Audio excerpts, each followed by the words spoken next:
activities of Uganda Police Force. Now, this then calls for a conversation between the citizens and the institution of the police. Perceptions are perceptions, but perceptions are a reality. What people perceive is a reality to them. And it is important that Uganda Police Force looks at this as a mirror for self-reflection and an important asset for self-introspection as a basis for feeding into further improvements. Therefore, the importance of the convention cannot be overstated. Our goal is to provide a platform for the stakeholders from all walks of life that are here to gather and reflect on the urgent needs to reform Uganda Police Force, and also provide necessary support to Uganda Police Force to fulfill its mandate. Citizens have a duty and responsibility. They cannot be wished away. They have a duty to provide oversight, and the security sector cannot roll them back. It is within their right to provide oversight over police. And that's why you may have heard in the presentation of our findings yesterday that we were pushing for independent civilian oversight over police. Therefore, as we gather today, I urge each and every one of you to engage without reservation. Let us dive into this difficult conversation, share our experiences, and propose innovative solutions that will lead to tangible reforms within Uganda Police Force. Our hope is that this convention will not just be a forum for discussion, but a catalyst for action. It is our aim to generate implementable policy recommendations that will instigate real change and pave the way for a future where the rule of law and justice prevail, so that then the police we have is the police we want, the police that is accountable, the police that is responsive, the police that is professional, the police that respects human rights. In closing, I want to express my gratitude once again to all of you for making time to participate in this conversation, and to our keynote speaker that is here to walk us through this very difficult conversation by setting the tone so that we can generate useful outcomes at the end of the day. I therefore thank you and say karibu, karibu sana. Asante sana, Bwana Mohammed Ndifuna, Justice Access Point. Team leader, go to our keynote address, and the person speaking to us is Zara Birete.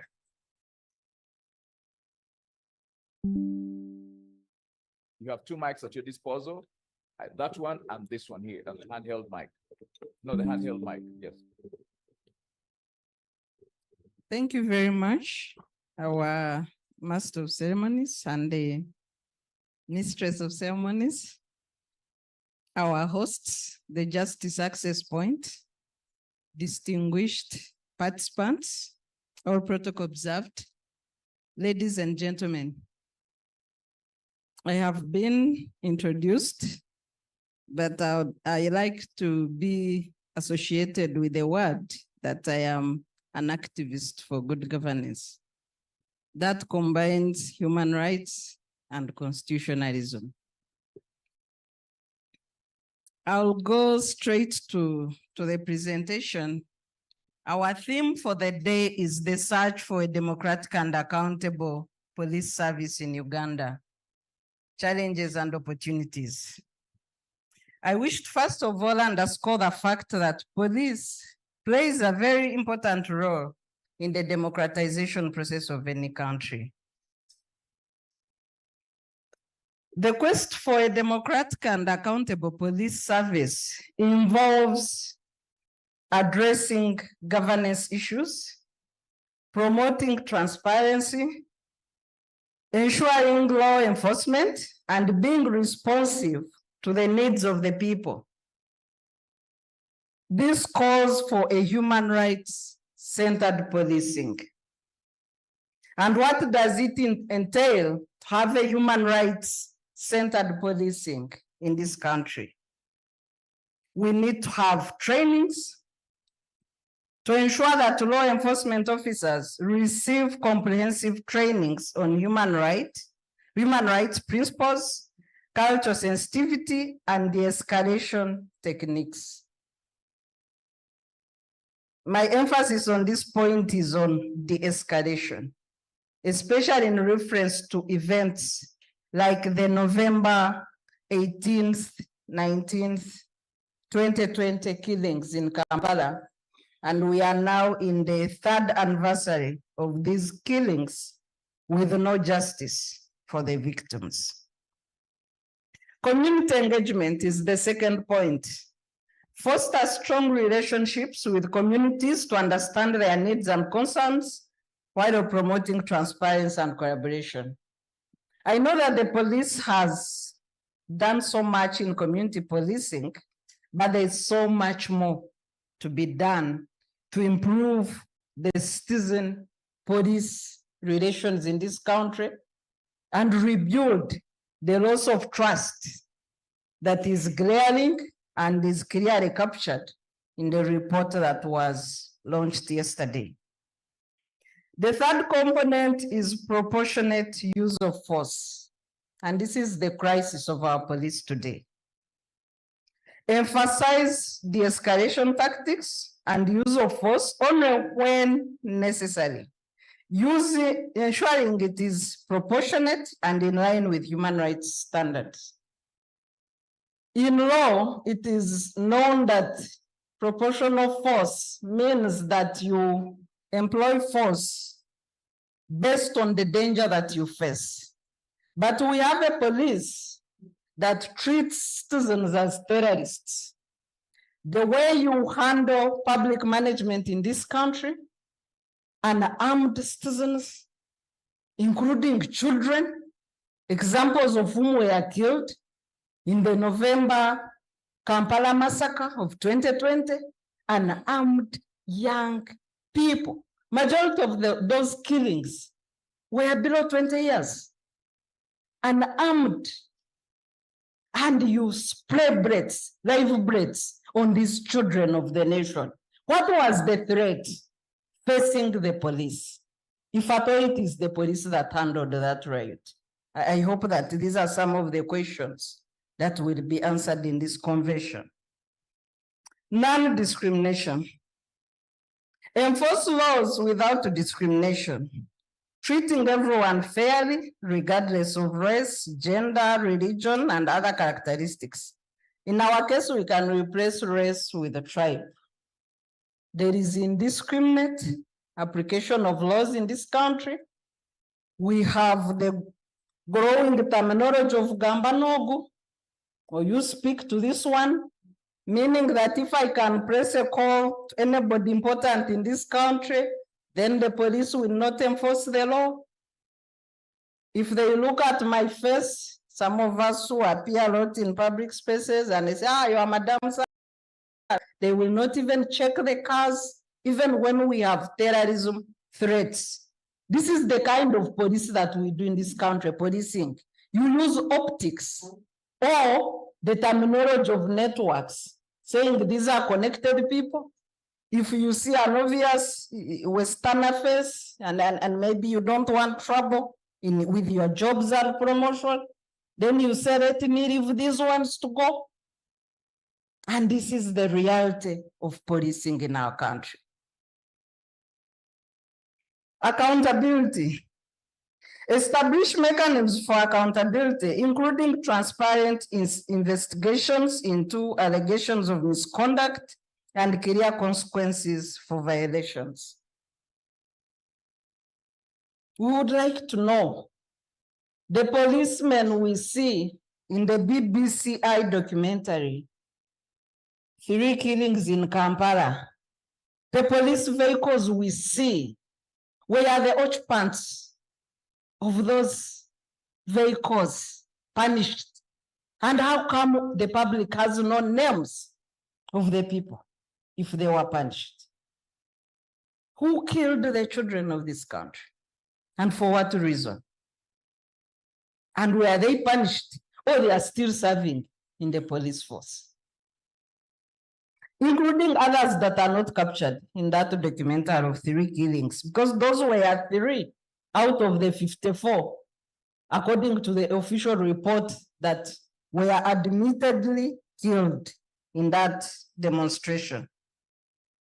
Legal safeguards ensure that policing practices adhere to national and international legal standards protecting individual rights, and training to ensure that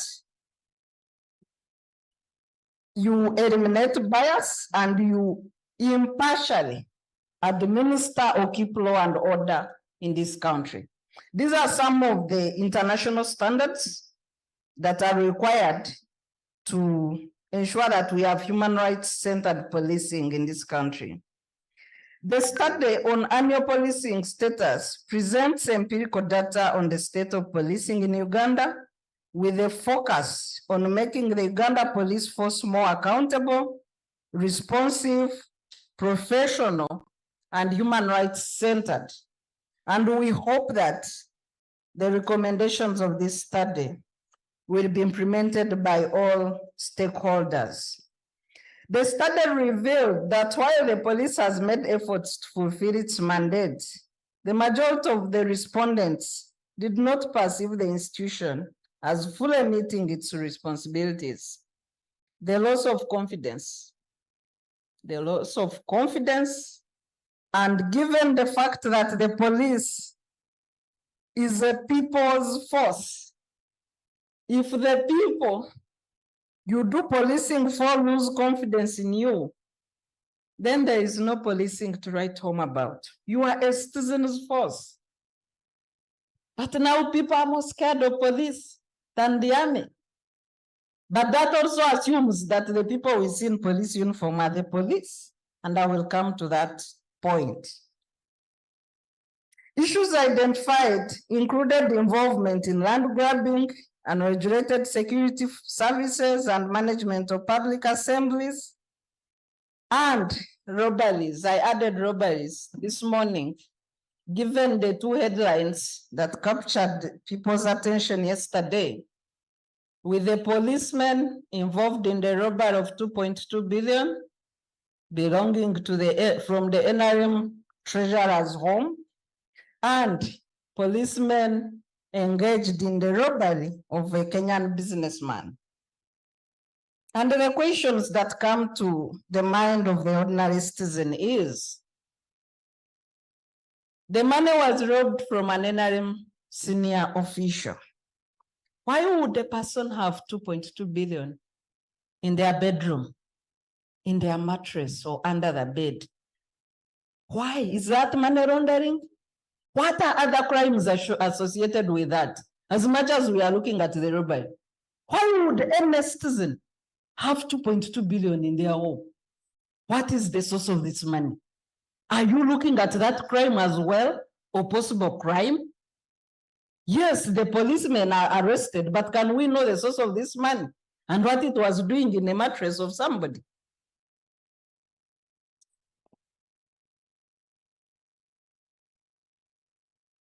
In handling cases of police misconduct and lack of transparency in internal accountability mechanisms, these are some of the views from the respondents. The central role of the police in the preservation of law and order, prevention and detection of crime, protection of life and property, as articulated under Article 211 of the Constitution. The Constitution clearly states that the police shall be nationalistic, patriotic, professional, disciplined, competent, and productive, and its members shall be citizens of good conduct. I want to talk about the patriotic and professional component during elections. In 2021, we were in this very hotel when the police sieged us as election observers immediately after we released our preliminary statement on observation of elections. We were in a room next to this hall. The commissioner who led the siege, with about 20 police officers, most of them in civilian clothes, told us that we were not accredited to observe elections. We all had our accreditation letters, fully signed by the vice chairperson of the Electoral Commission. When that seemed not convincing, then the police told us that as much as we were accredited, in that election, we were long-term election observers. He told us that as much as we were accredited, we were not expected to appear anywhere on election day. And we wondered what logic or what basis the police was using to tell us so. When I saw that the events had turned, and given the conduct of police that we interface with as citizens working on governance, I immediately knew that somebody did not want us to observe elections and we were under arrest. So I put off my badge of being a citizen actor and assumed legal defense for the colleagues that we had in the room, and announced myself as an advocate now and decided to engage the police. I engaged the police until a few of them, names withheld, came in full police uniform, and they put off our data center that we were about to announce elections. So in part of the informal conversations, we were also told that we have satellite internet, and that's a crime since internet was off. We gathered information on elections manually, using telephone calls and normal SMS because internet was shut down. But we had deployed accredited observers in the districts that we were able to cover then. Everybody was sieged, put under arrest. Our colleagues that were taken to police custody stayed there for 3 nights, civil society leaders, and they reported to police for the next 6 months. And obviously, since there was no crime, the charges were dropped. And as a result, we are now planning not to observe elections. Some of them that interfaced with that unprofessional and partisan police that sieged Hotel Africana to arrest accredited civil society observers.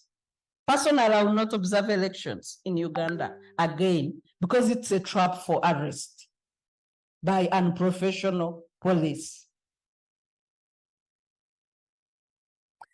What is the legal framework governing policing in Uganda? As stated, this includes the Constitution of the Republic of Uganda, the Human Rights Enforcement Act, 2019, the Prevention and Prohibition of Torture Act, 2012, the Police Act, Victims and Witnesses Protection Guidelines, the Public Order Management Act, and a host of regional and international legal instruments, including regulations, conventions, and protocols. All of these instruments are ratified, regional and international ratified by the government of Uganda. But the ratification, as much as the enactment of beautiful laws, like the Human Rights Enforcement Act, most of it happens for public relations. It's not that the state is committed to implementing the laws it makes or assembles to, or the international and regional instruments that we sign. That's just to show the world that we are democratic when the reverse is also true. What are the challenges today? We have increased abuse of human rights. This is evidenced in our own reports by the Uganda Human Rights Commission reports, the reports by Parliament of Uganda, including last year's discussion on the question of missing persons and the case of increasing human rights violations and resolutions adopted by Parliament of the Republic of Uganda in December 2023. Limited or no accountability to the people of Uganda, militarization and politicization, and this is a very important challenge that I will highlight further. Failure to conduct institutional reforms, corruption, inadequate resources. I also want to highlight the issue of abuse of 23 of the Constitution by the police under the guise of the draconian Section 24 of the Police Act on preventive arrest. As Ugandans were enjoying the proceedings of NAM and the G77 summit, you are all aware that the members of the opposition were put under house arrest by the police force in Uganda, or people in police uniform. Because these days we no longer know who is a police person or those who are not in police officers, but in police uniform. And that's part of the problem. When there is such vagueness, even on points of identification of people that are mandated to enforce law and order in this country. Article 23 of the Constitution provides for protection of personal liberty, and it states circumstances in detail. It's the longest article under Chapter 4 of the Constitution. It is on 2 pages. It states in detail circumstances under which a citizen can lose personal liberty. Article 28, further, I'm about to conclude, our moderators. Article 28 further specifies under the right to a fair trial, in the event that a citizen is suspected of committing a crime, what should happen? It has 8 subsections. It is also too detailed. But these are the 2 articles of the Constitution that the police always abuses. House arrest is unconstitutional. If a person has committed a crime, treat them in accordance with the Constitution. Preventive arrest, because a person can harm themselves, a person can do what is outside the Constitution. Article 2 of the Constitution is very clear. Any law or custom that violates the Constitution is null and void. We are lucky to have the representatives of the Human Rights Department in police in this room. If the leaders of opposition have committed a crime, take them into custody. You siege their home, you arrest their children, you arrest their wives, you arrest their dogs, you arrest everything. Under what law in this country? This abuse needs to stop. The greatest challenge of policing in Uganda today is the militarization of police. This has greater impact on civil liberties and has affected our community relations. We are experiencing military capture of police aimed at perpetuating political policing, and this has led to extreme human rights violations in this country. We are also experiencing extrajudicial killings like the November Kampala massacre, disappearances of citizens in this country, torture, detentions without trial, and illegal arrests, among others. The study, as you could see in your pamphlet, I'm running out of time, the study has come out with so many good recommendations to the legislature, police, to the executive, and to civil society and development partners. All these recommendations are beautiful, and if implemented, they can make greater impact. I want to underscore the fact, however, that the greater action we need to take yesterday in this country is to demilitarize the police. If we sit in the room with people in police uniform, we need to know whether they are police or military, because the two institutions are different in as far as the Constitution of Uganda is concerned. Also, the way they treat people is different because they serve different mandates. As a result of militarization, we have the army that is supposed to guard Ugandans against enemies of Uganda and Ugandans treating citizens as enemies because that's their mandate and training. And this should stop, or else this debate will be in vain. I thank you very much. We will start with we'll kick off with Dr. Kamia John. Dr. Kamia, I saw you when Dr. Sarah was presenting.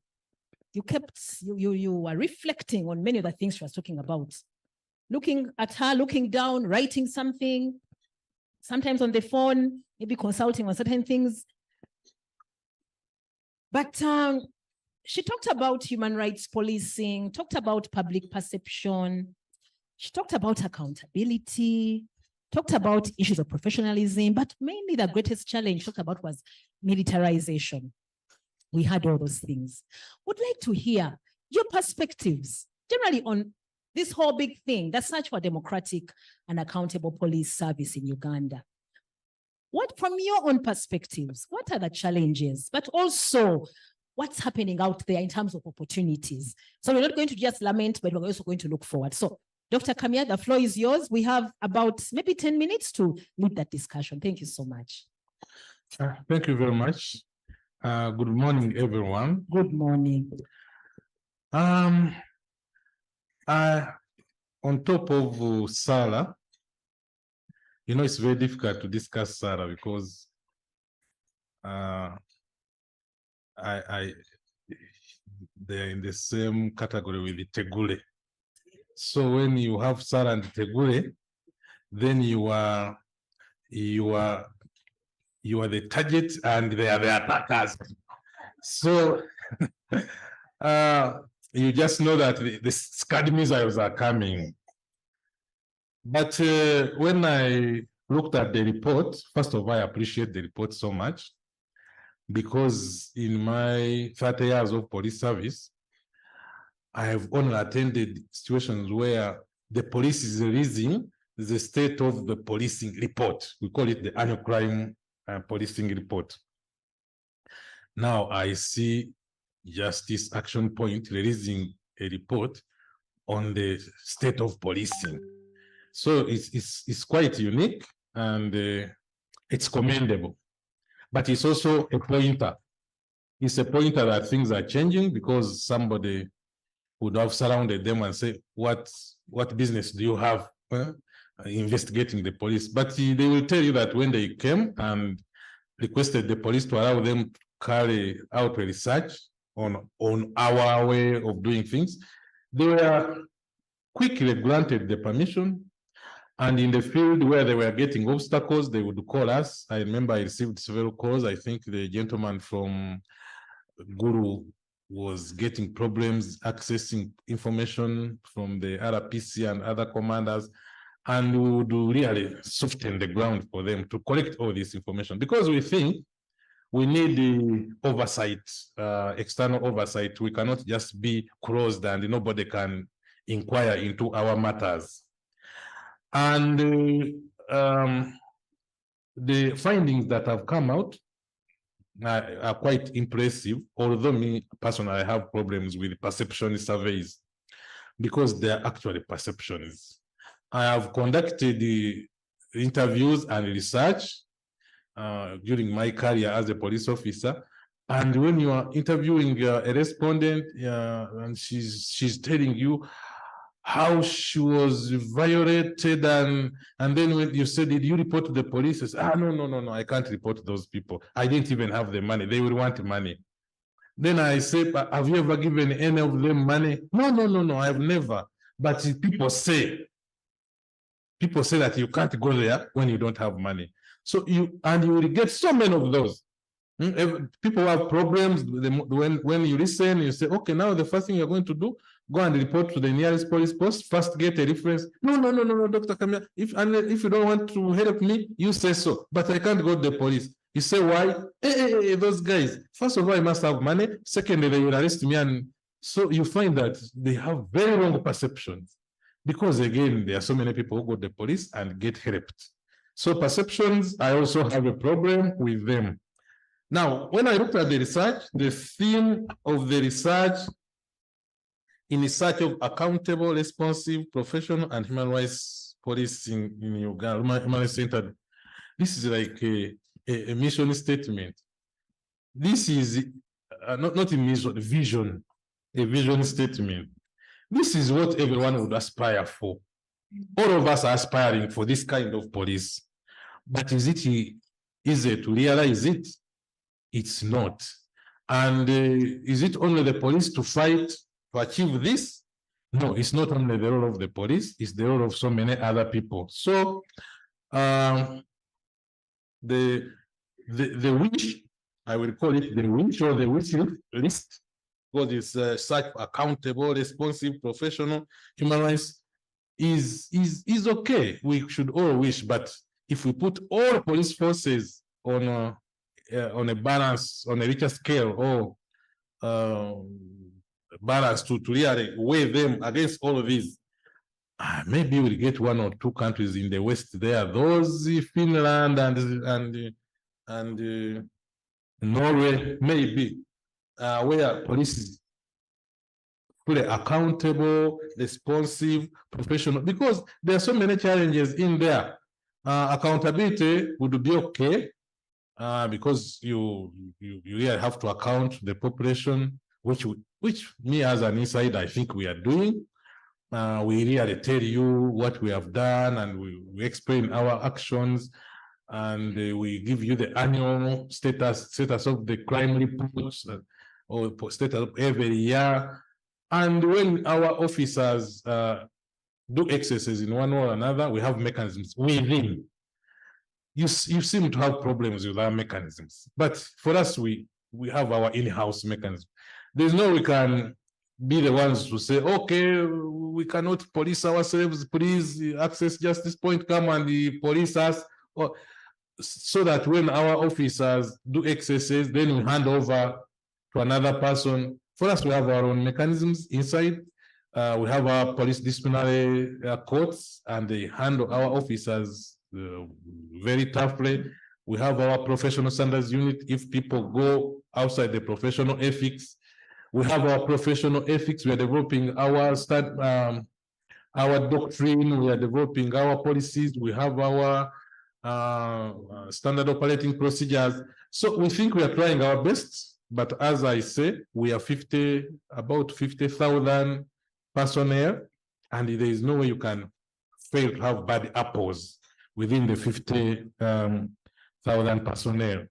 But I wanted to say that there are so many things that affect the way police works. Actually, I can coin my own phrase that the police is as good as the laws of the country.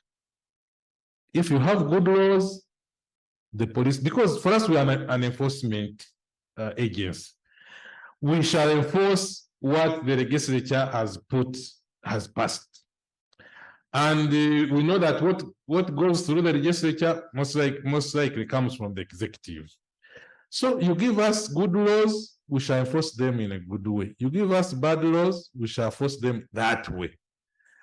So if Parliament keeps on passing those laws, and they say public order, people should not assemble in this manner, and then we start saying, we cannot start saying, but Parliament, this one you have passed is impossible. You would have failed in your duty. You are a law enforcement agency. So if a law comes out and it says things must be done like this, people cannot assemble under these circumstances, we are going to enforce that. But if the law is very liberal and say people can assemble, people can demonstrate in the middle of the road, even when NAM is going on, we shall now say, okay, people are planting their banana plants in the road, and the law allows them.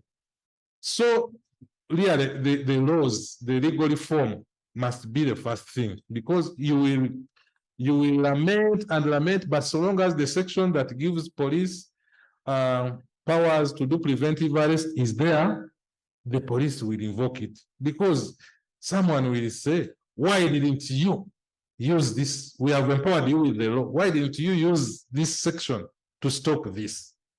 We have empowered you with this law. Why didn't you use this section to stop this? Like the law on dispersing public assembly, when we do a proclamation, it gives us the circumstances under which you can disperse an assembly, and then you do the proclamation and you tell the people that if you don't disperse, I can use rifle fire.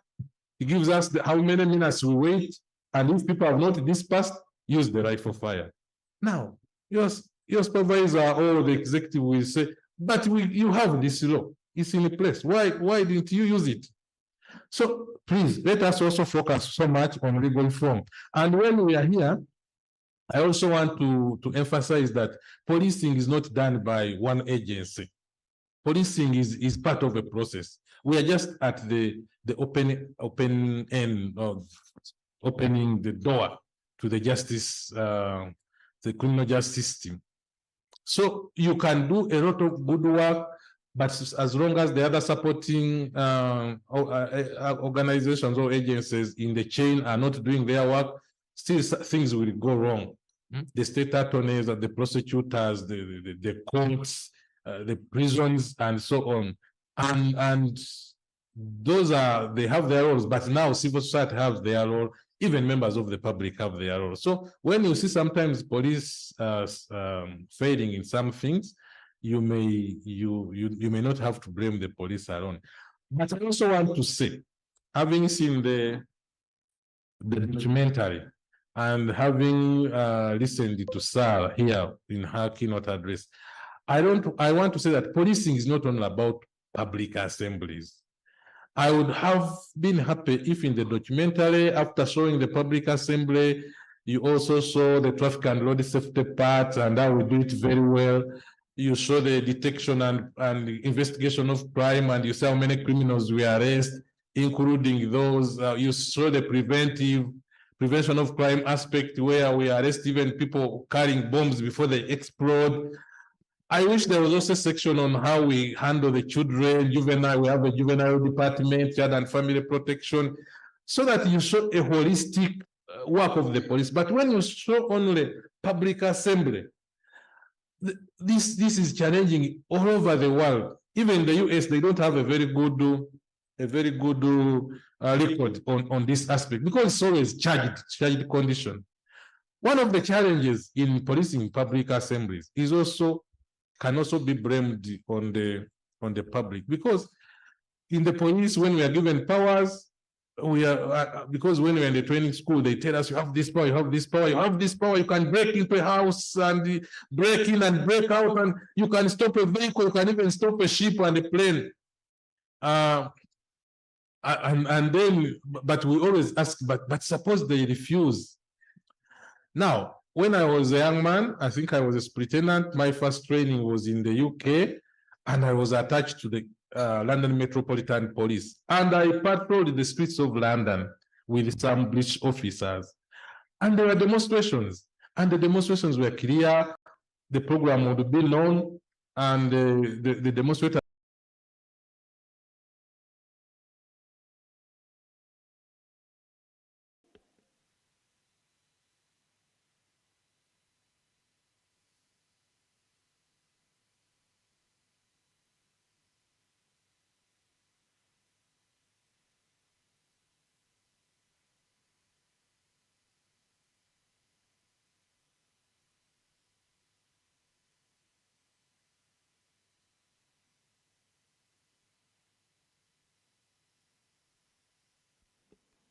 All right, very good morning, ladies and gentlemen. I know it's chilly and we are still low, but good morning to you. Welcome to the second annual Stakeholders Convention on Policing 2025. The inaugural one did produce us a very beautiful, important 17-point communique, and today we will be assessing and getting to see how far we are, where the challenges are, and what more we need to do. It's very interesting that just before we went off the video that was playing, it already did highlight some of the challenges that do come through when it comes to policing, because there is police on one side, the masses on the other hand, the emotions in there, especially that we are going into the electoral season where tempers flare, emotions are up in the sky, and everyone feels everything they're doing is right at that particular point in time, or everyone has to be doing their job right. But before I get into the nitty-gritties of the event today and our program, everyone who has this file, kindly, if you could just flip to your second page, you can be able to scan through and join a WhatsApp group conversation, but also you can be able to scan through and evaluate the event as it does go on. I know the first one will be time consciousness because we are about 30 minutes late, but please give us your honest opinion, your honest evaluations of what the day is going to look like. And I'd like to say thank you so much, everyone, for coming through. I'd like us to do very, very brief introductions, as brief as we can be, because we've already lost some time. But we do have our Executive Director, Justice Access Point, who is already here. And of course, we also do have our keynote speaker, who is already here. Our discussant is here, but also our AIGP. Please do not look for the mail, because we have we do have our IGP in the house, but in another, portfolio altogether. So stop looking for Omo, as we have always loved to call him. Don't look for him, but he is here in the spirit, although physically represented differently. So I'll start right here. I'll request someone to just move the mic so we can get to know each other. It's always great to have conversations when you know he's in the room. I'll start with myself. I am Mildred Tuhaise, and I will be your moderator today. I will be co-moderating with Sheila at the back. Happy to be here. I am a journalist and farmer. So we'll be the people who will be reporting. Police has fired tear gas, police has done this. And of course, earlier they were asking, why don't you also show the other side of it? We will strive to show both sides of the coin. But nice being here. Thank you. Good morning, everyone. Good morning. My name is Zamna Roga. I'm the Director of Programs at Justice Access Point, and you're most welcome. Thank you. Good morning, ladies and gentlemen. My name is David Batiganya. I'm a rapporteur today. Thank you. Great having you. My name is Kaneza Peace, and I'm an intern. Welcome, please. Good morning. I'm Derek Testit from Justice Access Point. Morning, everyone. I'm Fareni Mabiti from Project. I'm an international associate. Good morning. My name is Kabushina Shaka. A little bit louder and audible because we can't hear some of us. But let's move on. Morning, everyone. Morning, everyone. Good morning. Thank you. My name is Omega Catherine Kasire. I work with the Foundation for Human Rights Initiative. Good morning, everyone. Good My morning. name is Natasha. Lovely having you. The mic is still moving. Good morning, everyone. Good morning. Justice Access Point. Sorry, we didn't get your name. Naikoba Zara from Justice Access Point. Sarah.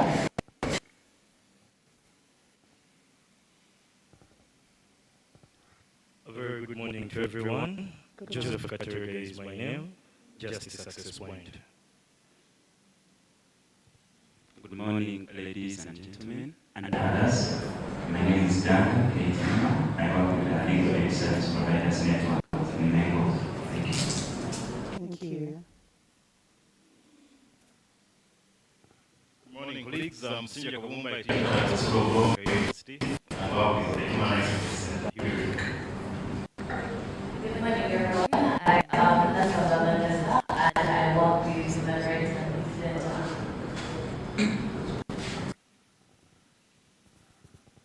Good morning, ladies and gentlemen. My name is Anna George from Justice Access Point. Yes, good morning, everyone. My name is Ismail Ruga, Justice Access Point.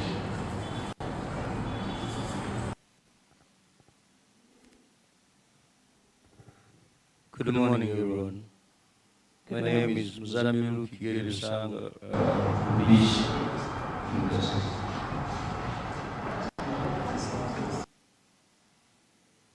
Morning, ladies and gentlemen. Good morning. My name is from I'm the chairman of the Democratic Party and our commission. Good morning, I'm Patrick Wheeler from Namaingo Community Center. Thank you.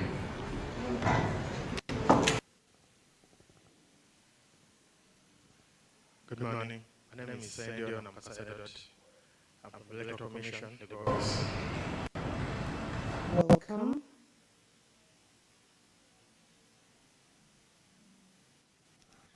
Good morning, everyone. Good My morning. name is Namaya Beatrice, a human rights activist. Welcome. Good morning, everyone. Good morning. My name is Electoral, Human Rights Defender. Thank you.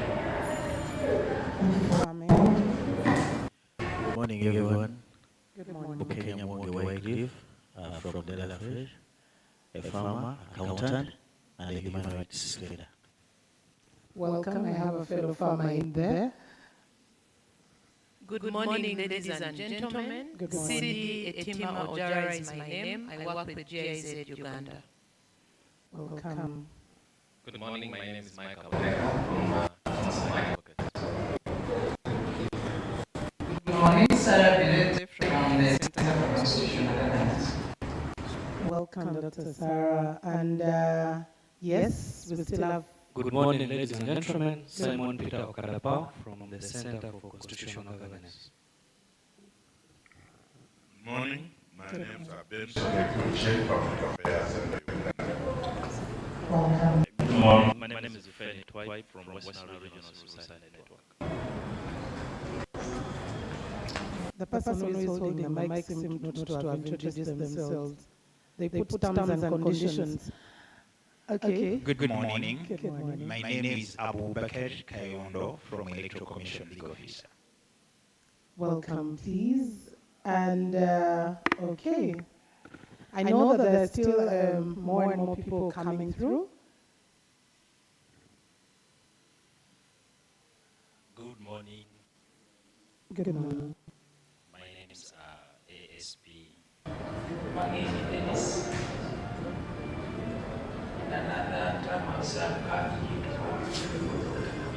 Okay. Welcome, please.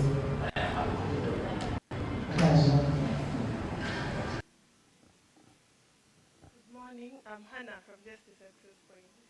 Thank you, Anna. The microphone missed someone, but I will be introducing that person because they will be coming to speak to us not too long from now. So, ladies and gentlemen, briefly why we are here definitely is to talk about the state of policing, especially because of the period that we are already in. Not we are going in, but we are already in, because I did see a member of the Democratic Party, most of the political parties are organizing or are still organizing or are yet to organize their delegates conferences, a lot about their party activities, to which police definitely is by extension included in those activities, because they have to provide security and ensure that everything goes on pretty well. But also we'll be jetting into the general elections, as heated and emotive as politics comes. There is likely to, not likely, that's what we normally see. We are hoping and praying for better, or praying for more positivity coming through.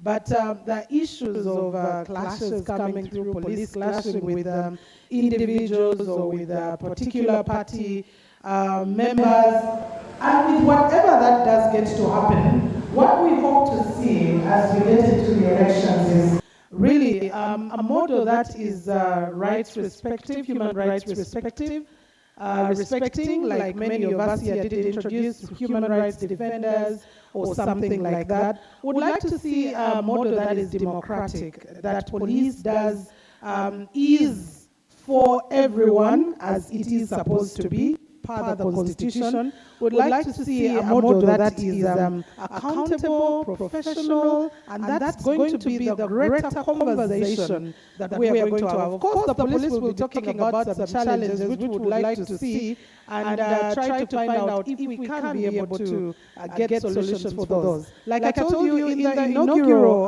Stakeholders Convention on Policing, that was last year, there was, and if you do, definitely, if you haven't opened through this particular file, you'll be able to find out the 17-pointer, the communique that we did come through with, the call to action.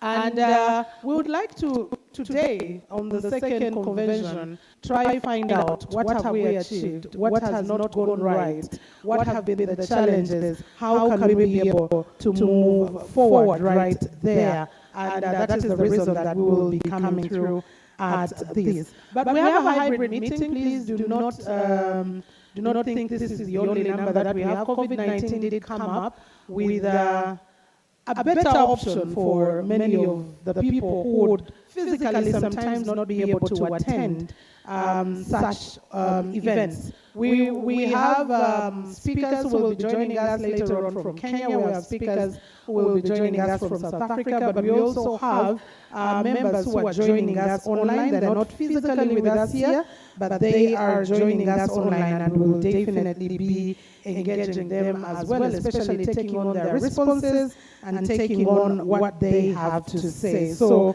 I don't want to take up any more time because we've already lost some of it. Allow me to invite Mr. Ndifna Mohammed, the JAB Executive Director. Ladies and gentlemen, let's give him some warmth.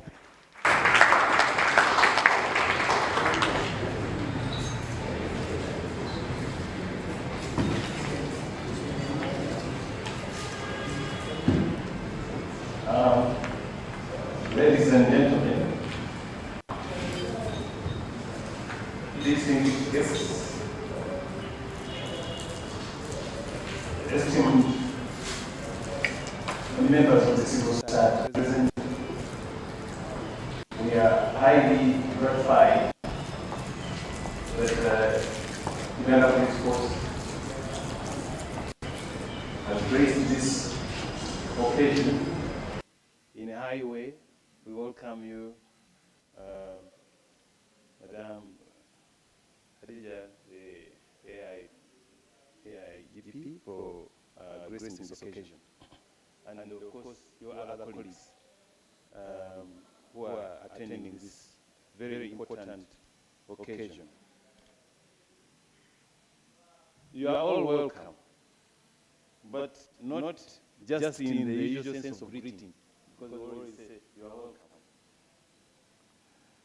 I welcome you with a sense of purpose and urgency, and a commitment that transcends mere words. Today, at this second annual Stakeholders Convention on Policing in Uganda, we are active participants in a cause that demands courage and conviction. We gather not as cheerleaders to upload the status quo. Actually, you will hear voices that challenge, and that's how it should be. conversations. We've had that there were so many resolutions that were arrived at during the last convening. So it's not just repeat, but account for those that we resolve on. And that is very important for us. This convention is a call to rewrite the story of policing in Uganda. A story that must rise above rhetoric and engage in the worthy task of reimagining the police that we want. Accountable, professional, responsive, and human rights compliant. That is the police that we want. Our Constitution stands tall with promises of dignity, liberty, and justice. You can visit chapter 4 and you will be impressed. Yet for too many Ugandans, these promises feel like distant echoes in the vast halls of power, especially those that have had not so good experiences. Those experiences sometimes overshadow the good work that the police does.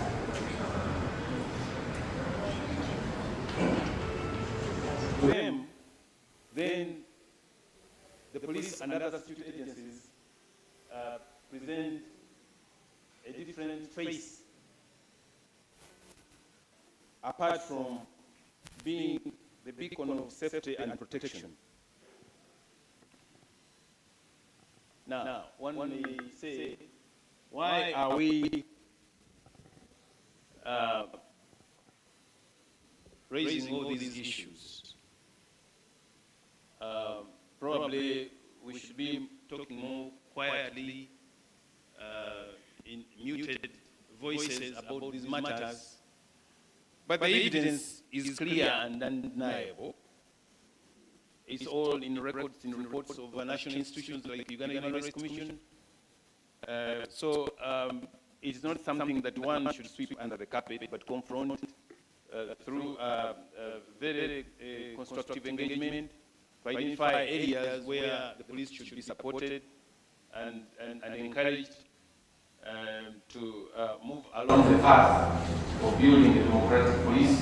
It is a project in itself, building a democratic police as an institution. You don't simply declare, let there be an accountable, professional, responsive, and human rights respecting police.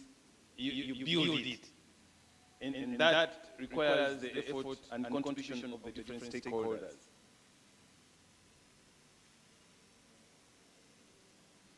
Yet, we must confront the realities of the day. The laws have issues that we must deal with. And we have had occasion to dig quite deep into these laws.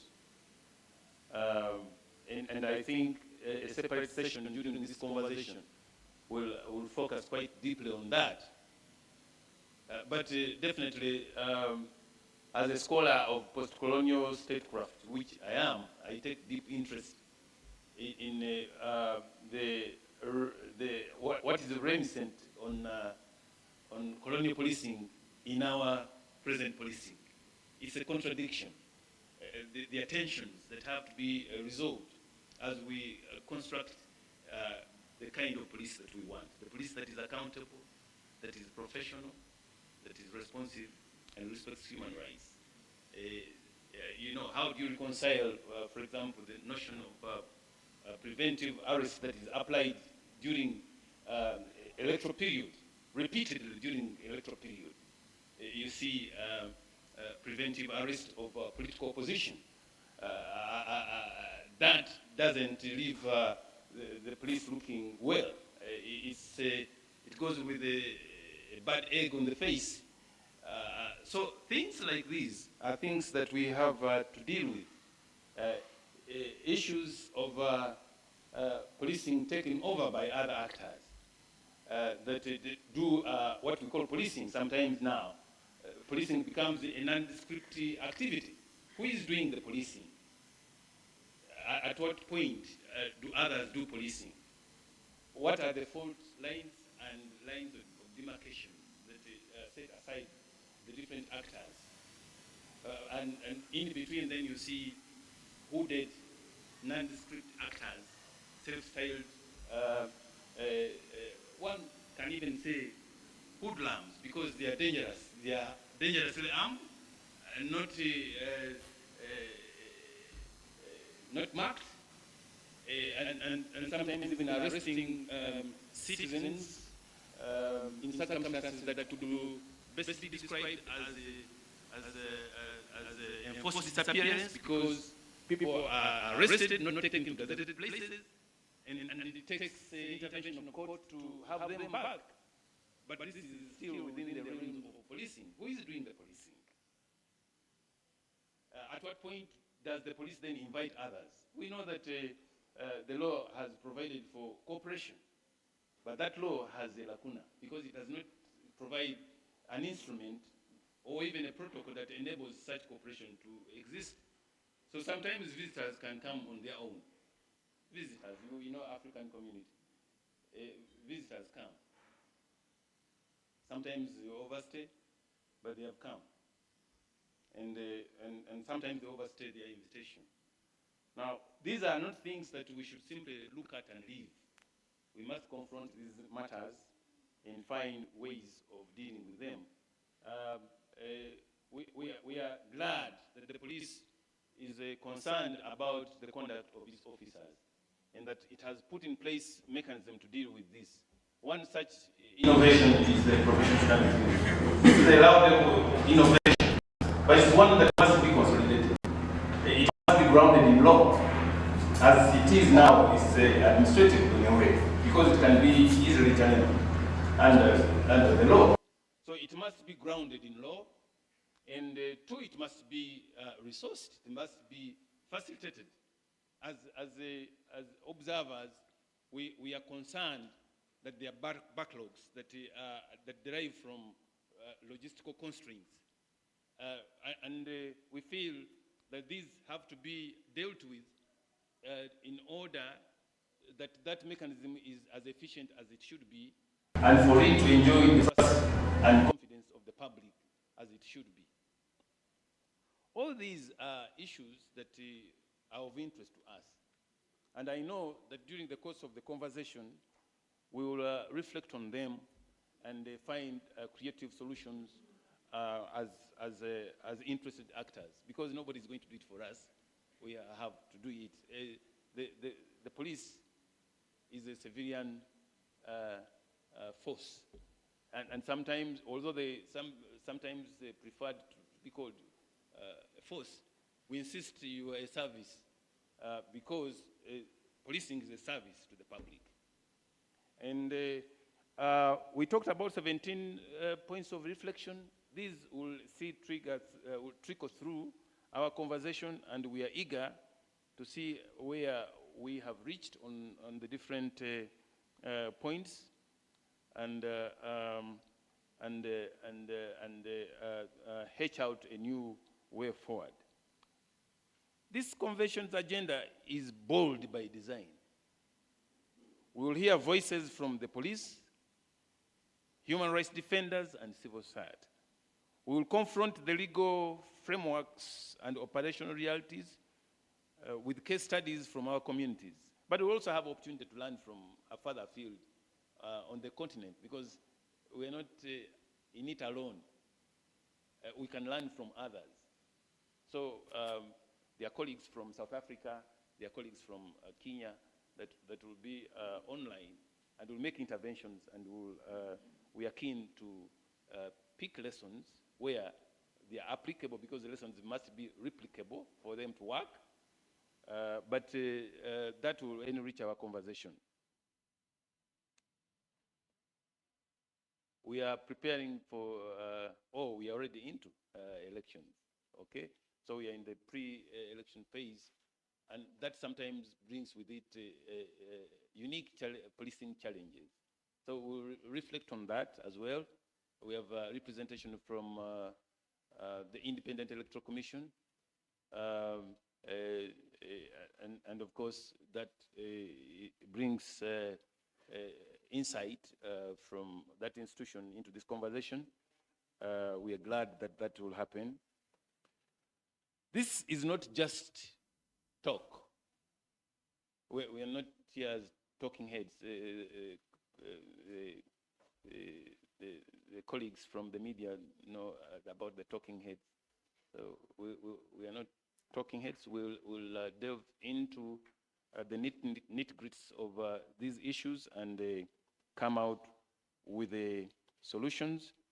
And again, as it were, we'll hatch out the way forward and continue the important journey of building the police we want. Now, that is not something that will simply declare into being. I know that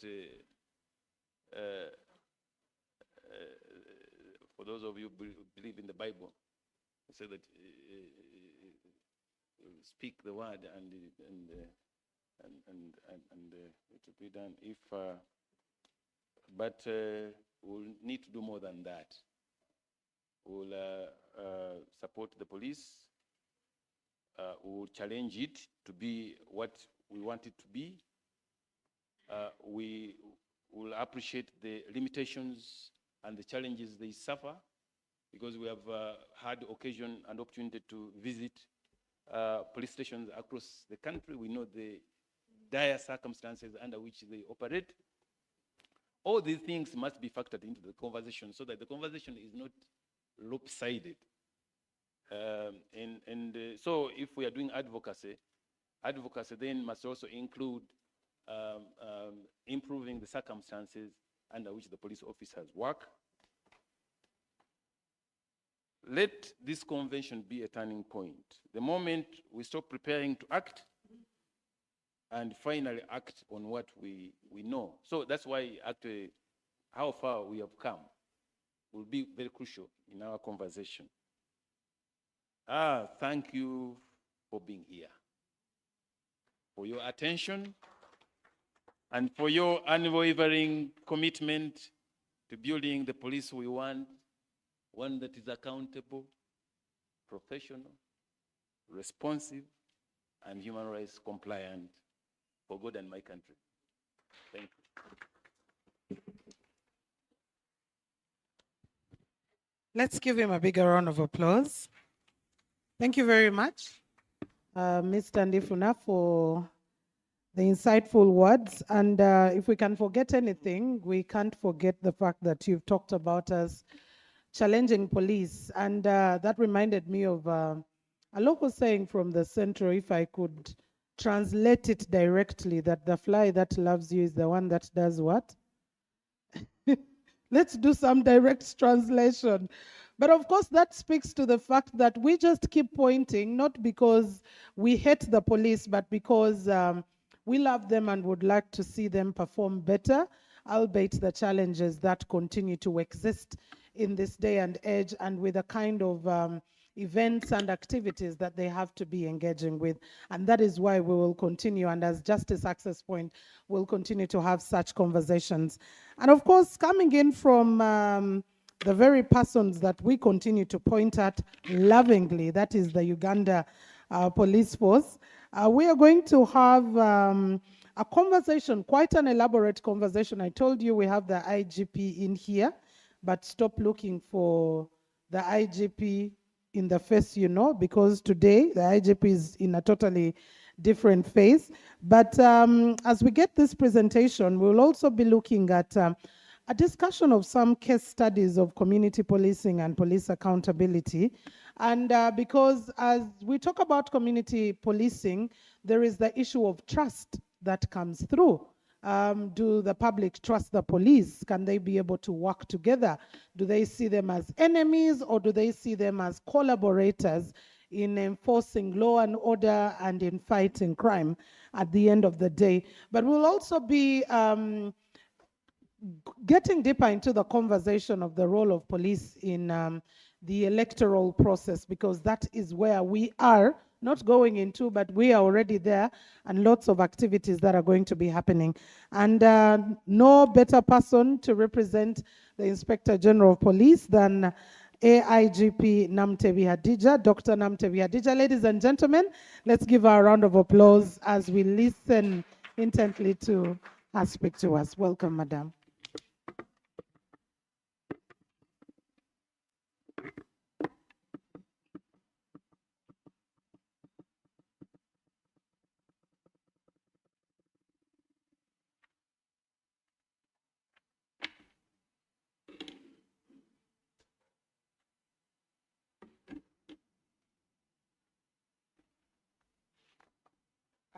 Thank you very much, Mildred,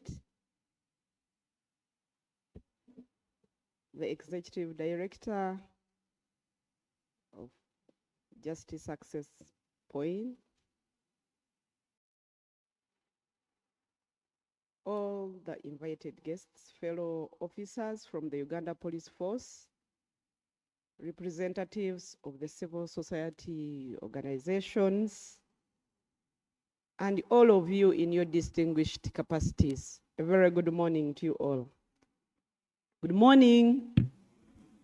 Once again, I'm Assistant Inspector General of Police, Dr. Hadija Namtevi, currently the Director of Welfare Production and Sports. But the shoes I'm standing in here today are for the Inspector General of Police, Afande Abbas Byakagaba. I want to, first of all, to bring warm greetings from the Inspector General of Police and the entire police management and the police fraternity. The Inspector General of Police, whose leadership and commitment to reform continue to guide the transformation of Uganda Police Force. On his behalf, it is both an honor and a solemn responsibility to address this distinguished gathering today. We are very grateful to Justice Access Point for convening this timely national dialogue and for sustaining the momentum built at the last year's inaugural convention on policing. Your dedication to democratic accountability, institutional reform, and community-centered security is deeply appreciated. So can we all clap for the Executive Director and his team? You know, it takes a lot of courage and guts for you to design a program that I'm going to look into what police does. And I think you are the first of the kind to officially do it. People do complain here and there, but they never come out openly to say, police, this is how we want you to be. But we are well guided from the Constitution, which establishes us. Article 211 establishes us and it describes who the police should look like.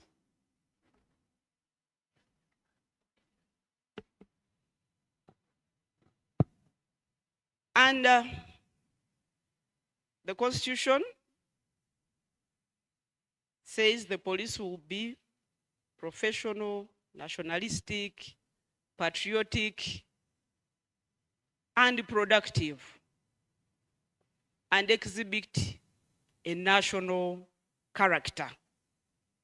And Article 212 gives us our mandate. I know the audience here is very well conversant with our mandate, but basically just as a matter of reflection, protect life and property.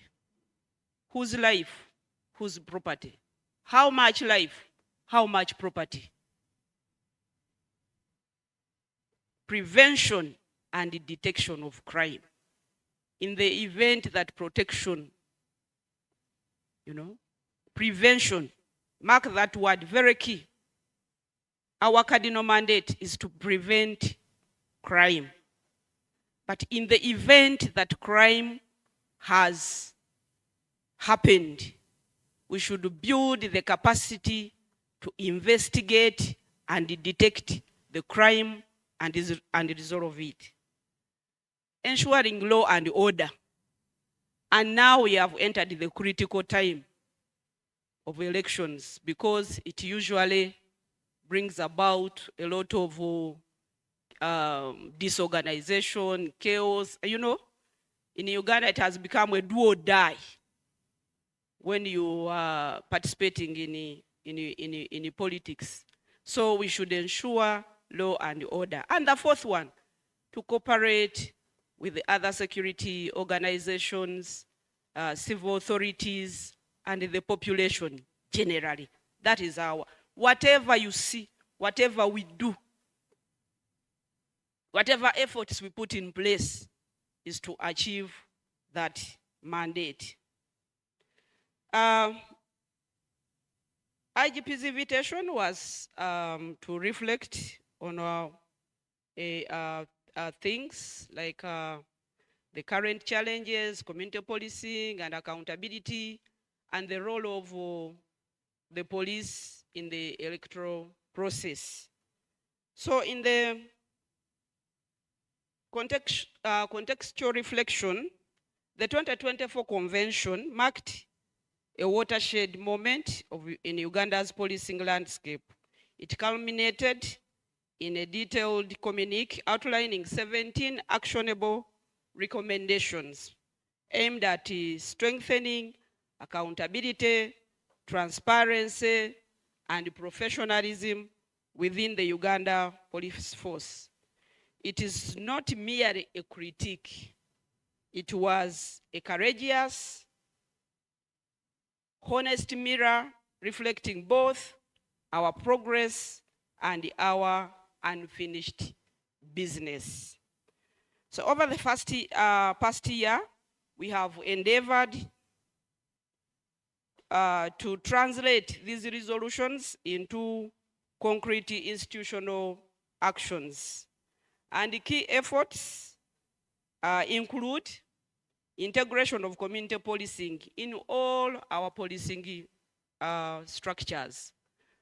We have a directorate of the Chief Political Commissariat, and under that commissariat we house the Department of Community Policing. In the year 2014, police adopted community policing as our first line approach to policing because of its principles of problem identification, of partnership, and problem solving. Because we believe that in dealing with the crime, you need to not only do you deal with the symptoms, you need to go up to the root cause of crime. And some problems in the community which escalate into crime can be resolved at that grassroots. So we want to go deep down to the community, identify problems in the community that can cause crime. We resolve them in partnership with the public and other stakeholders, and we get solutions, okay? So we have integrated community policing in everything we do. It is our first line approach of policing. So almost every police officer is a community liaison officer. It is integrated in our training curriculum at every stage of training, from the initial to the command, to the refresher, and to the career path courses. So another what we have done is sustain the implementation. We have a 2017 community policing strategy, which is now under review to regulate and guide us on how much can we implement or in terms of community policing. collaboration with the civil society to train officers in procedural justice, and the regularization of our internal accountability processes through the professional standard unit. Mr. Ndifuna was saying that it needs to be regularized, that can be challenged. It's one of the administrative units, but the results from when they investigate and professionalism in the force, the results or the recommendations are implemented through other mechanisms like our police disciplinary procedures, the police courts. And that is, now it cannot be challenged if somebody goes through our court processes because they are fully under law. We have our Legal and Human Rights Directorate continuously sensitizing police officers on human rights and how to legally enforce or carry out our mandate. Are we where we aspire to be? Not yet, but we certainly we are not where we were.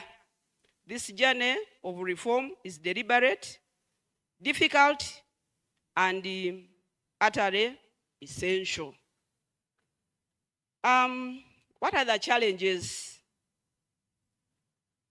I'm not going to talk to the generic challenges, about generic challenges of the police, of the small budget, of the little manpower, of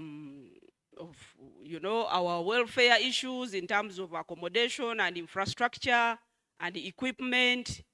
But we are saying that Uganda today is navigating a complex and dynamic security landscape characterized by the emergence of cybercrime. Now enhancement in technology, it's a very good thing, but it has also come a long way with so many other crimes, and that is in addition to other generic crimes, and this is an evolving threat to public order. And now that we are approaching the electoral season, this is going to inevitably test our institutional resilience. So far, what we have gone through, the primaries, all parties are planning, preparing, but the examples show how we must be resilient to handle the electoral season. And we are really banking on each and every one of you to support the police. So our political actors, we request them that they really promote peaceful political campaigns so that we go through the processes. But we see now people establishing what we usually call a galley. Have you heard of a galley? When you were talking about the hooded, unmarked security people coming in to do or support policing, but even individuals, private individuals, are now establishing what now Ugandans have termed as a galley. Very violent and very, very dangerous. But we are committed to dismantle and ensure that we have peace and we provide a very safe environment for all of us to participate in this season. But within these challenges lie the seeds of transformation. Democratic policing at its core,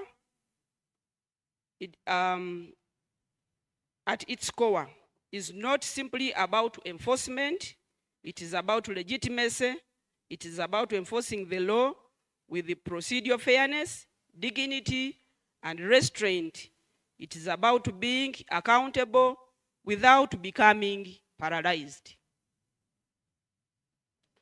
There is some research that was done which revealed that moderate public trust and positive perception of police correlate directly with the effectiveness of community-based interventions.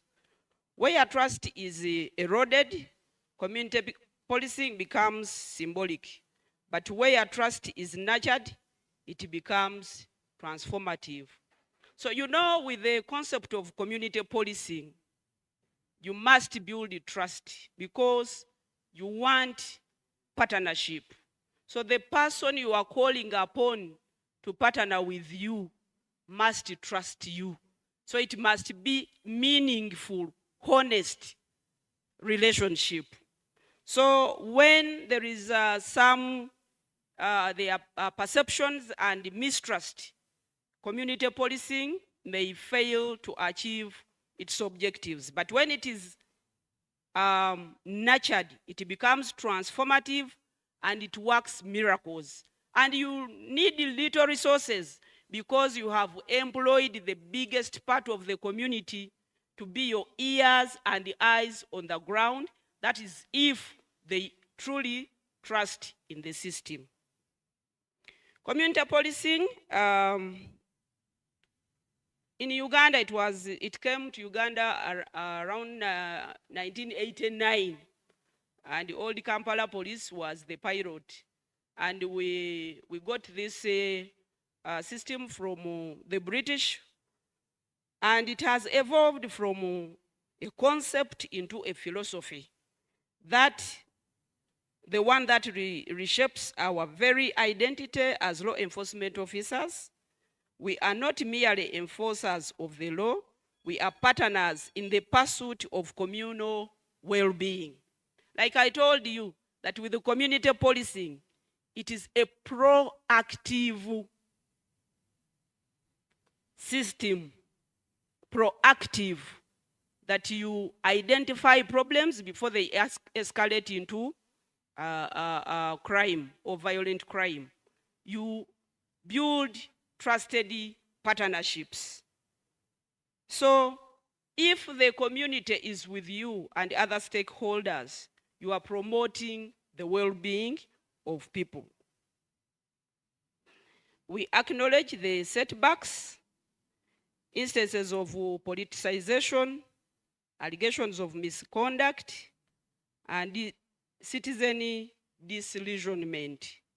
But we also recognize the path forward, investing in public trust and perceptions through procedural justice, inclusive feedback mechanisms, transparency, and dignified service delivery. Ladies and gentlemen, there are a lot of perceptions. When I entered in, I saw there was a video, I think in the previous convention, where Dr. Kamia alluded to perceptions, where people in the public, you can find a person complaining against police. And when you ask if they had a case and they go to the police, they say, no, I couldn't go, I didn't have money. Even when a person has not asked for money, the mwananchi is already concluding that police needs money. Of course, we need to rebuild that scenario. But you find even a person who should have been helped, they do not go to seek police services because of those perceptions. And people always draw conclusions and make statistics and data reflecting police in negatively just on mere perceptions. But there are also true issues that can prevent people from accessing policing services. But we are saying that we acknowledge the setbacks. And now that we are in the political season, you are going to find it is going to be a little bit difficult for us to enforce the laws. When you try to enforce the law, they say this is politics, politics, politics. Even a clear manifestation of criminality with the ingredients, but politics. But we assure the public that we shall stand firm and deal and all carry out our mandate.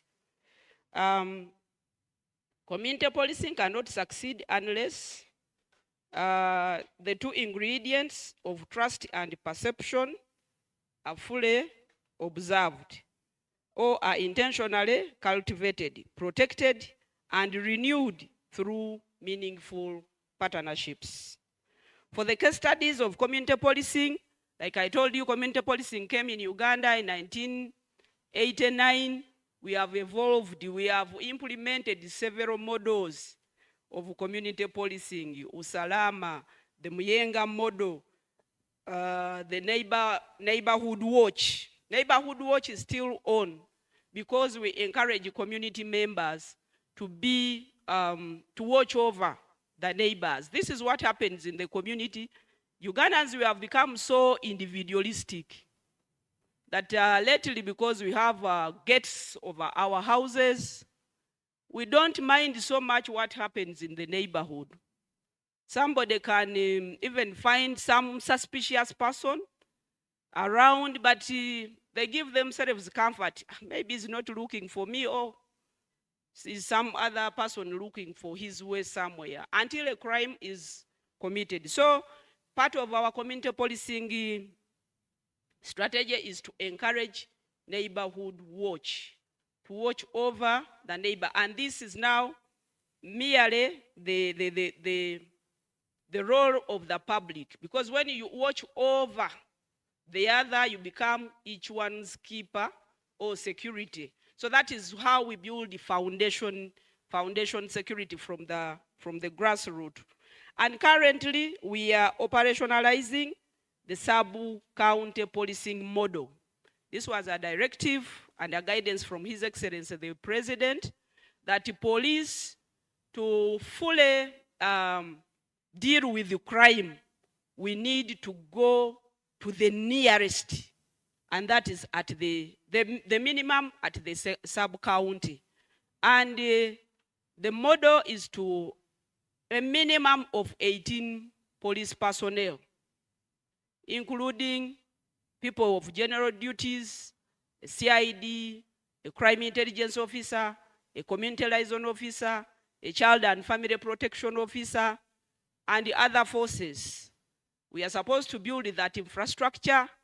We are supposed to put a counterphone, give them motorcycles, and the other tools of work. And we believe that if we fully operationalize, we have gotten very, very close to the community, and the patrols can easily be done, and crime prevention in partnership with the other stakeholders. We are very optimistic that this model is going to deal with the crime and fear of crime, so that our people participate in productive ventures, and Uganda gets to another level. But besides the sub-county policing model, we are emphasizing area policing. What do we mean by area policing? That a police commander who has been placed in an area should understand his locality, the jurisdiction, profile hotspots, get intelligence about the bad guys in the area, get to know where to get support, and design policing strategies that can communicate directly into the problems of that area. And we are developing also so many standard operating procedures on several things, because our standing orders are under review, so that now we are alive to the current policing context and the dynamics. We are applying the SARA model of the problem-solving model, which emphasizes scanning. That's what I've been talking.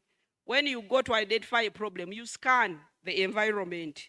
After scanning, you analyze the problems of that environment. And then you design responses. That is, you respond. Having responded, you come back and assess were your responses effective. Did they resolve the issues?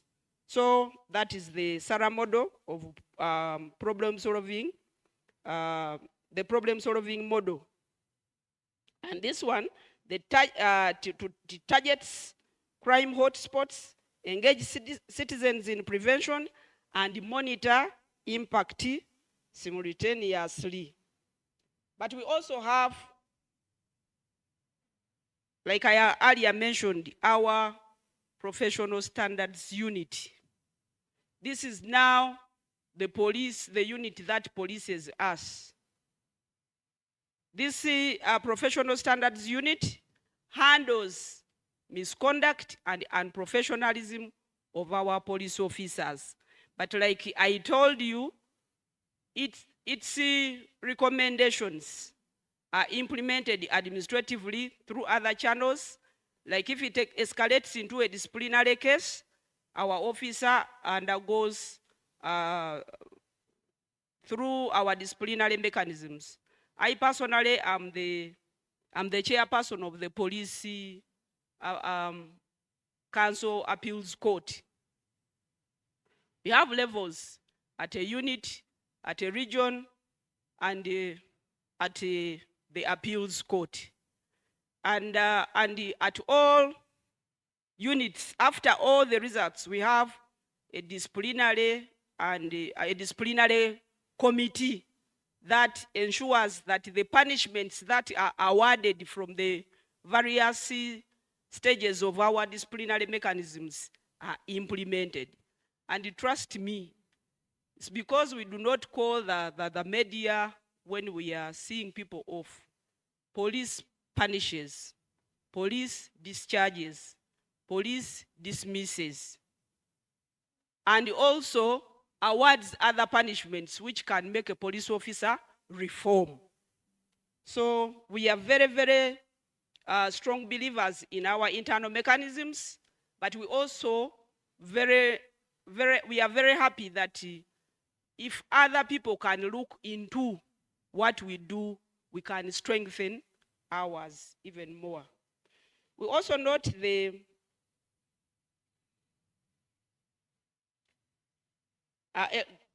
electoral security. I'm supposed to talk about the role of our role in the election process.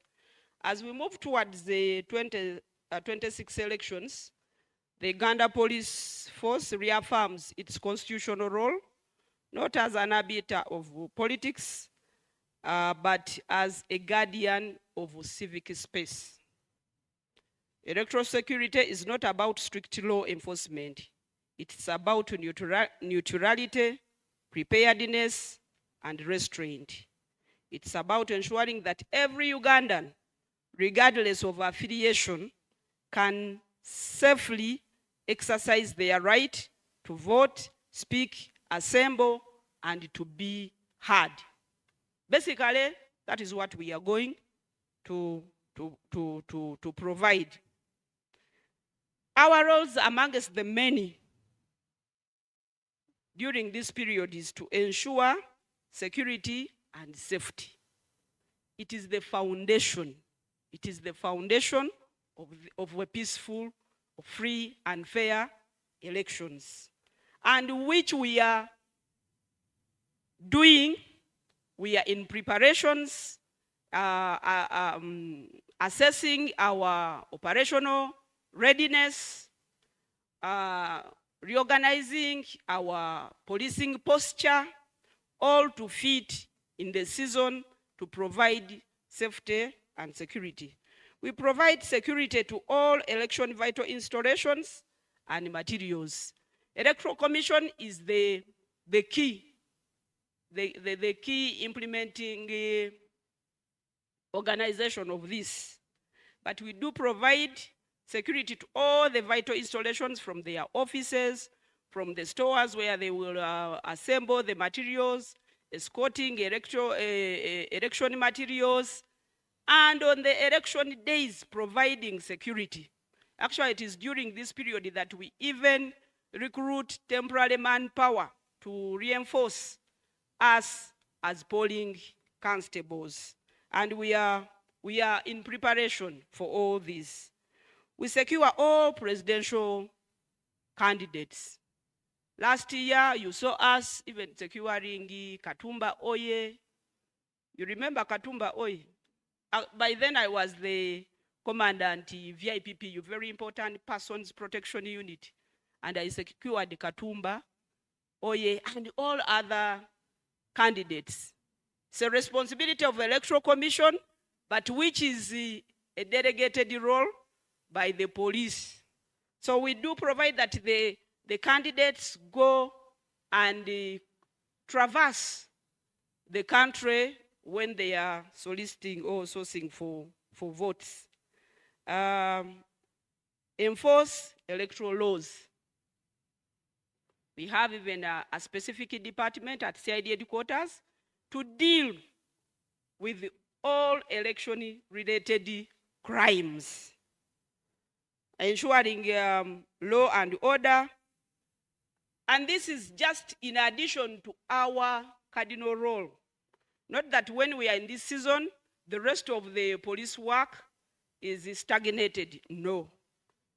I wish to affirm our commitment in one, to remain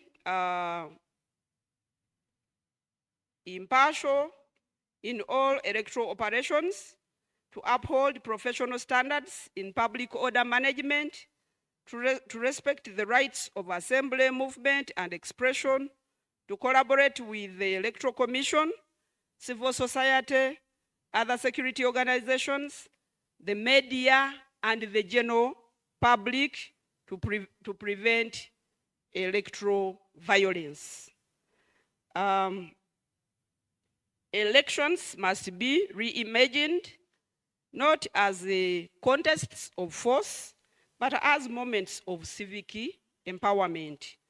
Our electoral policing will be guided by integrated pillars of conflict resolution, peace building, civic patriotism, and civic awareness. So this is actually where we call upon civil society organizations and other actors to provide space for civic awareness. Let the electorates know their responsibilities, their rights, and how it impacts on them if they don't do well on their part. But also we call upon the political actors to mobilize their people for a peaceful election process. Accountability is not an attack on the police. Accountability is the oxygen of institutional legitimacy. And the mere fact that I'm standing here in a convention on policing, not organized by police, but organized by another actor, is accountability. We are accounting. We are accounting. So accountability is the oxygen of institutional legitimacy.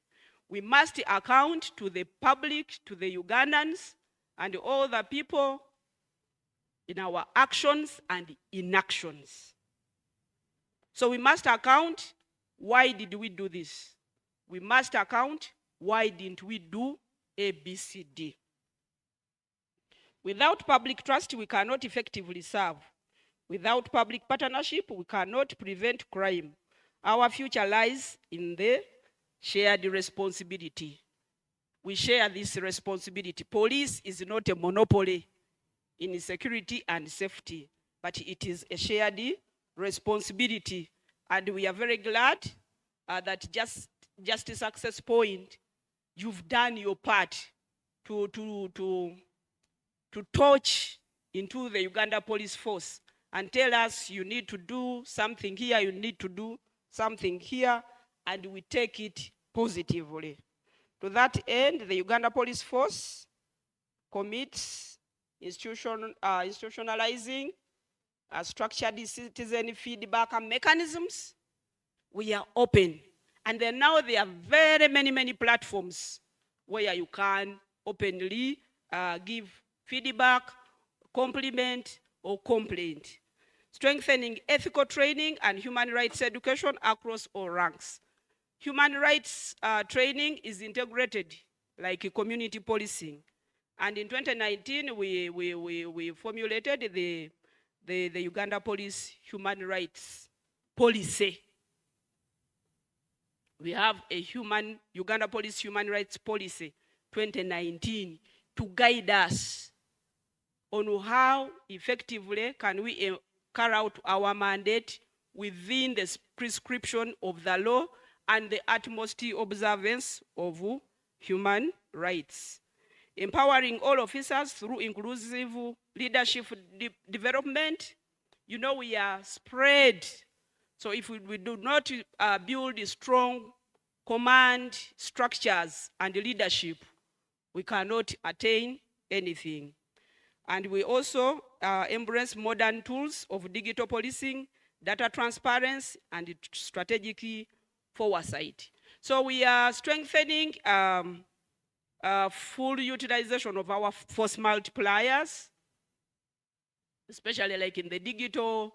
We have the CCTV cameras. We have strengthened our canine.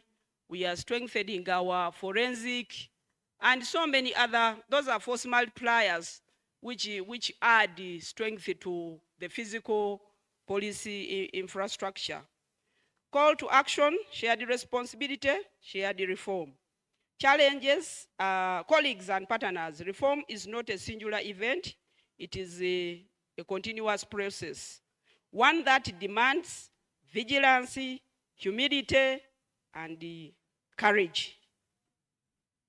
You know, so many people, we get comfortable where we are. But the policing has evolved. The world has changed.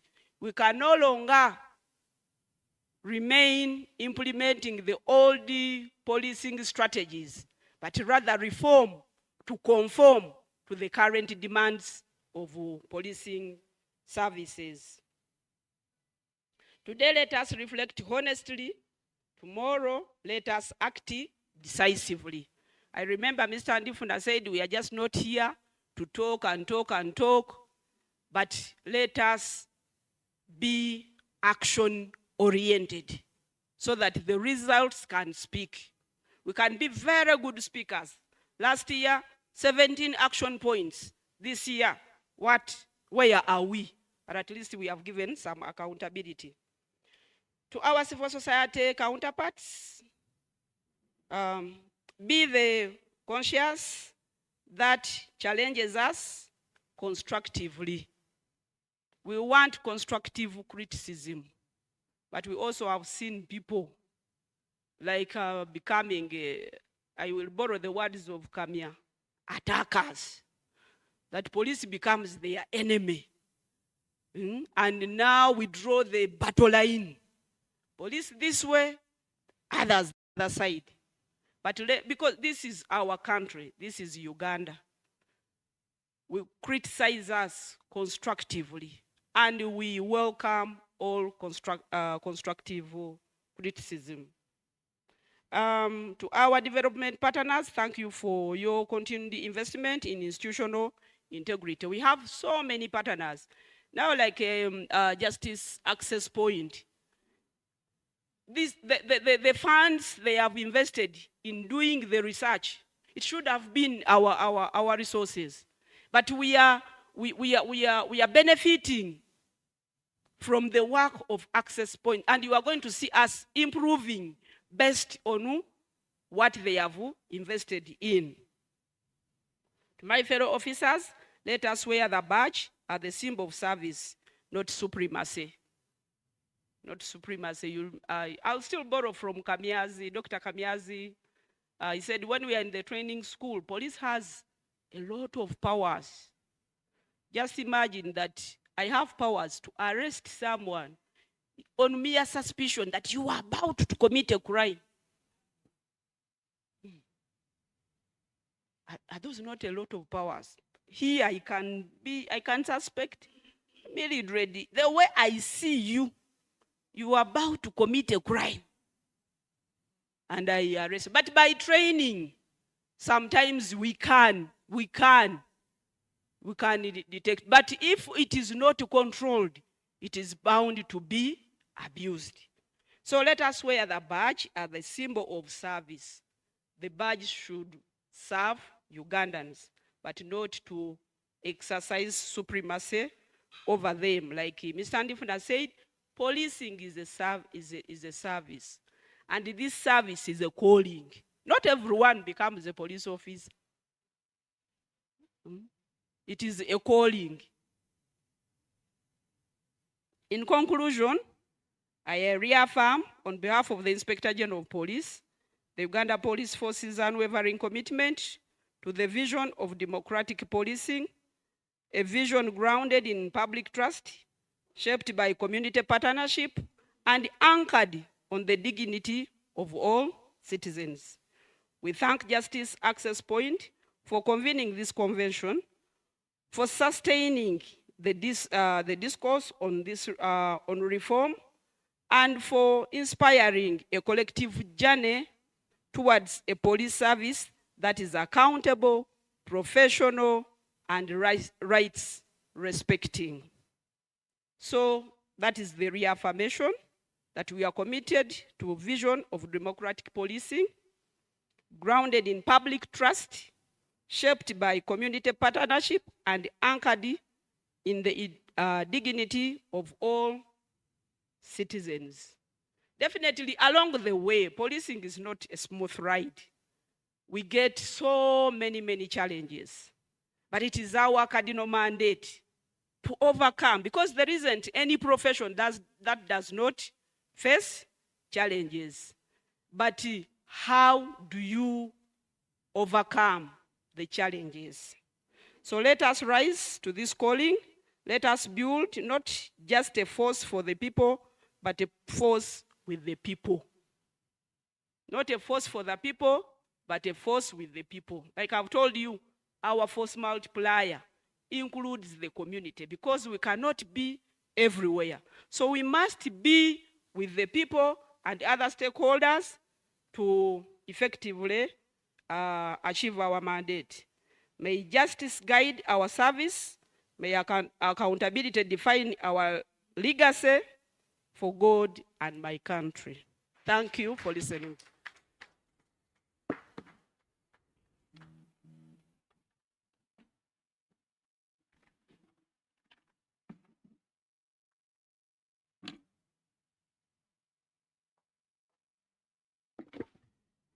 I think Doctor needs a bigger round of applause than that. Like she said, policing is a calling, you know. But I also, when she talked about that, my mind went straight to Matthew 22, which says, many are called, but the chosen are few. So we don't know whether in police all of those who are called are chosen. That is through the exercising of the powers, like she said. While you're in school, you have a lot of powers. Probably by this time, many of us would be arrested by the mere fact of suspicion that you might commit a crime. But we are just forgiven because people exercise their powers very much sparingly. And I love it when she, AIGP Adija did clearly mention The fact that police has right now the Uganda Police Human Rights Policy, which is a very good one. And I know that Justice Access Point will be doing a lot of reviewing and seeing what could be missing, what should be added, what's going right that needs to be supported in there. And of course, the work that is being done by the Professional Standards Unit. I think sometimes, yes, people need to know when people are dismissed, the reports need to come out. In as much as the reports come out of misbehavior of some of those police officers, I think it always needs to be able to come through. As for the constructive criticism, even today you will hear quite a lot of it coming through. And I don't want to take time. I know by now we should be having breakfast, but allow us just a few more minutes to have our keynote. And I know IGP Adija will be leaving, but please, if you could, because we would like to also have a memory picture after this one. Allow us just have a keynote and discussion of the keynote, and then we'll be going for breakfast because it is actually in our vicinity and we'll be going for it very, very quickly. And so, ladies and gentlemen, without taking any more time, allow me invite Dr. Kavumba Businje, the Head Human Rights and Peace Center, and also a donor at the School of Law, who is going to be giving us our keynote address. Let's welcome him with a round of applause.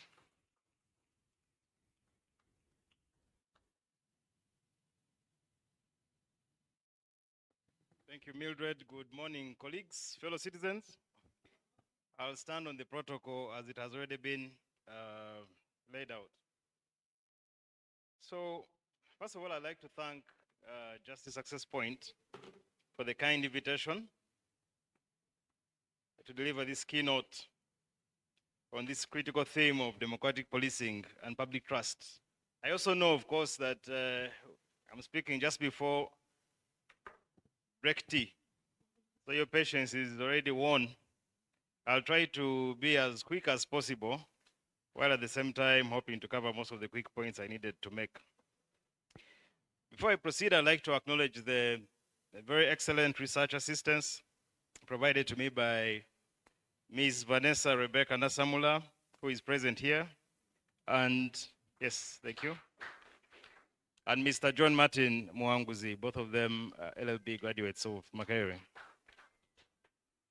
The theme, I think, is a very important one. It forces us to reflect on the tension between what is in the Constitution and international standards and what is on the ground. And I think a lot of what has already been said today envisages that discussion, has started it. Incidentally, also the video from last year's convention was also quite interesting because it also starts that same discussion. So I think we're already well on a very good path for dialogue. The AIGP warned us not to attack, but I suspect, now you're quiet, mutidemu. We're just going to talk. We're going to have a conversation as Ugandans.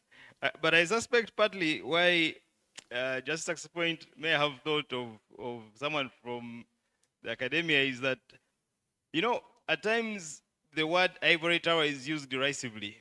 That people are theoretical, you're not practical. But I think there's a need for some of that because at times the practice dilutes the purity that should happen, that should be reserved to people who deliberately avoid the practice so that they are not tainted by those considerations of us in the field.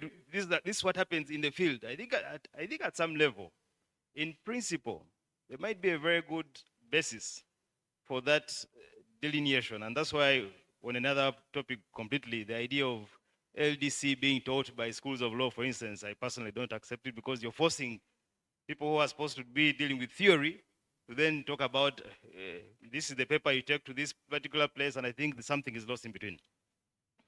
But I think on that same point, therefore, part of what we can contribute to such a discussion is the honesty that comes with the knowledge that after this I run away. And so perhaps I can say certain things that perhaps other CSO actors or others who have repeat engagements with some of the stakeholders may not feel brave enough to do so. So maybe that's it. But at the same time, I'll be polite while being frank. The title of my keynote is the fruit of a poisoned tree.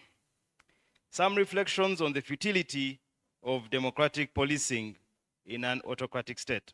And I think you can tell from the title that I will make one main claim, which is that the idea of that the crisis of policing, because there is one that is connected, or it's a manifestation of a broader crisis, the crisis of the Ugandan state itself. And it's that broader crisis that replicates, that is manifested in other multiple crises that we're experiencing and that we know as a country. Crises in the judiciary, crises in parliament, crises in the executive, and that pop up in other past and present questions. The Buganda question, the Northern question, the Asian question, the Banyarwanda question, the land question, the Muslim question, the Balalo question, Bafurichi, and other questions that are manifesting today. At times they appear as legal things. Okay, can someone from Western Uganda go to Northern Uganda and purchase land there? Then they say willing buyer, willing seller. But at the root of those contestations is really the crisis of the state of Uganda.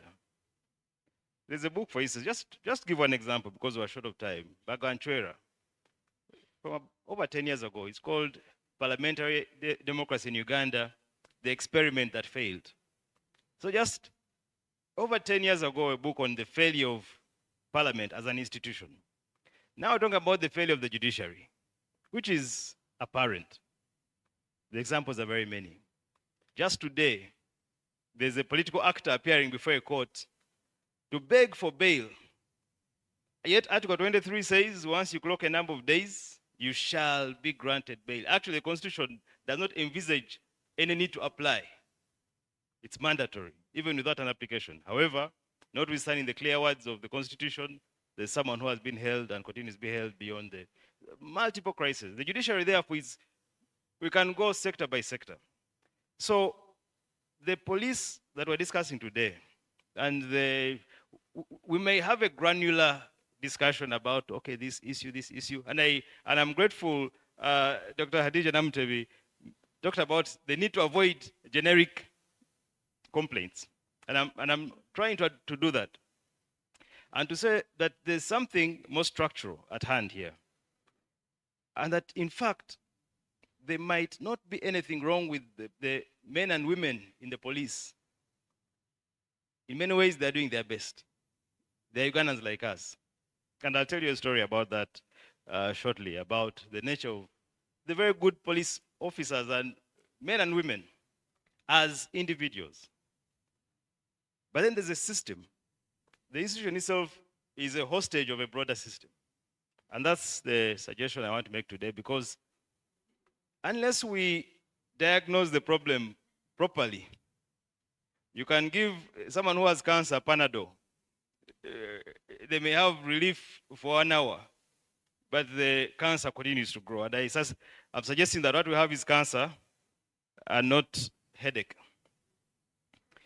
So the conceptual questions are here, but I don't think we really need to go into them. They have been discussed by Mr. Ndifuna, by the AIGP and others, even in the previous convention. But really, democratic policing is policing that's accountable to the people, that derives this mandate from the people. Policing by consent, not by force, not by imposition. And it's based really on the idea, ultimately, of the social contract, propounded by those philosophers, Jean-Jacques Rousseau, Thomas Hobbes, John Locke. The idea that government is based on a contract, where man is born free, human beings are born free. And in the ideal state, each one of us should be able to move around without the need for police or the state. But we give up some liberty in return for protection, for order. So there's a transaction, there's a clear basis, and it's based on that transaction, that exchange, that the police, the judiciary, any other organs of the state, it's based on that clear contract that they derive the mandate to regulate us and to use even coercive force on us and others.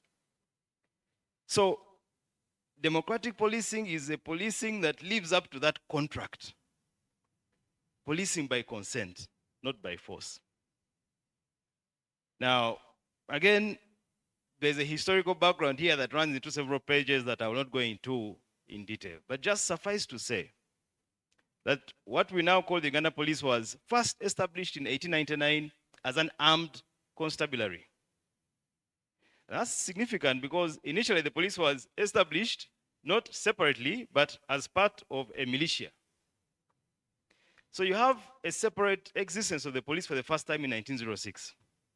But even then, from its very inception, it was not planned as a group of people assisting, protecting, and serving the citizens of the protectorate, but it was performing military and paramilitary duties. They are dealing with both internal and external threats. So although nominally they had been separated from the army, in fact, it remained some kind of paramilitary force. But more importantly, it was established not to serve, but to control in the spirit of Mamdani, citizen and subject. So the Africans in Uganda were not citizens, because the citizen, you have rights and responsibilities. A subject, you're a slave. The law acts on you. It rains, just like rain falls down, it just falls down on you. You don't have any role to play in it. You experience power. You experience the state coercively. You don't experience the state in terms of services. No. You experience it in its coercive sense. So that was the police. And I think it's also important to note that, like the army and other factors of the state, it was also, so it was ruthless. And if you look at the Buganda Agreement and other agreements and the Uganda Order in Council of 1902, it was specifically said that, so they created these dictators at the local levels. And in the case of the Order in Council, they said, when a police force is established for the protectorate, it shall be placed at the disposal of the chief. The chief was a dictator at the local level, with judicial, executive, and legislative power. For many Africans from 1894 to 1962, the person they know who was acting on them was the chief. And at the disposal of this chief, you know, it sounds, I don't know if you're getting the nomenclature, the terms. The police is at the disposal of the chief. It's like how you can say there's going to be this car. This car is at your disposal. And that was the experience of Africans in the protectorate. The police was serving the ends and the demands and the desires. And Mr. Ndifuna, I think, referred to this. I think for me, one of the most interesting books in this respect is Makon, a 1996 book that talks about policing the end of empire, that describes some of these things. These are important because, as my favorite quotation says, the past is never dead. In fact, it's not even past. Because we would hope that in 1962, something changed fundamentally. In fact, in 1962, what changed were the faces of those at whose disposal the police had been given. Just to take a small step back. The first riot unit was formed in 1951. And that emerged from the disturbances, so-called disturbances of 45 and 1949. What were those disturbances?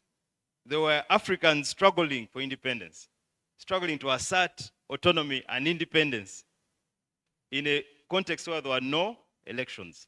And they were ruthlessly, very ruthlessly put down.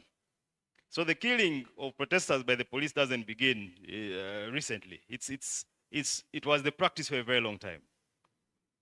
The protests were against monopolies, economic monopolies, Asian and European.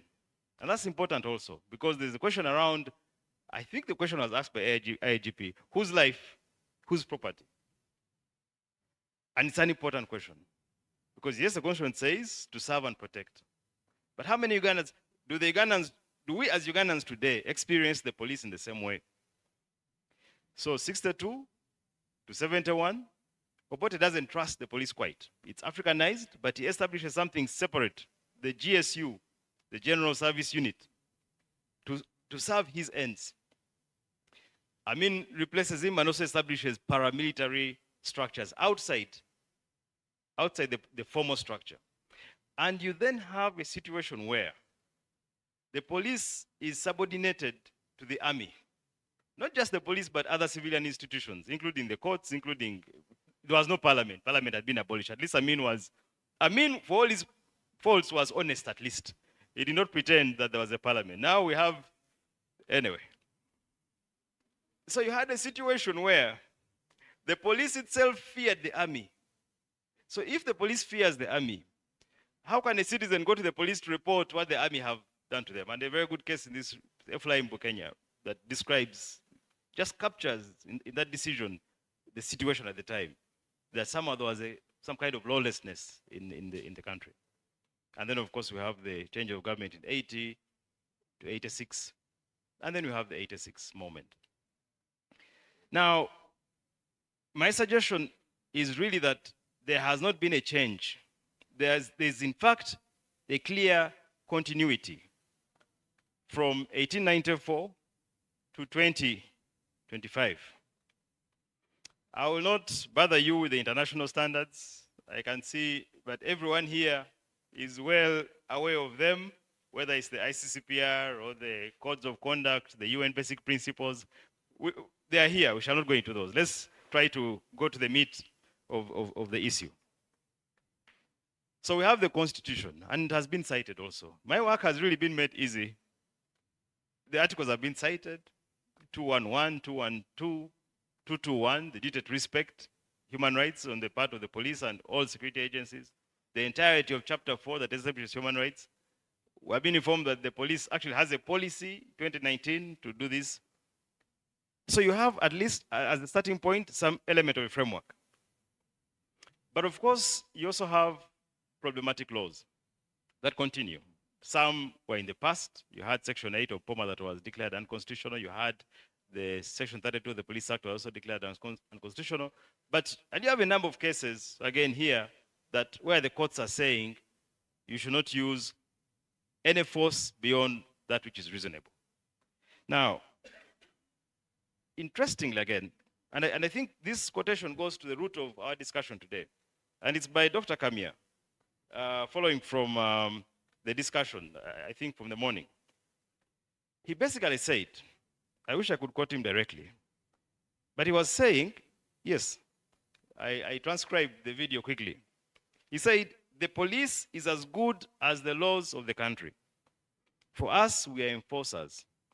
We shall enforce what the parliament has passed. He is both correct and wrong. Because what if the parliament says, shoot all the protesters on sight? Will you shoot the protesters on sight? Because that's what parliament has said. Is there not some kind of room for a conscientious objector? The human being standing and saying, this law is there, but this law is so manifestly unjust. So I guess that's a discussion for this morning. At what point does the police say, no, not all laws are deserving of consensual compliance. Some laws, in fact, in some cases, there's a duty to disobey the law, even on the part of the police officers. To argue otherwise would be to say that in apartheid South Africa, police officers were duty-bound to obey such an unjust law, or the Jim Crow South in the United States, or so many other examples. So I will not go again. Okay, the cases are here. But I'll come back a little bit to the question of law. But just talk about the lived realities, because that was the homework that I was provided with. So we have the international standards, we have the Constitution, but what's happening in practice? And again, honestly, you know what I'm saying, you know what I'm going to say, and I know I've only been called here to say it because after saying it, I can run away. But for you, afterwards, you still have to engage. So let me say what you are thinking but cannot say. The first thing is militarization of the police. And we all know it. It has happened. In fact, my suggestion is that it never stopped. It's a continuity from the colonial period. It is a continuity from 1899 when the police was established, not independently, but as part of the army. And that it has never really quite been divorced from the army. So what we have is really more of a continuity. But it has become worse from a whole string of IGPs who have been army officers and DIGPs. From the police itself, slowly taking on, and I'm citing here the work of the Human Rights and Peace Center, my colleagues, Dr. Sylvie Namwase, Dr. James Nkubi, Professor Nalwairo, and others, Mbazira, Professor Mbazira, Dr. Zahara Nampeo, who conducted a study over 4 years and highlighted the various ways in which the military has entered into so many otherwise civilian arenas, but including the police. So much so that the police starts to take on the character of the army. And I think this is a point my friend Sarah Birete made last year also. And Mohamed Difun also made this morning. That at some point it becomes difficult to know whether you're dealing with the police or another group.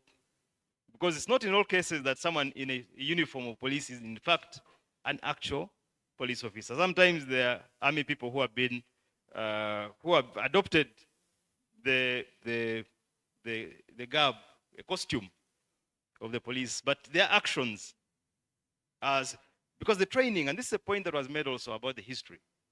The colonial police was trained to be aggressive because they're not dealing with citizens, they're dealing with slaves.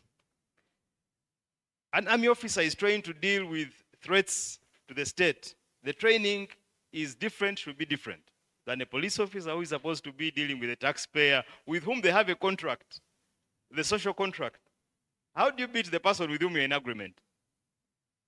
Now, that only happens if there's a certain fusion, and it has happened even in terms of the uniforms. So the police starts to have uniforms that look like those of the army. The nature of the weapons.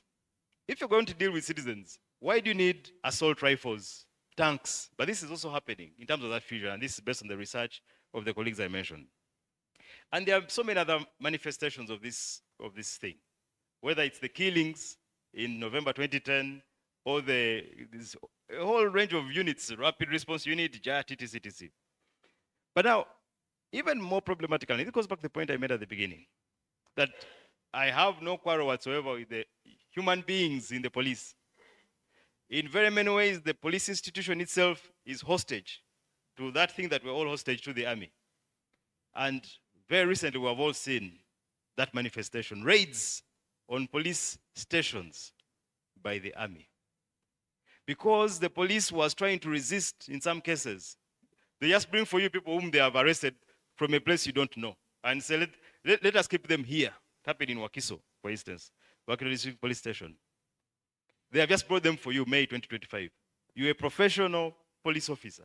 They are bringing for you people for you to keep. They are bringing for you, essentially, people who have been kidnapped, tortured perhaps, and saying keep them. From the moment you accept them, you become liable. So in one case, the OC was saying no. And you know what happened? It was it was like civil war. In another, a similar incident, the officer in charge was herself attacked by security forces. They wanted to strip her naked. So what kind of psychology is that of an army which delights in the humiliation of police officers, even female police officers, to humiliate, to hurt them? So in fact, this convention should partly be a discussion as to how we can assist the police in the very difficult situation they find themselves in which they are supposed to be keeping law and order, but in law, including aspects of the UPDF Act and even the amended one, and in practice, they are themselves hostage to hoodlums, as Mr. Ndifuna said, to a runaway police, a runaway security force that has seemingly no guardrails. I've mentioned the second realities I'll mention is the colonial continuities. I've already alluded to them. But there are others. You go to report a crime. One of you ask for your name, but also your tribe. So what does my tribe have to do with the loss of my phone, for instance? When we trigger by tribe, now will that make the report faster? The investigations, will they become faster? it also happens in courts. The accused person, age this, Machiga by tribe. Are you trying to record the number of thefts by the Machiga? So that continuity. There's also the question, I think, Mwamidifna mentioned, the question of the need to decolonize. But the decolonization must be comprehensive. And this takes me to the third point, discriminatory policing. In the colonial time, it was the Muzungu who was feared, and to an extent, the Asian. But at every part of Uganda's history, there's been an ethnicity that has been feared. And that ethnicity has always corresponded with the ethnicity of the president. So from 62 to 71, a particular ethnicity was feared. 71 to 79, and so today we know the ethnicity that is feared. Unfortunately, it's mine. There's a time I purchased land somewhere in Luero, and then I went to get possession, and the person was calling me, one of the poor, the neighbors was saying, Afande. I said, but I'm not a fan, I'm a teacher. He said, but the person from whom I had bought the land, in order to ensure that no one came back on the land, had told them, that one there is in the army. He works in security. And it was believed. And it's believed because, in fact, that by and large, that's the face of the army, and it's the face of a significant part of the higher echelons of the police force. I don't know who can do that research safely. Justice Access Point, is that an area you want to enter into? Andrew Mwenda tried it so many years ago. He said that the Army High Command was full of Banyankore. Actually, he said Bahima. He was arrested, charged with sedition and promoted sectarianism. That's why we have the case of Andrew Mwenda versus Attorney General, which declared sedition to be unconstitutional but retained sectarianism. So, Mwamidifuna, if you began doing that research as to the ethnicity of the officers, you'd find, I suspect, a very interesting skewing. But it actually happens. Every time you see press statements, you'd find there's a certain pattern. It's just too ubiquitous to ignore. There's actually a comedian who had a very interesting skit where he was talking about, you're talking with the officer, the language is very heavily Nyachara. Then as he was leaving at the gate, the officer was, and that is discriminatory. And that is really also a continuation of the colonial holdover. The fourth reality, which is a very sad one, is cooperation with criminals on the part of the police. Whether it was Border 2010, in which there was an actual working arrangement with thugs in the borders to beat walk-to-work protesters, recorded. 2017, Museveni himself said the police has been infiltrated by criminals. But was it infiltration, or was there some kind of MOU that you will help us? There are reports, anyway, you said you should not cite unsubstantiated. But apparently, in some cases, you go and report loss of your phone, they say, that one was from which sector? There seems to be an understanding. In 2017 again, there was a dismantling of a narcotic syndicate involving very high-ranking police officers. So it takes you back to Animal Farm, where the pigs look from man the animals look from pig to man, man to pig, and so at some point it becomes difficult to distinguish between the police and criminals. Now, the fifth point, and this is sort of related to the foregoing, welfare. Now, I'll just cite the 2022 Human Rights Commission report. Squeezing water out of a stone, working and living conditions of the Uganda police force, personnel and their implications on the observance of human rights. It's a very important report, because it's one thing to say there's something wrong with the police. Because sometimes you ask yourself, we were talking about the legal standards, the constitution, etc., reasonable force, but you see someone being arrested. The person is not resisting. They're on the ground, and they are being beaten by the police. On the head, on the neck, on the ankles, on the feet, in the other areas, and you ask yourself, Obusungu bwachi? Now, because certainly that is not what order from above would be, anyway. But there seems to be in some cases, the individual themselves taking out something. And the Human Rights Commission reflected on the idea that part of that, I see Joseph walking towards here. Give me 5 more minutes and I'll finish. That part of that might be actual mental health challenges derived partly from conditions of service. So perhaps that should also be part of the discussion. I think there's been an acknowledgement about the question of trust. It was discussed, the 2023 Justice Access Point report was clear, and I think we all have it. 75% of people do not think police uphold human rights. 80% don't think the police is doing, is not professional. 57%, the facts are there. Dr. Kamia in the recording was saying perceptions are difficult, but I think they're important. And there's not just Justice Access Point. There's a study that came out in 2023 saying only 1/5, 20% of Ugandans, only 20% trust the police. Just this year, 68% of Ugandans said they trusted LCs more than the police. So there's clearly, if democratic policing is policing based on consent, founded on trust, there's something fundamentally broken. Now, there's going to be an afternoon session about comparative perspectives. I see South Africa, Kenya, that's part of the discussion. So I'll not go too much into that, but just to say that in both of those jurisdictions, there has been created independent policing oversight authorities. Incidentally, both of them in 2011. What the Kenyans are quite interesting. The chairperson of that authority is someone qualified to be a High Court judge, with 7 other members, persons of 10 years experience with criminology, psychology, human rights, gender. So that's an actual oversight authority. The chairperson of the Kenyan Human Rights Commission is an ex-official member. That is an oversight authority that includes civilians with teeth. The same with South Africa, an independent police investigative directorate. Again, a body established in law that includes civilians to actually have oversight in accordance with the social contract.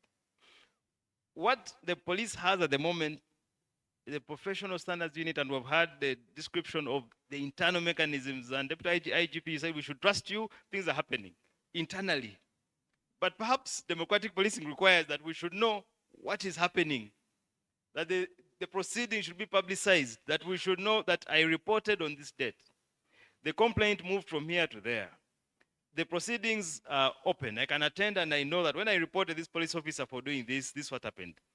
But perhaps also, and this is just very important, if in the Kabaziguruka judgment, the Supreme Court has suggested or said that the military tribunals were improper, partly because of the lack of independence from the armed structure, perhaps the police should draw some lessons from there and move towards an actually independent body that has civilian oversight, etc. Ghana has taken the same route as I'm now getting tired, as Ireland and Sweden. But I want to suggest also that incidentally, Ireland has, the police are called guardians of the peace. And in Sweden, the police is the most trusted globally. So there's something happening there. But I also want to suggest, because it's easy to make these recommendations. And I go back to where I began from, that in fact, I don't think, while this will be an important recommendation, incidentally, this recommendation was made in the Sevutindo report. How many years ago was that report? From 2010, was it? She specifically, the commission specifically recommended just this. She actually recommended the Police Service Commission, composed of civilian oversight that would actually have control over appointments, promotions, welfare questions. So why is it that that report, there must be something about the will. And that's why, while I point it out as a possible recommendation, I hasten to add that I'm equally aware that that recommendation alone will not solve the issue. Because it will be suggest that simply because we have the Electoral Commission, and now you know it is called the Independent Electoral Commission, and it's chaired by a justice of the court, has it really changed in terms of our trust in it, or in fact the things it does, or the things it fails to do? So I put it here as a tentative recommendation, but I hasten to say that legal reform by itself will not do much without the real question is a much deeper question. It's a structural question. until we have a genuine transition to democracy, and that's a political struggle. It's not a question of law and legal reform.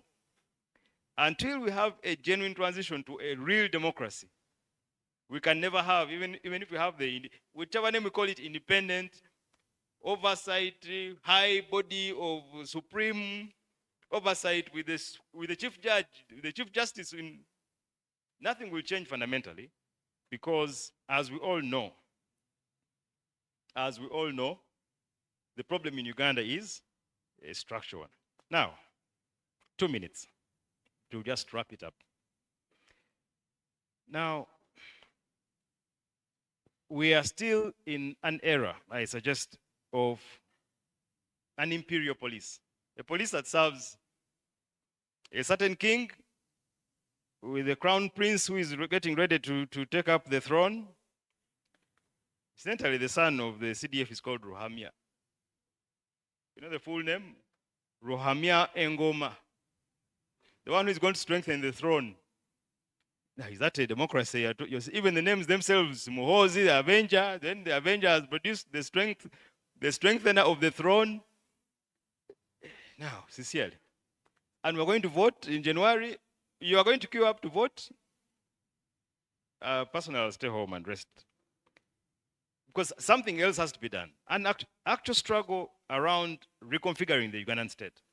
A real discussion around, I've said elsewhere, maybe a federal arrangement in which at the most basic level of governance, people feel that they are truly governed by consent as opposed to an imperial president, perhaps.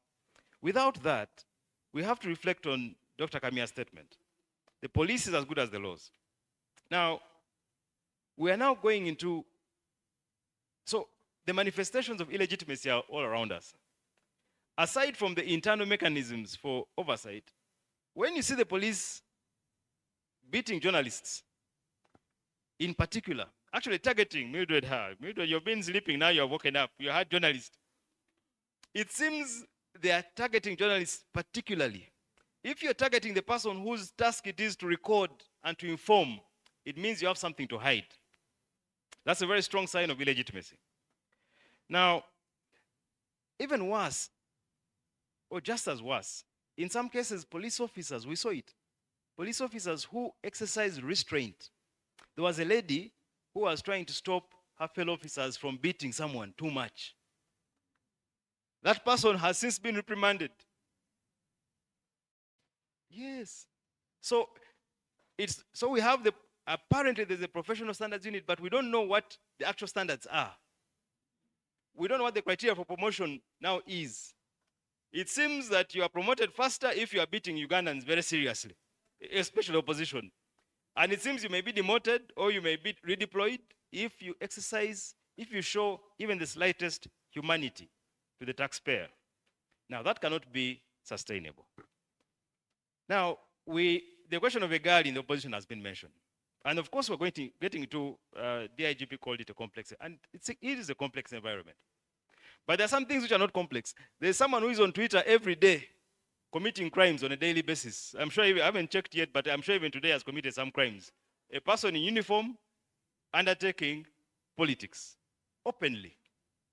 Talk about torturing Ugandans. Displaying a picture of a Ugandan in his custody, in his basement, and saying, he's here, I'm torturing him, with visible marks of torture. He came out and could not walk. So it's televised, publicized, live tweeted torture, and the criminal is announcing himself. He's saying, I'm here. He's promising to torture others. He's saying, Kabobi, if I catch you anytime I'm coming. Now, you want us to first go and first file a complaint? We report now to the police. He's there. And he has said that, Bobby, I'm going to provide your security. How can the person who is threatening you with torture and worse has said that for the purposes of elections, no other person apart from the UPDF is going to provide security? So the Electoral Commission may be saying one thing, the police may be saying one thing, but we have heard it direct from the CDF. So again, for me, it is not the police, the human beings in the police that are the problem. It's the institution itself which is as much a hostage as Eddie Mutwe is at the moment. In a normal system, the CDF will not dream of saying the things he has been saying. In a normal system, he would have been sanctioned to, he would have been already the subject to sanctions. The idea that he feels able to do those things that he's saying suggests that there's something else going on that we all know.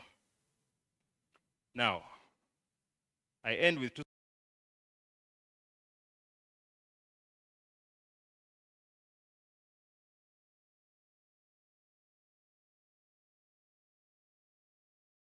Times, it must have been 2016 when Bessie said, I'm not participating again. When was he organizing Walk to Work? I don't even know. But one of those times when he had just lost. Maria Barnett, the Human Rights Watch country representative of Uganda, asked me to go with her to his home to see, because he was under preventive arrest. He was being detained in his home for his own safety. He was being kept at home, stopped from moving for his own safety. He was trying to say, let me go, but they said, no, you need to be here for yours. And it was surrounded by police. We were stopped from accessing the place. There was police in riot gear, full riot gear, and they looked quite intimidating. So I was trying to have a discussion with them, and one of them whispered under that very intimidating thing, say, tofayo chinanacho chijakugwa. Outside, he's looking very intimidating. He's putting on the uniform of terror and oppression. And in fact, he's standing outside and guarding the candidate. But he's passing on a message to me that he's actually comforting. He said that, don't worry, this situation is temporary. At one point, it will end. The second story and the last one happened about a month ago at the LDC court. Some young girls had been protesting, I don't know. I think they were protesting the lack of imprisonment of Muhoozi for the things he said, but they were arrested. The police arrested those who were protesting the criminality. They're not arresting the criminal, they protested those who were arresting, anyway. So they were produced before the LDC court. Now, as we were waiting to process bail, an officer came and said, he told Aaron Kiza that you're not allowed to take pictures. So the question we asked was, under which law?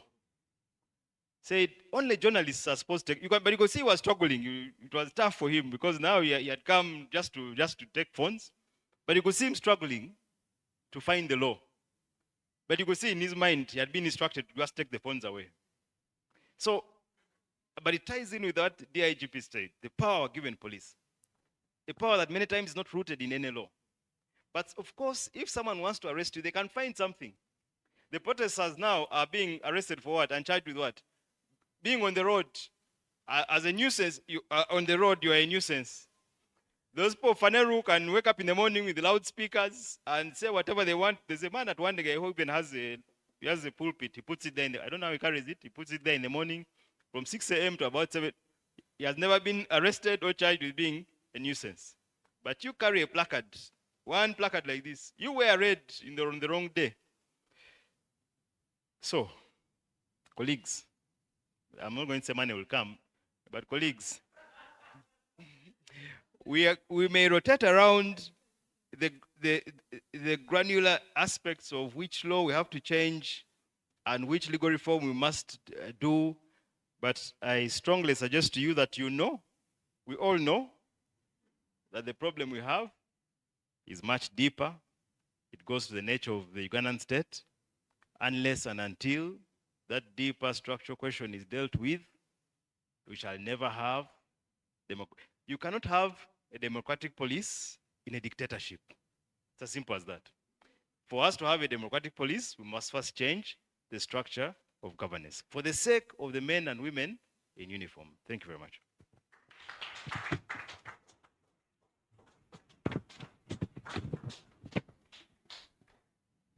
More and more hand claps to Dr. Msinje.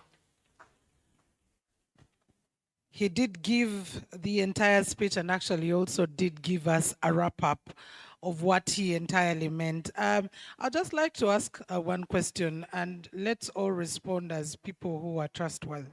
How many of us trust police? With a show of hands. Madam Hadija. Including yourself, of course. don't feel intimidated. Let's say the truth. Okay, terms and conditions apply. The ones in uniform, not Adija and not there. How many of us trust police? Hey, JP Adija, you look behind there and see. And no, this speaks to one fact that trust is not something that comes in an instance. It is built, and that is why we are having these conversations. And thanks to Justice Access Point, that we get to have the bitter conversations, understandably so, but to be able to build that confidence, to be able to build that kind of trust that we need to have at a later stage. So the people have trust, but maybe if I ask trust level and I started asking 50%, someone is already agreeing. They don't trust police 100%, but there are those who will say, I give it maybe credit 4, credit 6, D1, whatever it is. But to a particular percentage, of course, the trust is definitely there, and for the work that has been built for a very long period of time. Now, I'd like to invite Dr. Sarah Bidete to give us a brief discussion of what Dr. Msenje did present. She's the Executive Director of Center for Constitutional Governance. And ladies and gentlemen, let's welcome her, because immediately after her, yes, we'll be having our breakfast, break off a little bit, and then continue with the next session.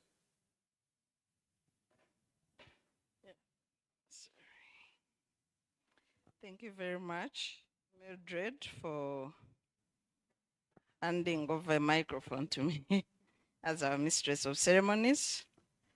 Our hosts, Mr. Ndifuna and your team at the Just Access Point, the representative of the IGP and my friend, Dr. Normative, with your delegation from police, our keynote speaker, Dr. Msenje Kabumba, ladies and gentlemen, you know, as Dr. Kabumba was presenting, I was like, okay, so after that presentation, we should have gone home.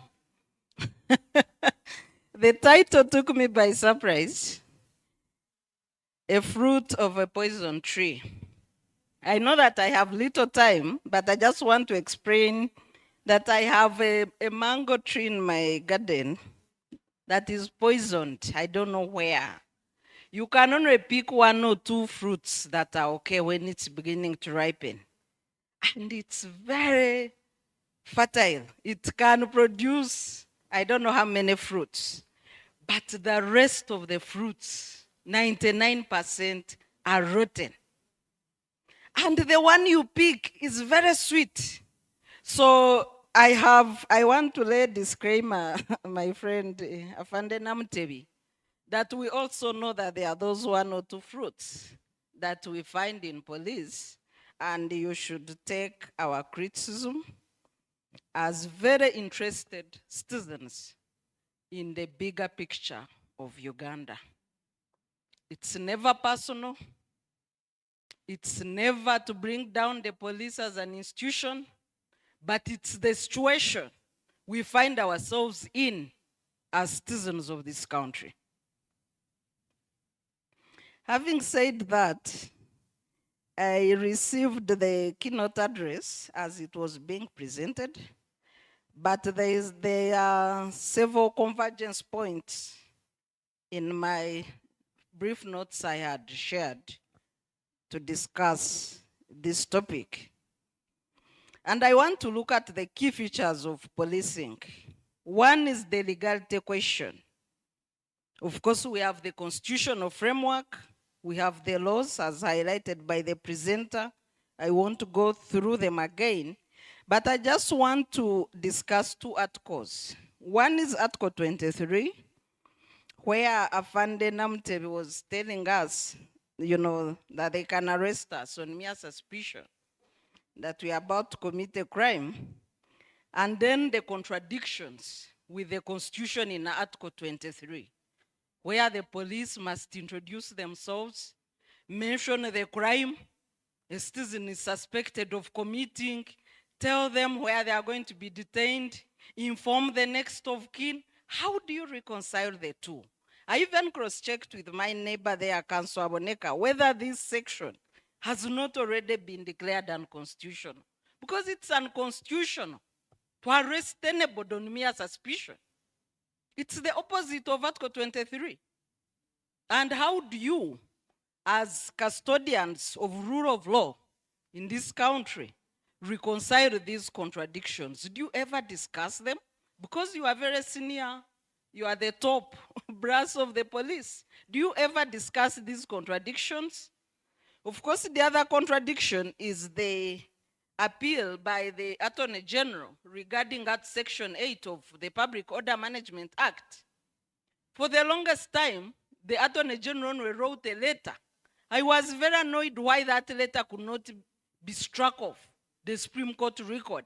And then he wrote Supreme Court and wrote to you people that you ignore the Constitutional Court ruling and you keep enforcing POMA, Section 8, assuming that you have powers to grant citizens permission or to deny them a right to assemble. Highly educated police. I keep reminding citizens that for the 62 years of Uganda's independence, we have the highly qualified men and women in uniform, both in police and the army. We have never had this level of intellectualism in security forces. But is there value to the citizen? Is there value of your education to the ordinary people in the way you exercise or abuse your power? The other article I want to discuss is Article 209 regarding the functions of the army. And why do I discuss it in the convention that should look at police? There is a provision under that article that the army can only be invited in situations regarding citizens under emergency or disaster. It is very clear. You have made it the norm to cover the abuses of the army in brutalizing citizens, hiding behind an invitation. We know you never invite them, but you go to the public and tell lies that you've invited them. And we are discussing taking you to court to produce evidence of these invitations that bring the army in the citizens' arena to brutalize them. Case of Kawempe. Did you invite the army? Was it an emergency? Was it a disaster? Why do you cover and carry the baggage of their extremes and abuses? So we are going to be taking you to court to produce evidence of those invitations. As police, because you are representing the IGP. So we are going to be taking you to court to produce evidence of those so-called invitations and explain circumstances. Because in most cases, the army even deploys a head of police. Like cases of Nup siege, you just run to cover the abuses of the army at Nup headquarters. Under what conditions we are going to take you to task? Do you invite the army? And for what purpose?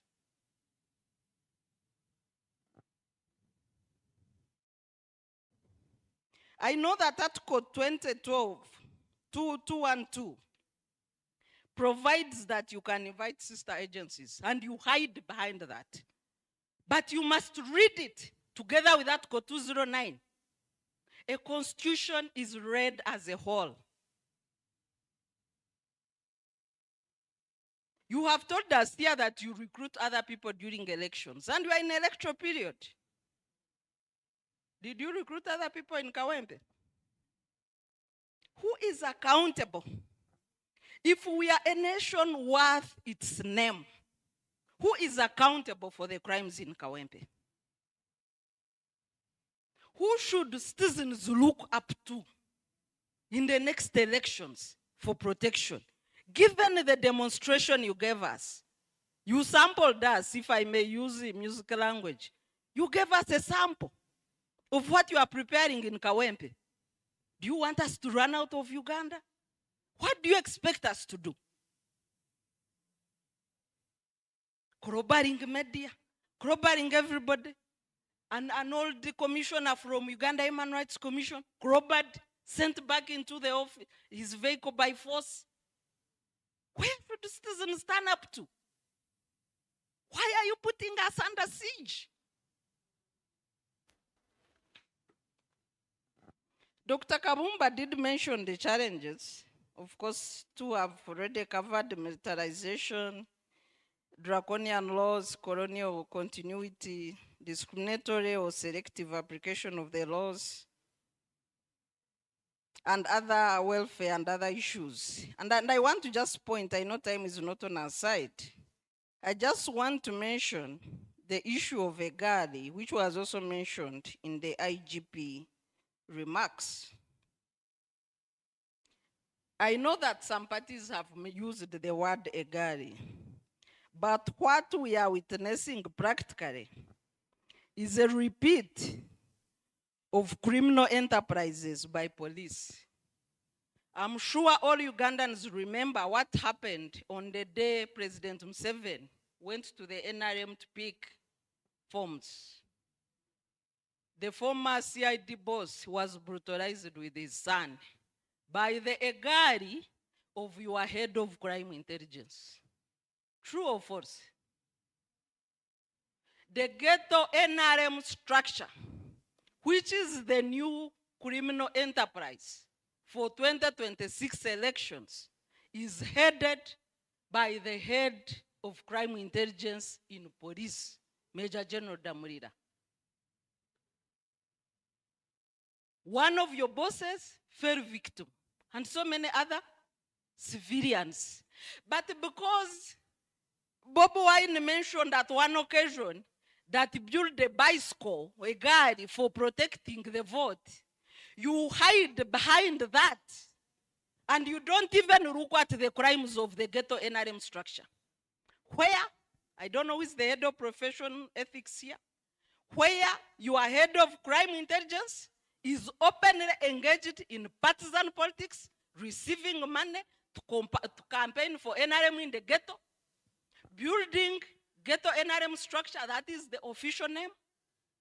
You are head of crime intelligence, openly partisan, building a crime enterprise for elections. Who should hold him accountable? Who? Isn't he one of your bosses? Did you ever discuss the crimes of that day in your top management meetings? Or you are scared?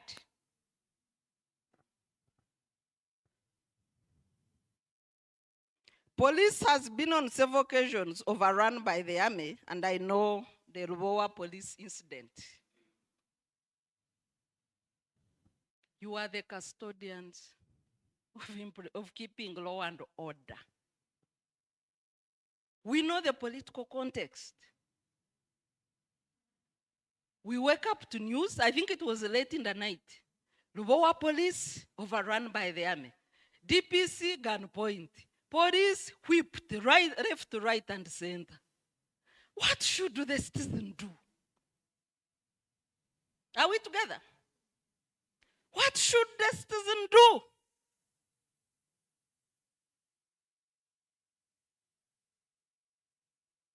Then tomorrow we might see some of you on camera saying we invited them, inviting them to whip you. What was the matter? Can you distance yourselves from the criminality of the army and stand alone as the police?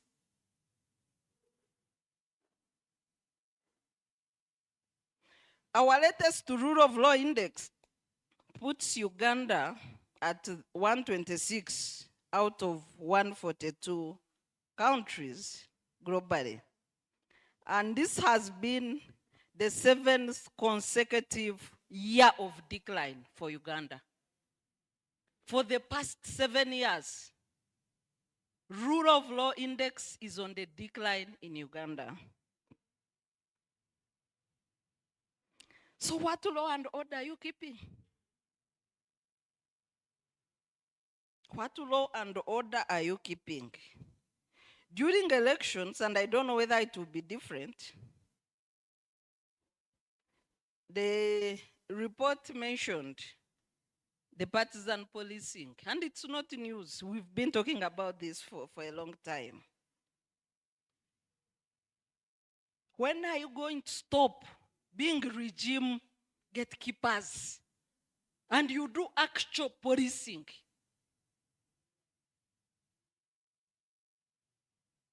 You are going to go out, even when the army, overpasses your impunity. But you do partisan policing. Partisan. Without any sense of shame. And we see you. And we take note as citizens of this country. And your children will take note of that. Even when the citizens would be saying, okay, the army is the biggest criminal enterprise, but why do you also do partisan policing? Freedom of assembly, you know what you do. Anything to do with opposition, you can even wake up at midnight to issue letters. But when it's the other side, even when they've not written to you, you will pretend that they wrote to you. Yet we know they don't usually write to you. And you will be there escorting them. Why? Can't we count the 2, 3, 4 good fruits in this poisoned tree? Why don't you show us these few fruits that we can touch on as a people?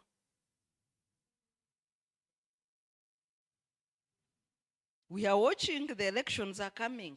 What are your plans? Like I've said, we are using Kawempe to take you on as an institution and individually on your partisan conduct during elections, on your pretense that you invite the army. Instead of leaving them to carry their burden, we are going to take you on.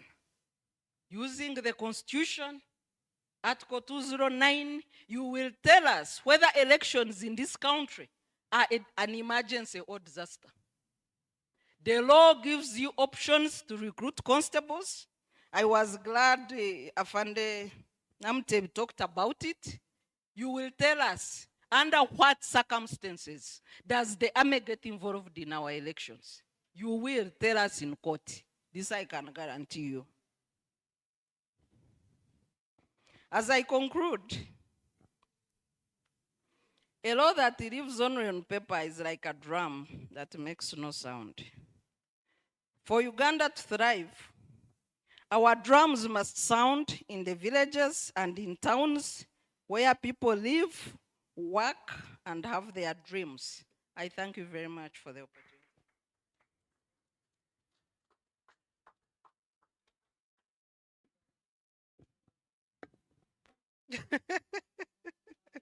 GP Adija, the heart was pumping. She says her heart was pumping and good Sarah finished. But she looks tough on the face when she's speaking about things that she's passionate about. But that is what I would call tough love, because like she said in the beginning, it is coming from the citizens who are concerned about what is going on. And for each one of us here, we would love to bequeath later on a country that is democratic, a country that works for our children, for our grandchildren. When our children start asking particular questions about what happened and what we did, we want to be able to have some answers and not just fold our hands at that. But thank you very much, Dr. Sarah Birete, for that passionate, discussion that you did bring. And like she said, court is coming, so let's just get ready with the evidence. I know that is what happens in court. The evidence of the invitations that have come through. But of course, we continue with this conversation later on, because in our session, we're also going to, in our next session, we're going to have issues of challenges and some promising practices for policing. We earlier on did have from AIGP Adija presenting some case studies of community policing, and we were talking about trust. Community policing is one of those mechanisms that police did put in place to be able to build that trust and collaboration. But I know we've been seated for quite a long period of time. And in the next session, I will invite Sheila, my colleague, to be able to take on that session. But before we do, I'm going to kindly request, because I know that AIJP Adija might be leaving very soon. Let's get to the podium. Let me invite back Dr. Sarah, Dr. Businje, just to be able to have a picture moment. I think we'll do it either standing, the paparazzis will tell us, together with Idi, Mr. Ndifuna, and this table here definitely to be able to join in that picture. I know our space is not enough, but the paparazzis will help arrange this. Let's get to the podium and be able to have our photo moment. Sarah, maybe we'll have Dr. Sarah, Dr. Businje, as well as AIGP may be seated, and then we'll have Mr. Ndifuna Mohammed as well joining in that. And the rest of this table here, I know the reason why I'm calling you out to please be able to join in this one, in this particular picture here.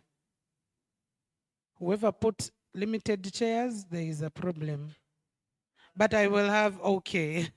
Or maybe we could have it all standing. Isn't that much better? Oh, there is, oh, okay. Yes, yes, please. Yes, okay. Yes, we'll first take this one, and then we can have, yes. Yes. Because I'd like to have our other stakeholders. We have Electoral Commission well represented. Yes. That, yes. Exactly, that is, no, I wanted to have all those coming through. I just wanted the speakers first, and then we can have a picture having all our representatives in.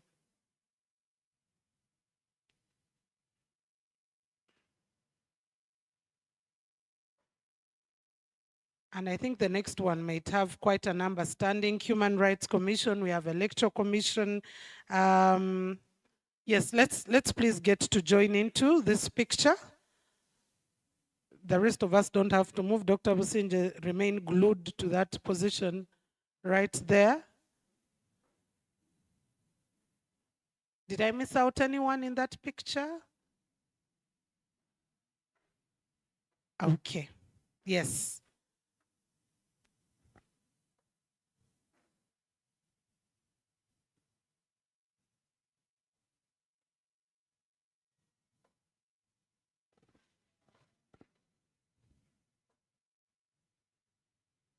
Okay, and immediately after that, ladies and gentlemen, we're going to use, let me say 15 minutes, because I wanted to give 20, but our time is really fast spent. Let's use about 10 to 15 minutes to have our breakfast. So just simply feel free to grab something and sit back so that we can get organized once again for our, we can get to reorganize ourselves once again for our next sessions. We've lost out some few minutes, but please let's all stand, stretch out a little bit, get grab your cup of coffee, tea, or grab a bite, and let us have breakfast. And I think with a handshake between Dr. Sarah and AIGP, the heart has stopped pumping very, very fast. Let's have breakfast, ladies and gentlemen. And immediately after that, in the next 15 minutes, we should be settled in, and I will then invite Sheila at that point to come and take on our next sessions. Good enough, we saved off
of history, this week we are celebrating the 1964 Uganda Rifles Mutiny, the first mutiny we had in Uganda of the armed forces, especially the Uganda Rifles, which was on 24th. We remember it. We remember it. Okay. And the mantra then actually, and there was a mutiny here, there was a mutiny in Tanzania, there was a mutiny in Kenya, same week. And the narrative was Africanization, that we must Africanize the military forces, which we had inherited from the colonialists. Okay. Now that debate of Africanizing the police.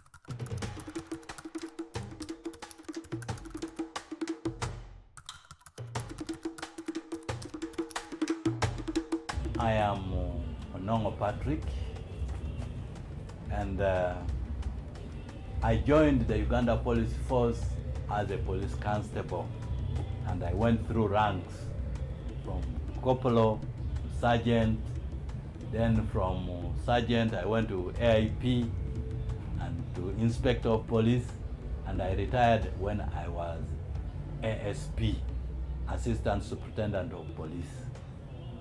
And I've been serving, I served the police force for 37 years. I joined the police in 2004 as a cadet officer and served until 2017. I exploited a provision in the Police Act which allows, it is in a public service, which allows one to retire after serving for 12 uninterrupted years. I joined police in 1989, 1st March. I retired on the 3rd of May 2022. I served 33 years. One of the things that I enjoyed most and which guided my activities and work in the police force were the functions. The functions which we can say the mandate of the police force, which is one is the protection of life and property. It is an institution which empowers you when you're serving forces, but police, the one I know, is that you are empowered, first of all, for your own good, but also for the family and also for the community. All your powers are derived from the Constitution. Said protect life and property, detect and prevent crime. So when you are moving at night alone, patrolling, and you know that you're protecting the people, I think there is a lot of joy in that.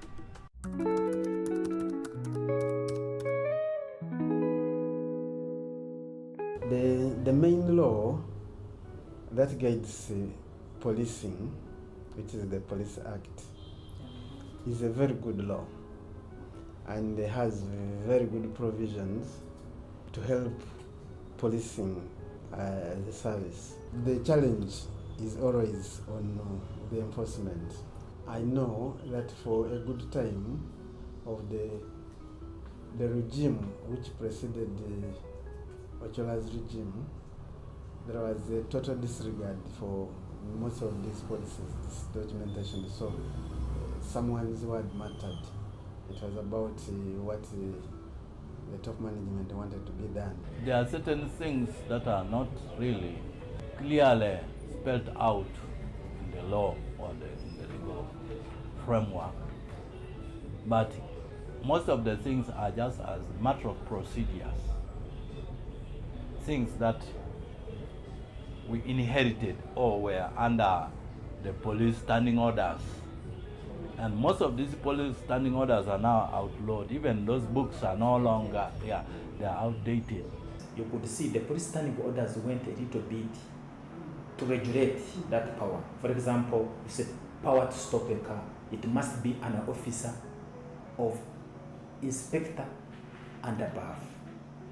The police standing order wanted to make sure that not everybody simply goes on the road and stops a car and that kind of thing. At times, other forces like politics override some of those laws and they are shelved, and the political intention takes over. The guidelines are there, very clear. People are recruited basing on their qualifications, but of course, you find moments where people are recruited. You can be in a training, then from nowhere you see a group of people already being brought. Where you recruit into the police must be sorted out fast. For example, police has no system they use in deploying and transfers. Someone will just wake up and say, even you transfer to Karamoja, the other is transferred to. And when they wake up the following day and maybe next month and they feel they want to make some changes, or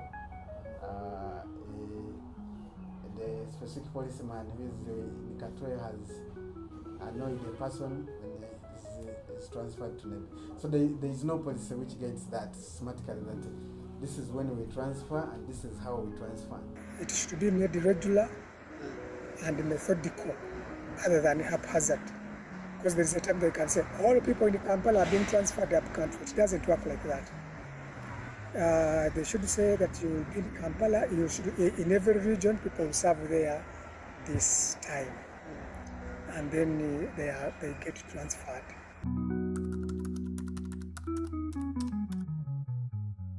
I believe that if you are going to have a police that is accountable to the public, then you need to look at the gateway. The public needs to know. They need a report. You have to tell the public. You have to tell the people you are serving.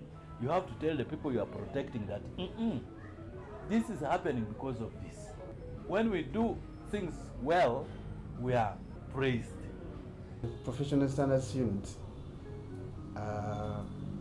does not act on senior officers, senior management officers of the force. It simply concentrates on small men, maybe middle management and small men. Checks and balances are not very clear to some level. PSU is supposed actually to check on those on those lapses, but time and again you have heard that there are ghost police officers. So when you hear such a kind of things, you know that actually there is issues of accountability. Someone does something out of impunity. I think we have to make it very explicit that once there is a violation of right of a Ugandan, that trial needs to be public. But if it is internal in the barracks or something like that, then we don't need.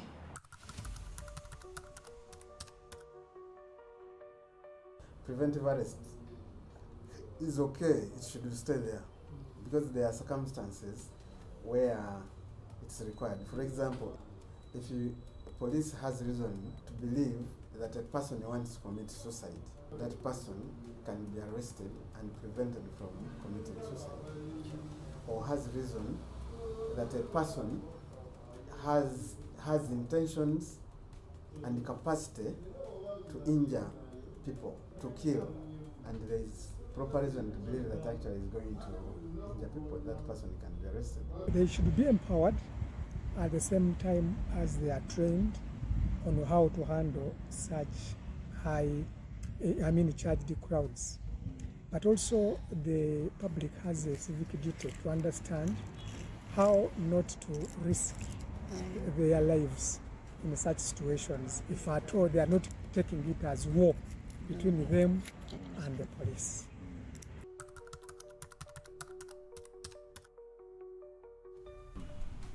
There should be a civilian component within the professional standards, for instance, so that actually the civilian, when he's reporting, he will find some other person he can confide himself or herself in.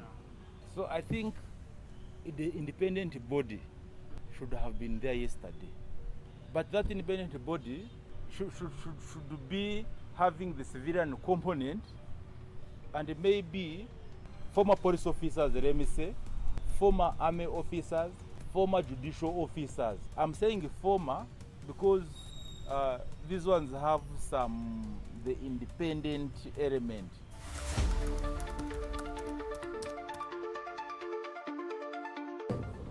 One is because the police has military commanders, so they have no problem working with their colleagues. But also, for a long time, there have been a feeling that the police is so soft, so they feel they want to get hardy guys to support the police in doing it. But I also think when the military is not at war, there are so many into the barracks and probably redundant, and somebody wants to occupy them.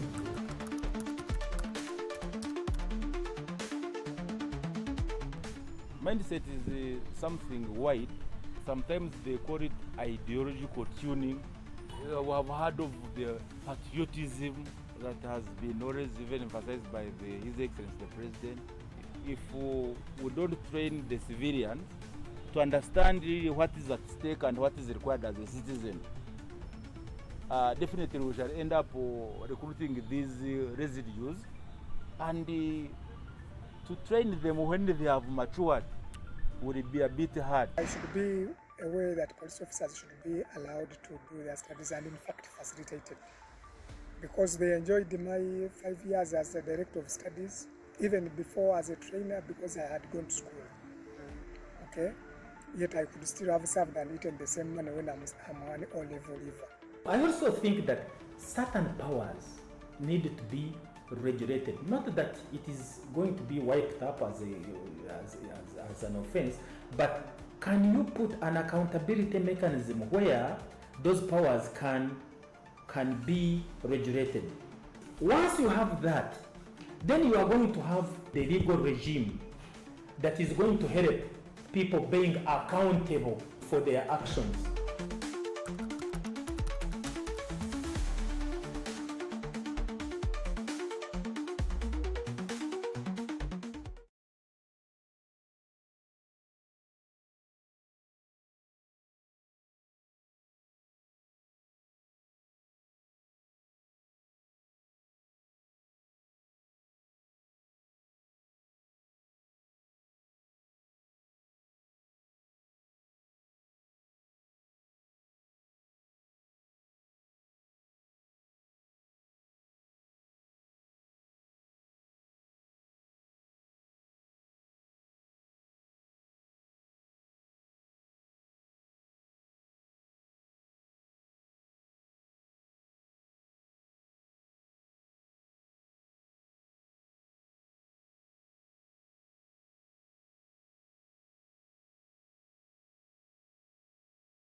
You're chewing, you don't eat well, you don't talk well.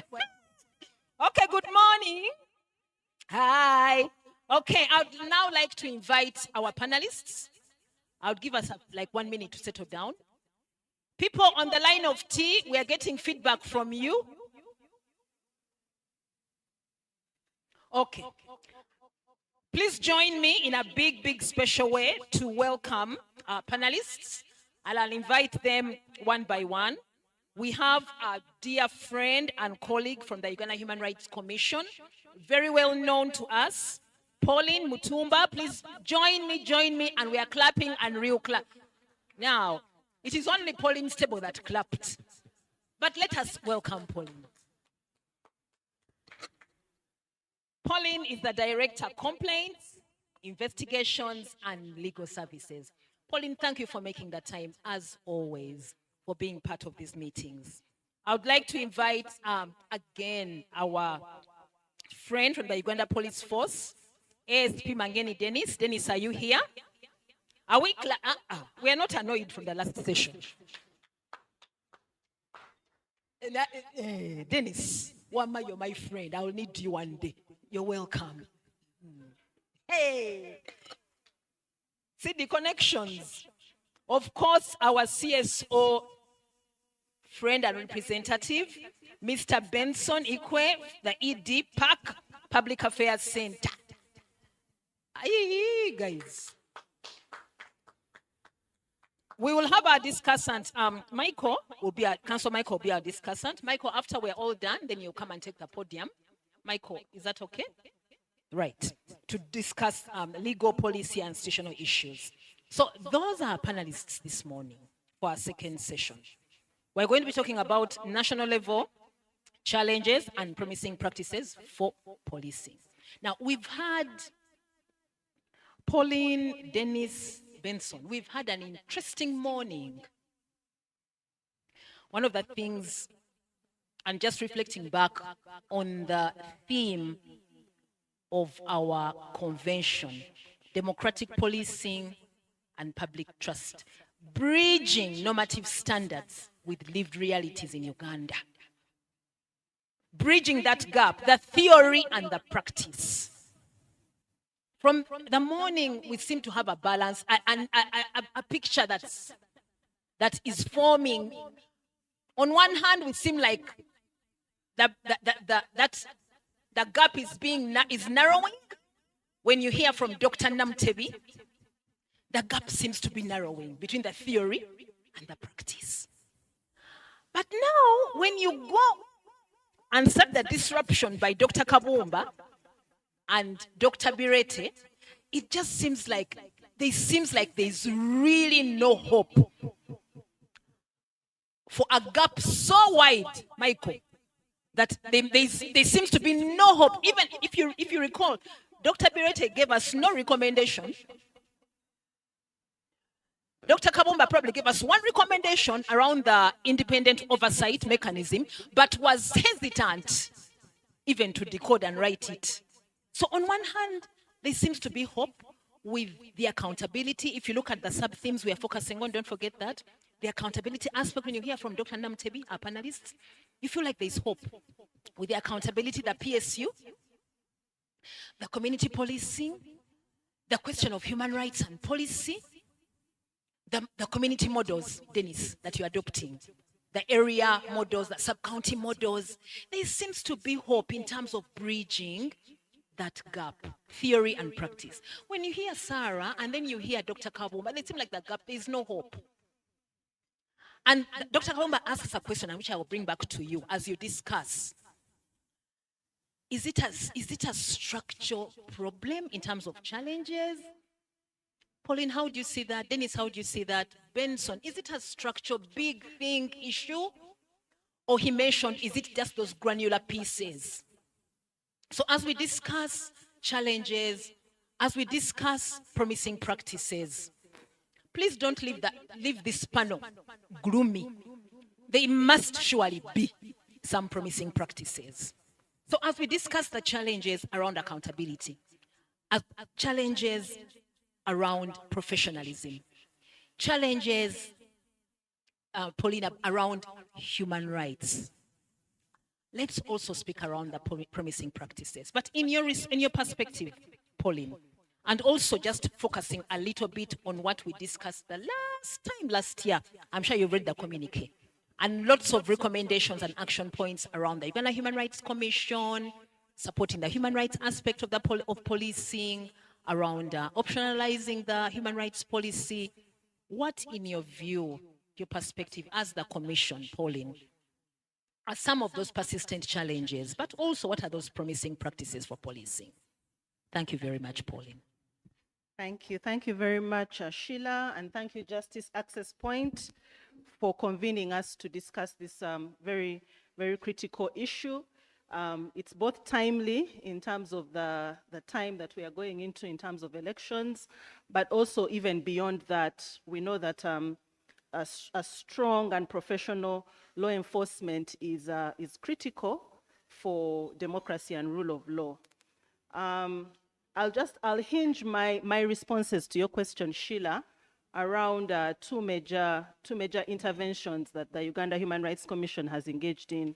One is one that Dr. Kabumba made reference to, and that is a research that we conducted and published in 2022 regarding police welfare under a very interesting title, Squeezing Water Out of a Stone. And really the idea behind that was to ask ourselves, are we asking too much, or are we expecting too much of the police, given the circumstances and the structure and the environment within which the police operates? So that's one of the core reports I'd like to reference, and I would like to invite everyone in the room to take a look at that report. It's on our website. And then I'll also be referencing our most recent annual report. That's the report on the state of human rights and freedoms, the 2024 report. That's our most recent report, which we launched in May. So I'll just start by saying that for us as Uganda Human Rights Commission, the Uganda Police Force is considered a major partner. Not only because we conduct some sort of oversight over them in terms of human rights issues, but we also partner with them very, very strongly. I don't think a month passes, Dennis, without us interfacing as Uganda Human Rights and Uganda Police Force. So we are partners in this cause, and I want to be understood to be speaking from that perspective.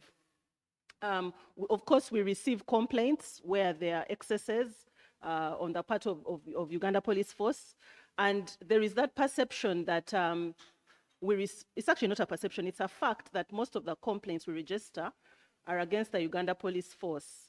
But I always qualify that by saying that the Uganda Police Force has the advantage or disadvantage of being, one, everywhere, and also being the first responder in cases of crime.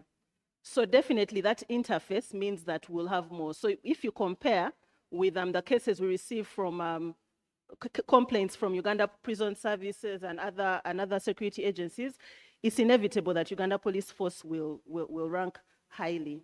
But we also refer cases. We also refer cases to Uganda Police Force because many times what we think are purely criminal matters are reported to us as human rights violations. And we offer that guidance to complainants and say, no, let's first pursue the police. And for us, that is a vote of confidence in the police to say that we believe in the police, we believe in its mechanisms, we believe that it has the ability to provide redress for Ugandans. So what would I say are the promising practices that we've seen? I want to be a little more positive than Dr. Kabumba, and I think he gave a disclaimer when he said he speaks from the academia, which looks at the ideal, and I understand that perspective. But from where we sit as Uganda Human Rights Commission, we believe that the image of the Uganda police has greatly improved. And because there was a time when there was a very high perception of the police as the poster boy for corruption. We remember those times. What eventually led to the Commission of Inquiry of Justice Sebutinde, you know, that perception that the entire system was rotten. And what we are saying as Uganda Human Rights Commission is that we feel that there has been a lot of responsiveness post-2010 to the issues and concerns that have been continually raised. And so we think that's a promising practice. There was a time when there seemed to be a lot of Militarization of the police. Yes, we still have some concerns there, but we note, for example, that there seems to be a policy trend, and of course, we've not observed it for long enough, but we seem to observe in recent times appointment at the senior leadership level of people who are career police officers and who are civilians, really, and not having that military aspect. So we think that that is positive, and we think that it is important that that should continue. We've also seen the incidences we are having between interfaces with the army and the police. Dr. Birete has issued, I think that's a notice, that she has issued a notice to the police that we are going to be taking you to court. We have concerns around that issue. When and how is the army invited to engage with the police? And we've also noted those incidences where the army has run roughshod over police, as was mentioned earlier.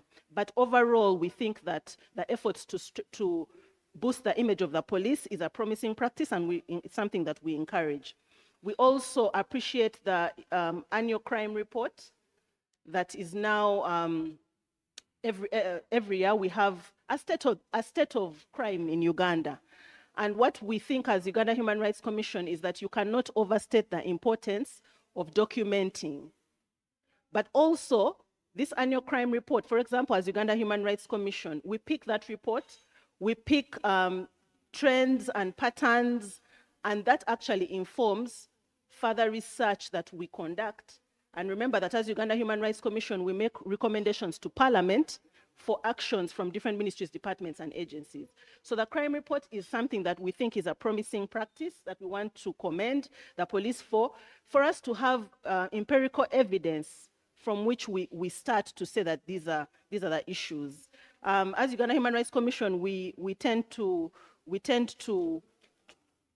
focus so much on the documentation. I know civil society may feel like it's not enough, but I always say it is the starting point because it provides a starting point for accountability. Dr. Namtebi talked about the sub-county policing model.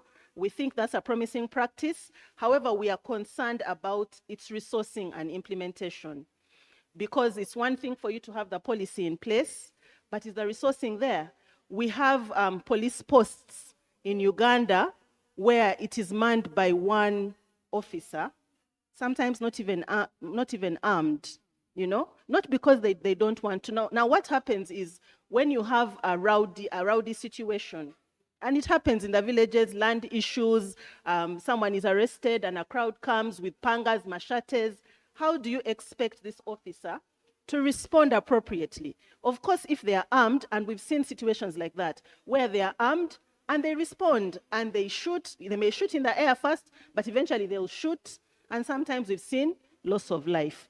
So we welcome the sub-county policing model, but we are saying that it must be well-resourced in order for it to make sense. Dr. Namtevi spoke about the professional standards unit. We think that is a promising practice because it is important that there are internal mechanisms for redress. As a basic principle, we can debate the efficiency of these mechanisms, but they must be there. Before somebody has to come to look for another institution, are there mechanisms of redress from within the institution itself? We believe that if the police can police itself first, then for us as oversight institutions, it makes life easier for us.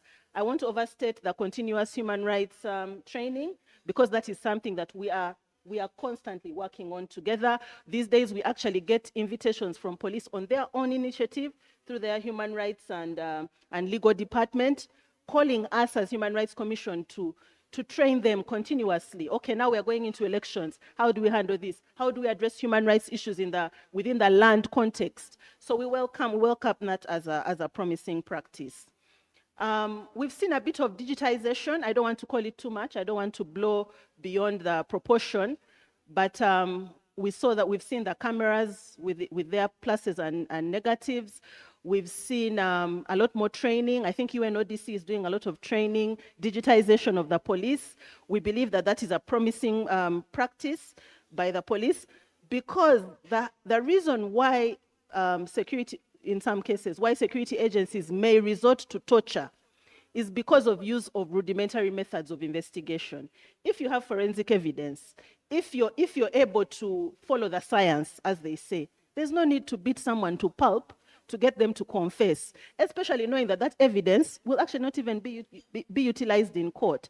So we are saying if we can encourage the digitization of the Uganda Police Force, we believe that we will have a lot more positives in reducing violations, human rights violations in the investigations process.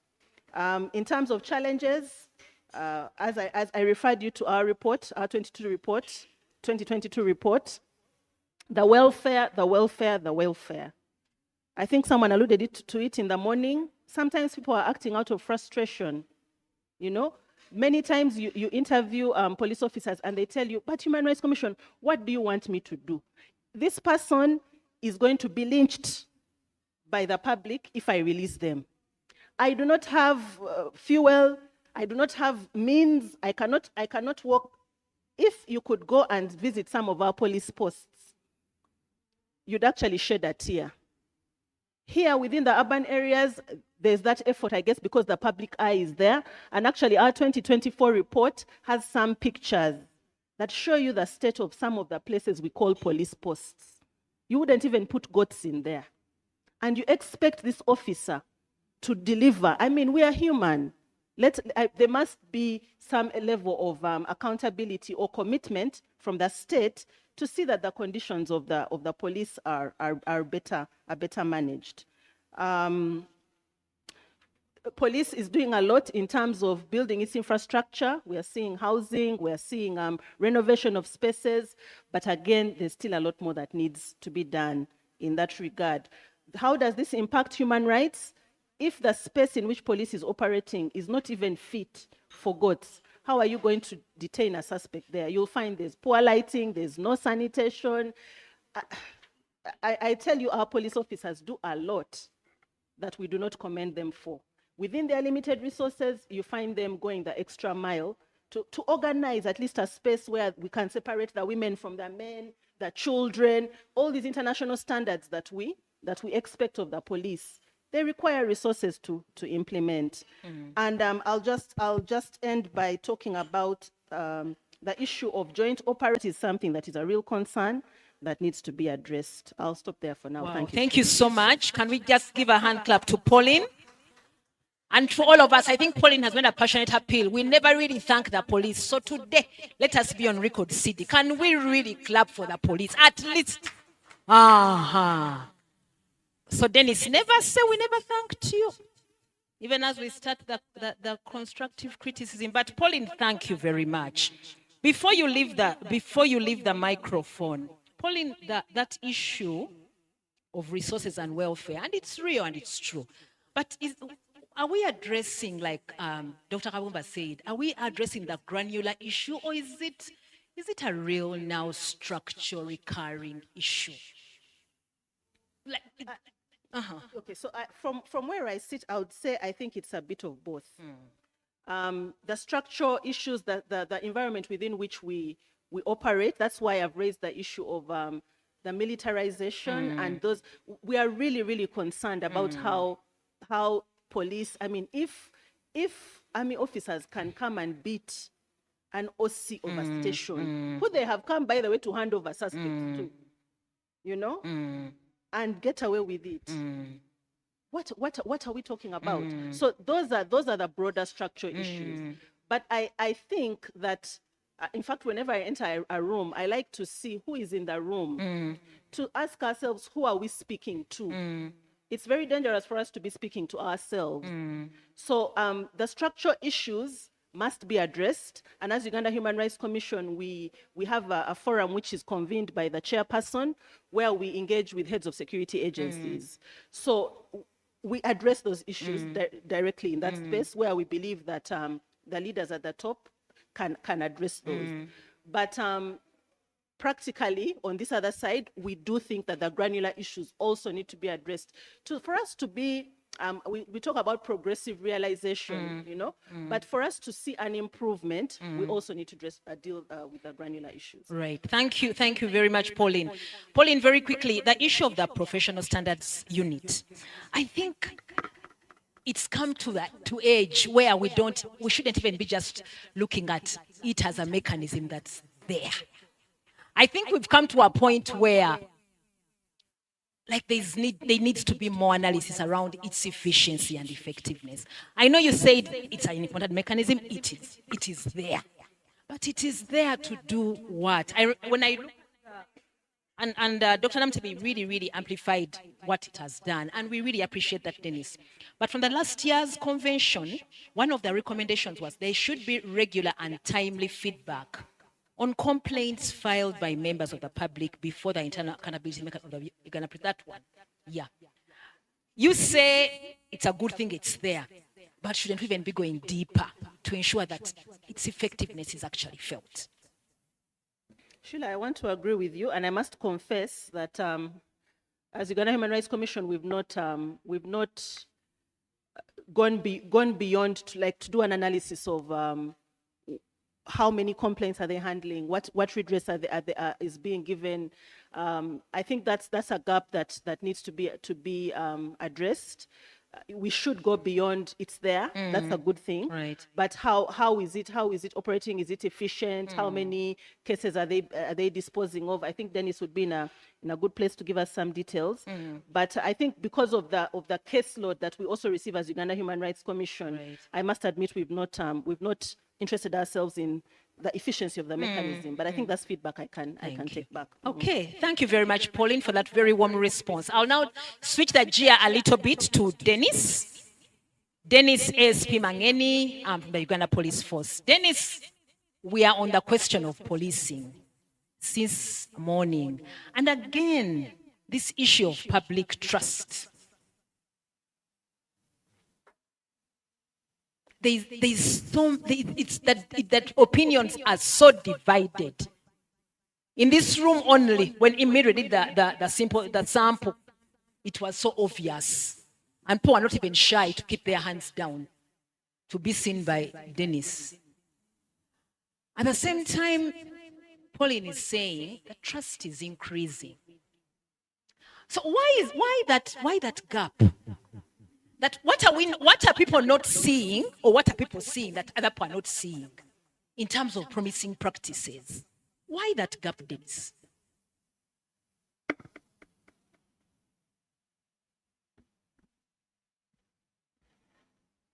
Thank you so much, the moderator. My name's ASP Mangeni Dennis. Legal officer, KMP headquarters. Dennis, let me give you this mic. I think it will be much easier for you to.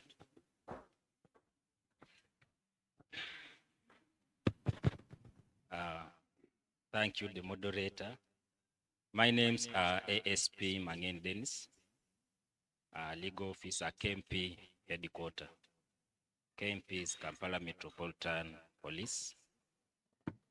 I come to stand in for Senior Commissioner of Police, Dr. Kamia John, who is unable to be with us here.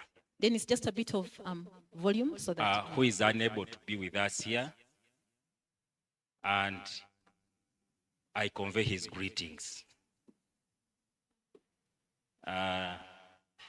Before I go to the question posed about public trust,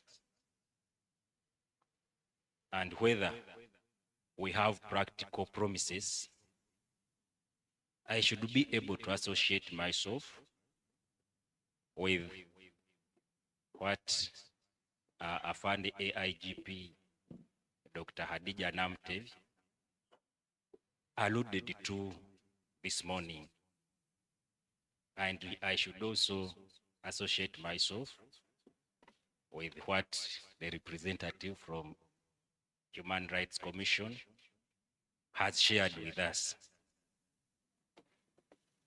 At an extent, I will agree with the Dr. Kabumba, Kabumba, yes. and Dr. Sarah, to an extent, preferably to a less extent. Today we are looking at democratic policing vis-a-vis authoritative policing, and whether the public should have trust in police. I will echo the word trending today that, colleagues, police has moved from centuries. And as we sit here, we are evolving. The only challenge me and you who are here will face is that individual perception. Even a friend of mine who has never stepped at police will have the perception from hearsay. Police is corrupt. Police is brutal. But if you ask that person, is corrupt? What has police done to you? That person may not have an answer. I will not be defensive, but reality has to be shared. The trust we are building today is as all due to the partnership with the stakeholders. And as we move on working together with stakeholders, the public needs to be sensitized that the other police you used to know is not the police of today. A point in case is that today police has gone ahead under professionalizing it. It deploys according to your profession. And in that way, it tries to bring the community back to believe in whatever police is doing. On the note of trust, we have seen the evolving of community policing. Community policing simply means empower the community to assist you to fight the crime. The experience I have is that I have been in as a detective and as district CID officer for the last 9 years. But I have worked together with the local LOCs on the grassroots. You report a case, I believe that the local council can handle. I invite the local council. I say kindly, can you listen to these people? And in the process of empowering the local council, they trust in you, and in the end, any matter they handle at their level and they can't, they will always revert back to you. So, under such mechanism, we have tried, and we are still on the move to ensure that we get the public trust. On the other note, is that on individual basis, we may not realize that we have the arsenals amidst us. We have people who can assist us. And we believe that if I carry on with this case, I will complete it. Or we assume that a case reported is a personal case. But I have looked at, I have adopted a mechanism of reconciliation. And in the process of bringing parties together, reconciling them, and each is going away with a win-win, you create more trust to the public, other than ASP Mangen Dennis putting on all the fighting equipments, coming to the village and start chasing after a suspect. Actually, the fact that the trust has grown, the same public assist us to apprehend the suspects amidst them. And I'm looking at the 9 years when I was in CID, since 2014. So, as the recipient, we shall listen to the public outcry. And that's why we have various platforms where complaints can be raised, among which is PSU. We have the offices of CLO, that's Community Liaison Officer. We have the OC station. And I want to agree with you that the office of Afande IGP is open 24/7. And no one is stopped to reach there and lodge a complaint. Someone is asking, but he's always guarded. I'm not referring to Afande Biakagava Bas. I am referring to the office of IGP. That ASP Mangin Dennis, as I am seated here, I'm representing IGP. Out together. And in this capacity, when you bring a complaint to me, I should be able to assess. I should be able to listen to you. I assess. And I guide you accordingly.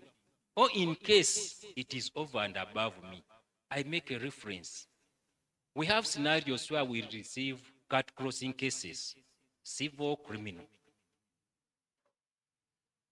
And it is, unless you have a keen, analytical and critical mind, is when you will say, by the way, this is a contract.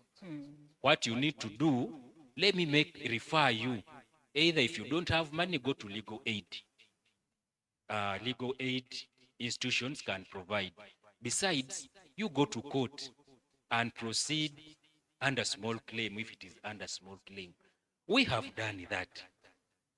But what I have also noted, that with the public who are saying we don't trust police, they are the ones who think that police is the shortcut. They want to use it as a window to get justice. They crave something to look like criminal. But at the end, we thank so much the office of DPP, which works in hand with police when it comes to investigation led. DPP investigation led. They guide. They say, no, you register this complaint. Besides, let this person proceed under civil. But where it is detected at the earliest time, we are always able to advise accordingly. So colleagues, as we speak now, when you reach at police, it's like a hospital. Not the suspect, but the complainant. These are people from the public.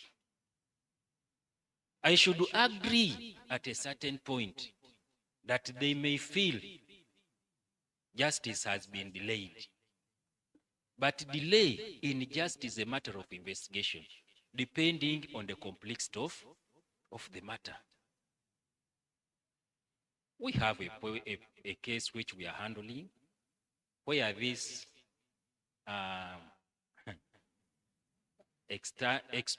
job expert recruiter ended up conning people their billions, promising to export them abroad to go and work. Now, you receive such a case, the first person could have come in December, but you have other people coming in, and it is a process of compiling, it is a process of involving Interpol and all that. So all that process may meander a bit, I should agree, but again, ours is to look at the facts in issue, such that when we serve this meal to court, court is able to enjoy the meal we have served. So, colleagues, where there are lapses when it comes to public trust, this could be on individual or personal basis, where our mechanism are not ceremonial, Madam Moderator. Our mechanism when it comes to police, is it Police Professional Standard Unit? This institution or this branch of police bites. Maybe as Afande AIGP, Hadija, alluded that we don't put whatever we have done in public. But I want to assure you that once PSU receives a complaint, especially from the public about a particular police officer, it always swings in action. There is even a saying, but why do you rush with the case of your fellow police officer? But our interest is not only to paint to the public that you see we have recorded the statement, we have summoned this police office, we go ahead and convene this court. PSU, after doing its investigation, the matter is sent to legal and the standby court is set and that person is tried.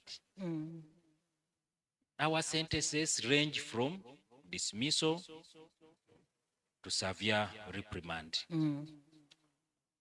We have also had instances where our officers have been got in both scenarios, criminal and especially criminal. But because police, we are fighting so hard to clear our name in public, it is on record that once you have been found engaged in criminal activity, police will set you aside. Will have its disciplinary court and have you dismissed so that you can handle your criminal cases. And in cases where criminal cases have been determined and you are found not having a case, as police, it is a in-house. We normally come back and say, but as police, this discipline is not allowed according to our code of conduct. We are doing all this to ensure that a police officer who stands on the street should have that respect of the Afande IGP, not a mere police officer in the clothes. By the way, this reminds me that other than a title police officer, I have blood, I have heart, I have family. And the neighbor's principle is very clear. What I don't want to be done to me should not be done to my neighbor. And this is the gospel we are preaching. We are preaching, and you know that sensitization is not a one day. You go on preaching. We preach to our officers right from the training wing. Personally, I have been in a training wing, and I have been heading a module, investigation, and human rights. So we go on sensitizing our officers on how they should behave when it comes to public. Come to our receptions, our customer care. You will agree with me that you can give us 100%. I don't know. Our customer care has totally improved. As I conclude, as police, we shall not run away from the public. We are your children. We are your brothers. We are your sisters. There are things that we are pro people. That's why there was a question. Why is it always police? Why is it we are pro people? We are down on earth, on ground. But because we are so quick to respond, maybe we may be mistaken. But let's remove the mistaking, because when I come on ground, I have to assess. And in the process of assessing, as an individual, I may error. But that error, there are mechanisms to see that such errors are rectified. Thank you. Thanks should go to Jailos. Jailos has done a recommendable job offering scholarship and sponsoring our officers for diplomas in human rights. And this has also improved on our how we perceive things. How we perceive things. And perception of things goes beyond receiving orders.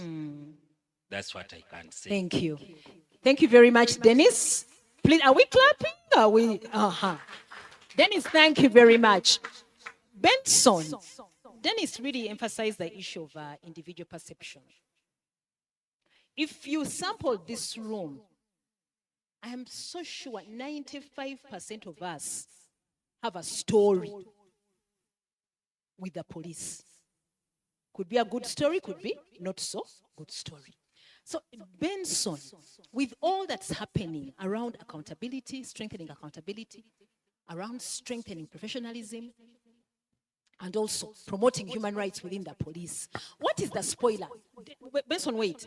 Is this perception, individual perception thing well-founded? Like, is it well-founded? That's number one. And from the perspective of the public is where you're coming from. What then are the spoilers? If with all these things happening with the police, improving the image, the trust levels, if Dennis, from Dennis's perspective, the customer care is 100%, what then are the spoilers from your perspective? This is quite an interesting question. I think to me, when we talk of perspectives, perspectives indeed affect the way we respond to things. One time I was in a bus and from Kampala, and when we reached Bukedia, my city mate had been out of the district for over 20 years. And he's from Bukedia, and his colleagues saw him, so they're very excited. Not Bukedia Mbale. And then they bought for him a bunch of bogoya to take. How are you now? You're now married. Then how many? 3 children said, please, this bogoya. When we reached Aoja, the man picked the bogoya and threw it over the window into the lake. I told him, but I saw the man pick bogoya from an honorary Mugisu lady selling it in Mbale. Say, no. From what has happened to me, you know, that guy there is the one, his brother is the one who was involved in so many things. They killed my father, they did what? And I don't want to take chances. And I'm very sure that Bogoya had something. And he threw it over the window to Aoja. If you have gone to Sorot, there's Aoja, it's now a lake, artificial lake. And he threw it. So perceptions, what we need to interrogate is what causes, what triggers negative perceptions. And are perceptions founded? For the sake of police, I think I must agree that there are things you need to deal with. There are realities that actually make people get that conjecture of you being the most corrupt. And in practice, in everything. And one time I talked to a very senior police officer. I think some 8 years ago, I was asking him, why he was not being disciplined, because he was a traffic officer. Indeed, his pockets were, he picks money on the road and a very loaded vehicle passes there and is not apprehended. He said, on top of the protection by the law, the Traffic Act, which says that I have the power to caution. If you arrest, if you challenge me, I will say, no, I punished him with a caution. On top of that, I am the one providing a livelihood to the bosses. I said, how? Said for us in our route, like if you're in Soroti, there is the Mbale Road. He says, if you're in Mbale Road, you are given 4 top officers to take care of. Every evening, you must take there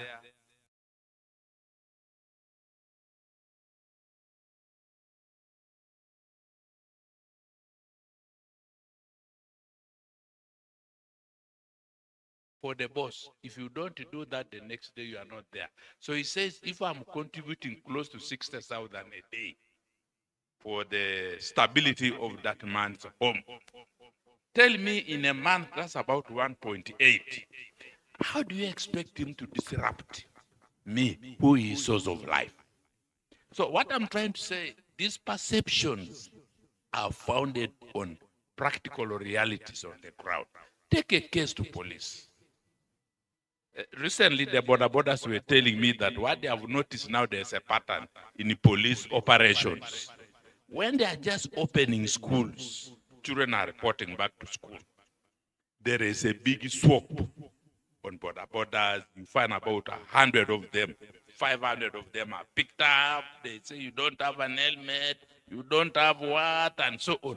And for you to leave police, you have to part with 50,000. And they are trying to link it to the time of school fees. Are they looking for school fees around Christmas time? So these are the things you need to check.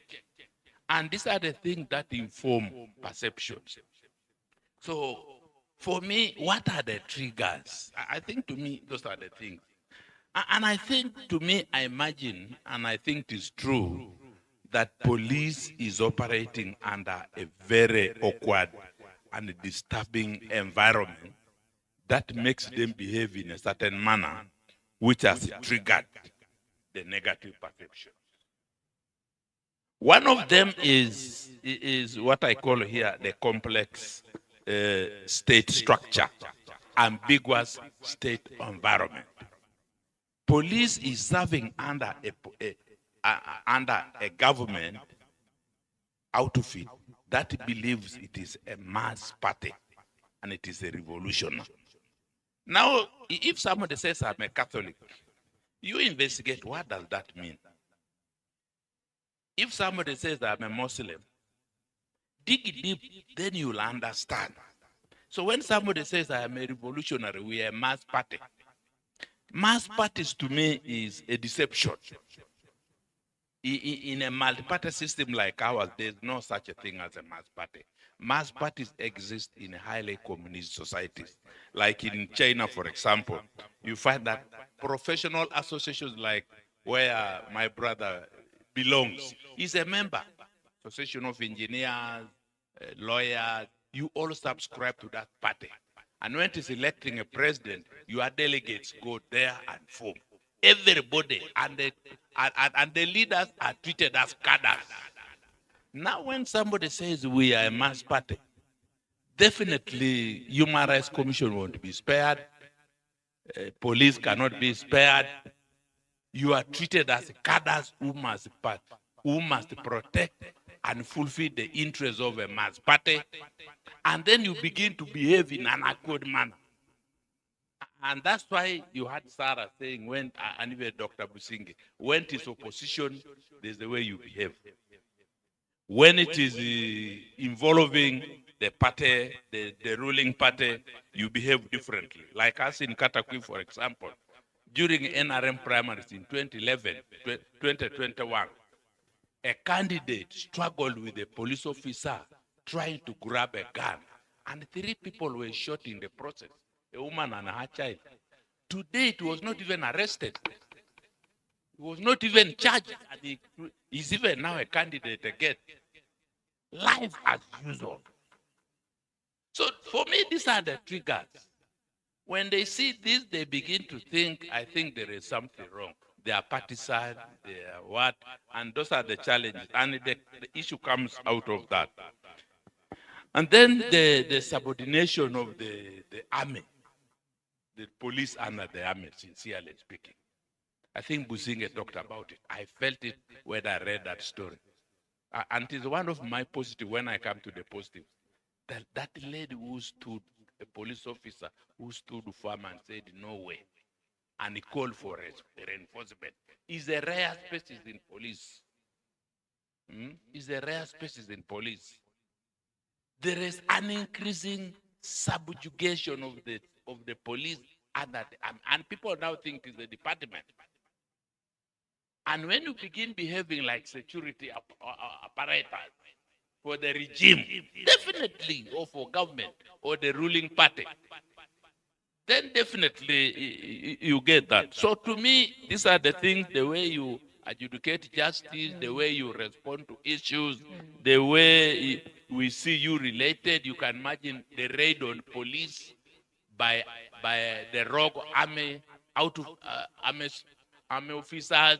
To this date, none has been disciplined. All these things give us something else. The other thing to me is the fluid oversight role on the police. Somebody, I think it was Dr. Businge who rightly said, the absence of a civilian oversight role. Kenya has done it, Ghana has done it. In Uganda, even deployment of the police officers. I like what is happening in Kenya now. Even to oversee an operation, they announce so and so is in charge of quelling the riot. So when there is a mess, we easily pick on you. But in Uganda, even the president, who is the commander-in-chief, at one point did not know who had deployed people in Kawempe. He was not aware. He said, but by the way, who took, even the minister, or was on air in parliament saying, I don't know who put who there.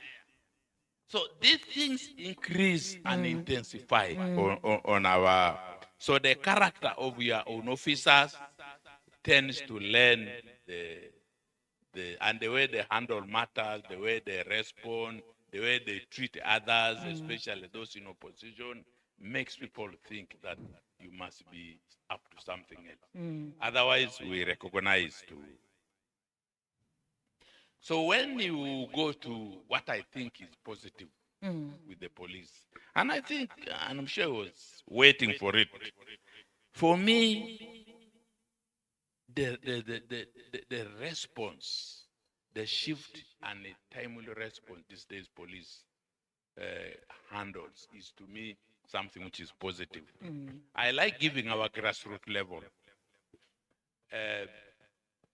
One police officer in Ngora decided to establish a court. I call it a police court. Somebody had borrowed money, 1.3 million. The guy had paid 300 for 1 million. Then for him, he arrested him for the balance of 300 and was demanding for another 1 million for expenses. But when I called the regional human rights officer at Soroti, in 10 minutes, the matter was resolved. The guy was released after being in police for 5 days, and the officer in charge was reprimanded.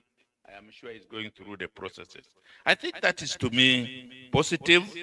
The other one is, of course, the community policing strategies are impressive. I think that one we can look at it. I don't need to go there. The developing mechanism for instilling discipline and standard, to me, is commendable, though they need reinforcing. And then the scaling down of deployment of UPDF. I think this time you saw when the president was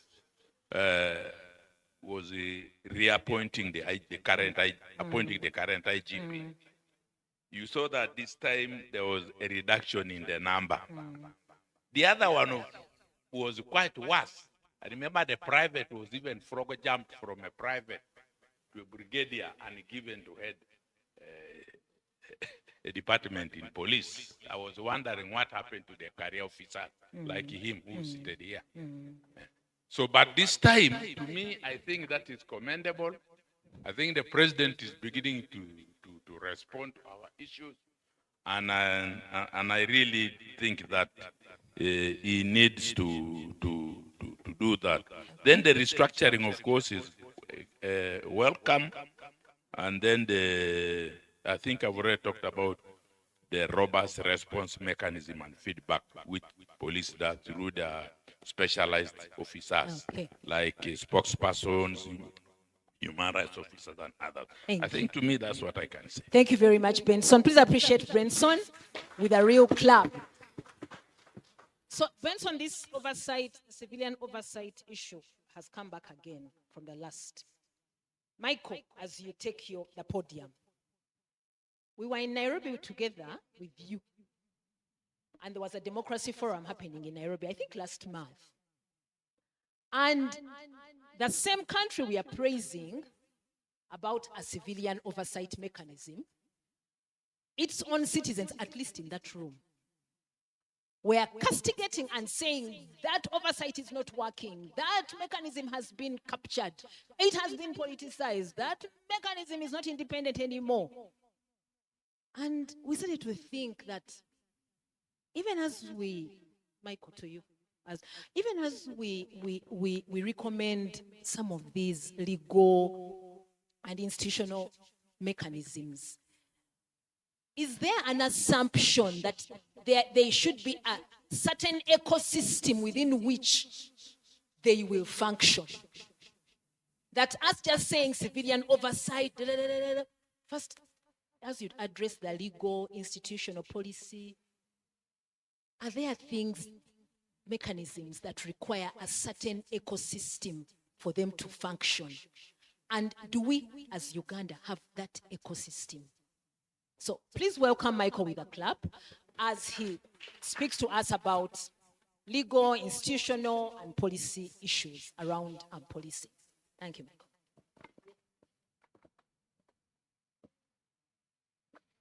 Thank you, Shira, and good afternoon to you all. I want to thank JAP for this and for the wonderful panel. I want to start with a quote from Robert Kennedy. I thought I would end with it, but let me start with it so I don't forget it. And he said this about policing, that every society gets the kind of criminal it deserves. I don't know if that's true. But what is equally true is that every community gets the kind of law enforcement it insists on. That yes, we can get the kind of criminals we get, but what is important is that the kind of law enforcement that we need to have is the one that we will insist on. So this brings me to the point that as citizens, as people of a certain community, we are responsible for the kind of law enforcement that we have in place. And therefore, the issues of policing, democracy, governance should not be left to a few people. And therefore, I want to begin from the point that states, we're talking about police, but whose police is it? Is it a people's police? Is it a person's police? Whose police is it? And of course, from the keynote, we've been learning about how, this has never probably evolved because probably it is someone's instrument of coercion. And therefore, if that is still the case, how do we transit from a person's, you've heard stories, my army, my oil, my road, what else? My bridge, my water, my dam. So transiting from my army, my police to the people's police to this is our police, this is our army. That is something that citizens must do. And that's what Robert Kennedy was saying. And Shira, as we're having conversations with the colleagues in Kenya, we said at least there is a process. At least you have an independent oversight body that actually will be able to prosecute individuals. And it is working, much as the Kenyans seem to feel like there's an excess, and that's the problem. The policing in Kenya has and I know colleagues are going to speak about it, has changed. There was a time when policemen do not hold guns in Kenya; they just have to hold batons. But here, I even saw new guns. I think in Kawempe, new. And police is training and recruiting 10,000 constables for the election.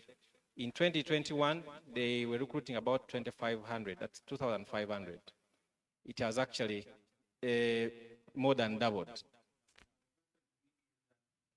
While we are doing all that, is it that, what are we anticipating? I saw the other day, I know Midred is gone, but I think it was NBS, and of course I made it public. They showed pictures of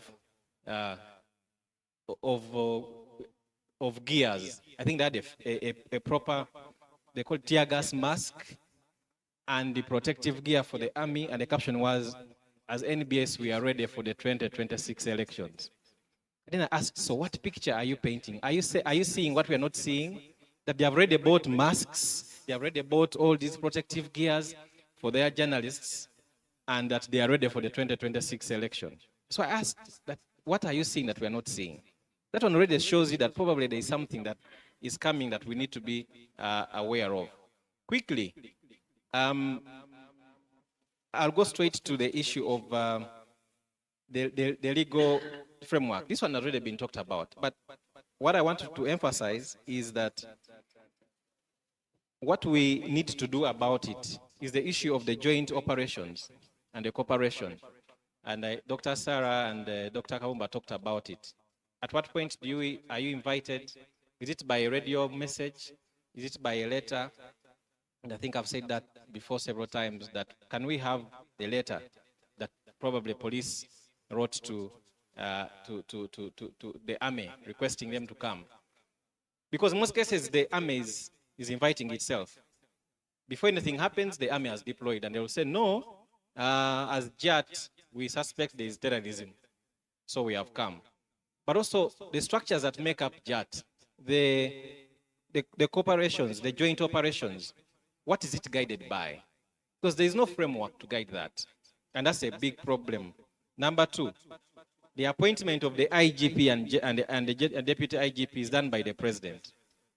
In Kenya, we have what we call the National Police Commission, National Police Service Commission, which does the selection and sends the name to the president, and the president only appoints the IGP, and the deputy is appointed by the commission, which is a civilian authority.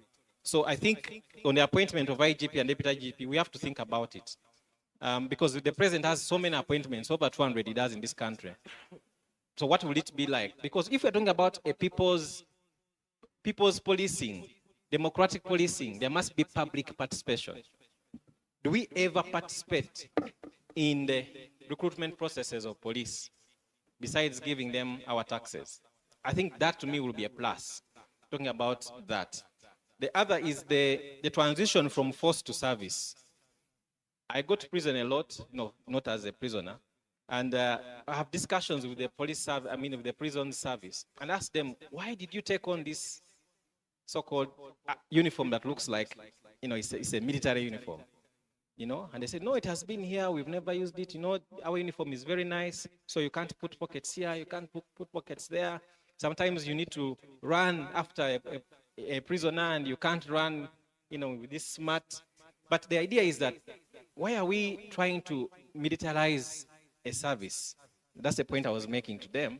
Now, if police is supposed to be a people police, then we need to make sure that we transit from the military police or someone's police to a people police, a police where people have a say. Whatever name we want to call it, as long as the people have no say on that police, on that institution, it can never be a people's police. The LAPD, the Los Angeles, I think, police department, its motto is also to serve and protect. I think ours is there to serve, to protect and serve, or serve and protect. If I asked you in this room, how has police served you? Leave alone protecting, because its motto is protect and serve. How has police served you as an individual? Without saying, we are being protected, but there is the service, because it's supposed to be a service. are not a force. So we need to transit from that. And I want to say that that can take definitely a lot of things to do, especially amendment of the Constitution. And I know Doctor says that the issue is structure. One of the ways to entrench dictatorship and bad governance is also to use the law. So it's also important to undo the laws to promote a democratic policy. Quickly, on the policy issues, I have a problem with community policing because there is a community policing, I think, policy, but there is no legal framework because you see, there are many issues that are concerning community policing. What do we do with the individuals that we recruit into this process? What happens if there is a problem? So the policy does not have legal enforcement. If there is a problem, how do you handle it? So community policing is good, but we need to have a robust legal framework for it. The other thing I see here is the issues of excessive use of force. I think this has been talked about. We need to see how to, and I think start the beyond the monitoring. And I think, Benson, there was a time as Black man, they were doing naming and shaming. And you know, the hotels we don't go to. Can we start something like that? You know? And we would request police to make it public that we are prosecuting a number of people, like the anti-corruption court does, and the DPP. Every day on their Twitter, they are saying, we have arrested 50. They were, you know, charged for doing this. Does anyone know how many police officers have been dismissed or who are going currently under proceedings? So we need to make it public. That's how you make it a public police. The other is again, I have a problem with the election constables. What are the guidelines? You remember that police has been saying that they want to lay off the ones that were recruited in what? For the 2021 elections. Because usually I think, Dennis, if I need to be corrected, they are on a contractual basis, say that 2 years or 1 year. The problem I have is that there are no guidelines. And if you read the reports, police says they are going to lay off those they feel are not necessary. So how do you just feel to say that these constables are necessary or not? So we need to have guidelines on that. And the other one is the digitalization, like Pauline talked about, the issues of CCTV and the rest. I am of the view, and with other colleagues, that we don't have a legal framework. I've had the chance to be behind those cameras, in those rooms. You really see everything that is going on, the big screens. It's really good for policing. But how do you guard against data breaches and all these policies against the person? Because I know Vira's officer will just start saying, let me follow Michael's car. He has left Fairway, he's now at golf course. Because you can see all that. How do we guard against that? So we need to ensure that the legal framework on data protection and international standards are also work on that. Let me go to the issue of structure quickly under institutional. Definitely we have a weak oversight mechanism. We have a police authority, and then we have the police council. But then, you know, you have the police sitting on the same. If today someone has a problem with the IGP, where do they report? Like a police officer. Because the professional standards unit is for discipline, right? Not so? So today, if a police officer, Mr. Dennis, maybe let me use another name. I don't want you to be in trouble. If Afande Michael has a problem with the IGP as a police issue, where does that person report that issue to? Because the IGP is appointed by the president. So who checks the IGP?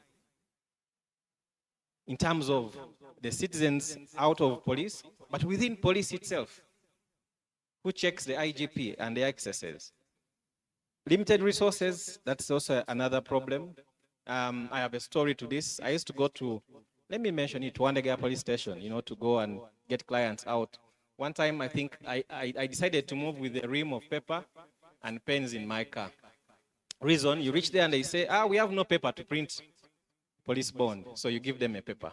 Then they say, we have no pen, so you give them a pen. So I decided that I'll be donating pens and paper, where police says that we do not have them. But you can imagine that a police station, like Wandega here, does not have what? paper. So imagine the one that where Benson does his work. So there are issues, by the way, that look like they are human resource, that they are resource issues, but they get down to the human rights, because one cannot be granted bond simply because there is no paper. But they say bond is free, you know, you're entitled to bond, but you can't get it because there is no paper. Very ugly as it is. Welfare of the police, discussed. Then the manner of arrest. I think we need to agree in this meeting that, and I know Afande talked about it, and I think Dennis, on the continuous training. But why is it that the manner of arrest is something the police in Uganda never understand from their training they do? The manner of arrest, they bundle you up or they beat you. We have a client who actually lost a womb, went to court. Court gave them some 30 million shillings, and they think that they have helped her. But why should someone lose a womb? Because someone is using excessive force? It's one person. Someone is demonstrating as an individual.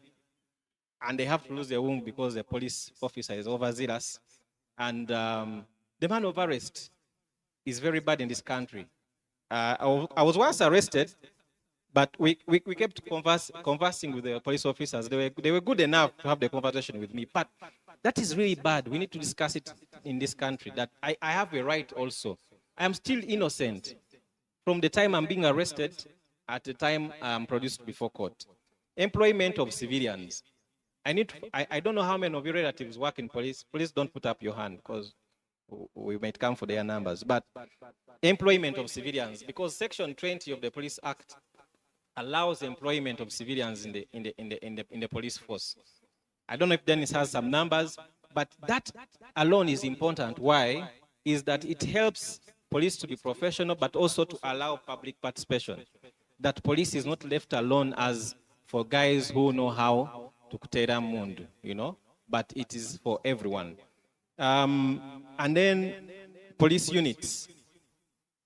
There's a big problem I have with police units.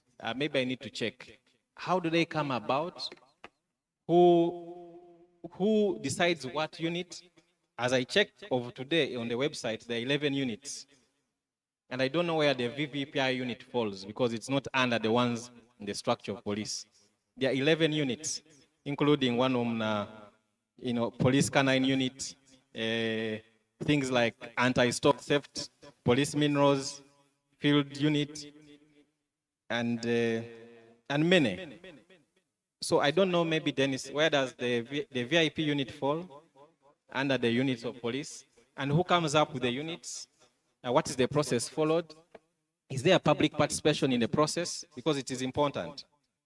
As I wind up, for me, I have two stories and one final recommendation. That much as police has suffered a tyranny of capture because it has not transited from a force to service, there is therefore need to do a reform around the legal reforms, because that again will help us to ensure that when I am president, I hope I won't be arrested for that statement. When I am president, I do not again use the police as my police, because there will be proper structure, there will be proper safeguards for it. So legal reform is important to work around all that. And the other one is on the issue of improving the accountability mechanisms, public participation, and allowing I think it is in Uganda where the army and the police are looked at as enemies of the people. And of course, it's a colonial design, because if citizens and the police are seen working together, the powers that be are threatened. But again, we are saying we need community policing. So we need to ensure that we revise the policies, the legal and the institutional issues to ensure that the police goes back to the people like it used to be. And the independent oversight will work once we tackle reform by reform. Thank you, Shira. Thank you, Michael. No, you can sit. Thank you. Yeah, that's a small clap for Eroya. Thank you very much, Michael, for really pointing out those institutional, legal, and policy issues, but really pointing us to what are those issues in the policy framework, legal framework, that can be done or enhanced to enhance public participation or a people-centered policing. So I'm going to give it to you, just 2 or 3 very short comments, 1 comment per person. We'll give it back to the panel and then we'll go for lunch. We want to try as much as possible to keep time. It's 4 minutes to time. Okay, so can I just see 1, 2, 3 hands? 1 is there, one point, or a question. Anyone else? We are all happy. We are happy with the police. Fairly. Okay, great. Anyone this side? Okay, we'll have just that one. Okay, Mama. Thank you so much. Firstly, I would like to appreciate the police for the good work that you do. We as Ugandans, we really appreciate. As persons with disabilities, we talk about human rights training, and we're looking at the fact that we are leaving no one behind. Last year, through my organization, I work for National Union of Disabled Persons of Uganda.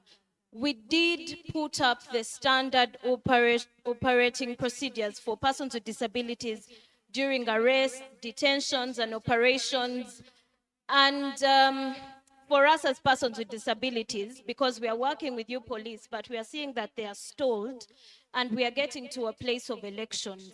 My question is how far? Because while you're communicating with everyone else, the deaf persons in my community, you're not communicating to them. Because when the use of force arrives and you're shooting, they don't hear. Yeah? So how are we trying to help them? The persons with mental disability, how do you explain to them that it is time to run? Yet their brains are not getting the instruction quite clearly. So that is it for me. Thank you so much. My name is Jemima Elizabeth Chudu. Okay, Dennis, that's yours. The inclusivity, as we talk about people-centeredness of the police, there are nuances within that. The inclusivity of the police. Dennis, one more? Okay. Thank you very much. Once again, I'm called Bob Opiokech. I say I work for a cultural institution, Alur Kingdom in West Nile, but I'm a private lawyer and trainer in human rights. Mine is a question of language used by the police. My kingdom crosses between ourselves and the Republic of Congo. Now, when some arrests are made from the other side, there are usually no interpretation. They speak French, as you know, and Lingala, but here we speak English. In one case, they had to be delivered to Gulu in northern Uganda. Even then, there was no interpreter, so they had to be brought to Kampala. How are we dealing with this kind of situation? Thank you very much. Thank you very much. That's a question of language. Any last minute contribution from the floor? Okay, Dennis, I think that goes to you. And anyone else on the panel? Is there a hand? Okay, please.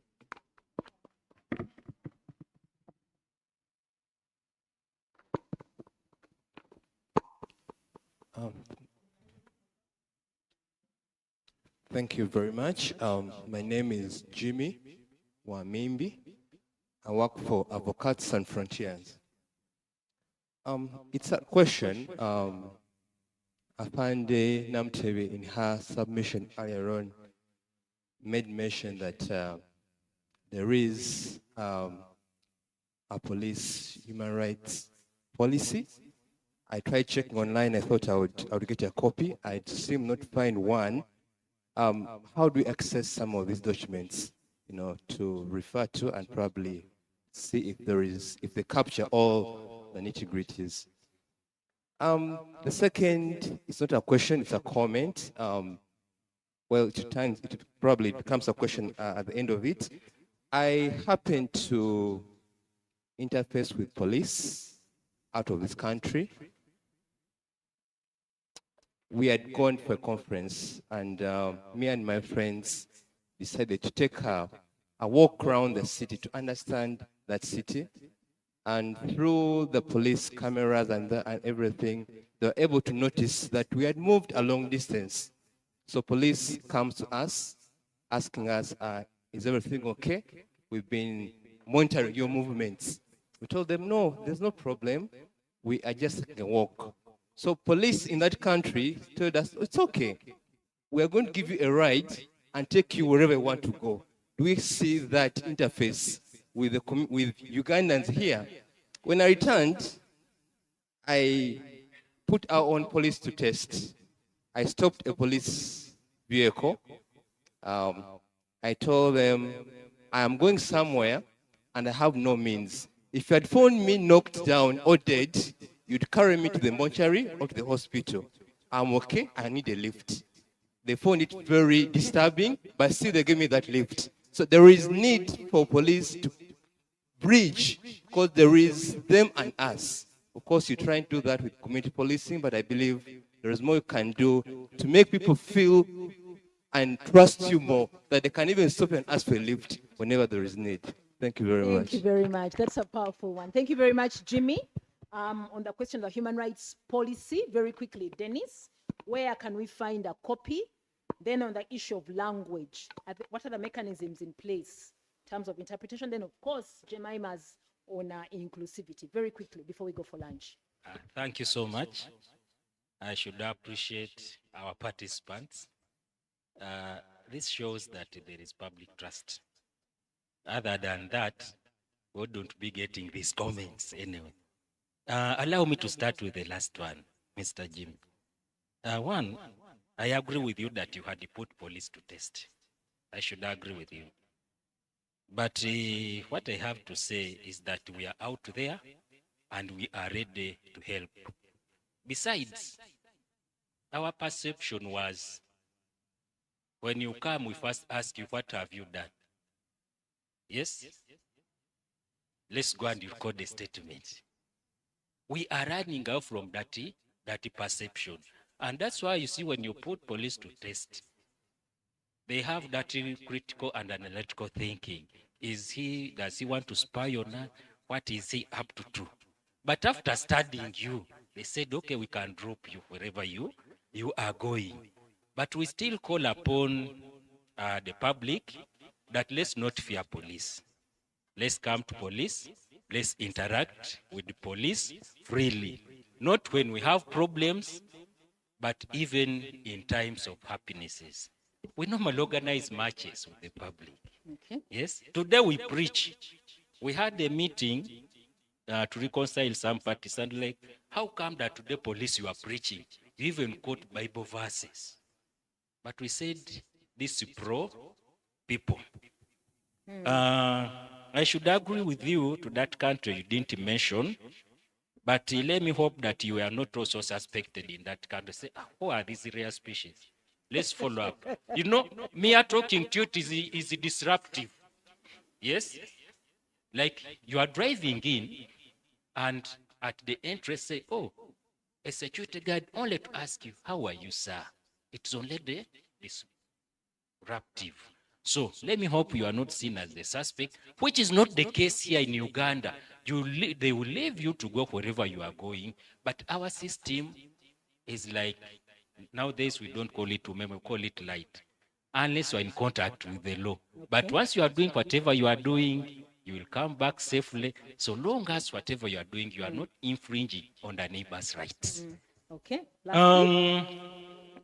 Let me talk about the language used by police. In the training wing where I have been, there are two languages which are constitutionally known, English and Kiswahili. Besides, we are also diversifying. We see that we may lose opportunities when it comes to if a country X wanted an expert in French. Okay? So we are also diversifying and venturing into that to see that we can tap on such opportunities. Okay. Please, the stakeholders, if there is an opportunity to that, please always consider police and give it scholarship to go for such, to study such languages. Okay, lastly, the issue of let me, on the issue of interpreters, Yes. The interpreter. Sign, yeah, for persons with disabilities. generally. Persons with the disabilities. I think disabilities are diverse. Let me start with the physical disability where someone can't walk and all that. The recent police station being constructed under the assistance by jailers. We have those walk through and all that. Today, me and you will agree that at the headquarter level and at the regional level, whenever PRO is passing over a message, we normally have someone translating. Yes? And I should also agree with you that we start from top as we come down. As we recruit, we shall go on identifying people who have qualified in sign languages, and we keep on deploying them as we go on. So agree with us that as we are evolving, we shall put all factors together to ensure that even the person who has ear impairment can get the message. Thank you. I should also agree with you that if you are near this person and you have got the message, saidia assist it, assist the police to assist me. Mothers know this language is better than any other person. Tell this person, you know what? Don't go there. Keep where? At home. Okay, thank you, Dennis. Maybe, as I may conclude, I know time may not be on our side. They have hinted so much on the joint operations. But other than the Constitution providing for the corporation, what I have to also agree with us here, that nothing will be done by sister forces without the coordination. And the coordination, it is always through what we call operational orders. Both parties sit and share intelligence. And after sharing intelligence, they come up with the strategies on how to ensure my safety, your safety, and how to protect your property. Tuko pamoja? So the cardinal role of sister agencies partnering with the police is to ensure that everyone is safe. Right.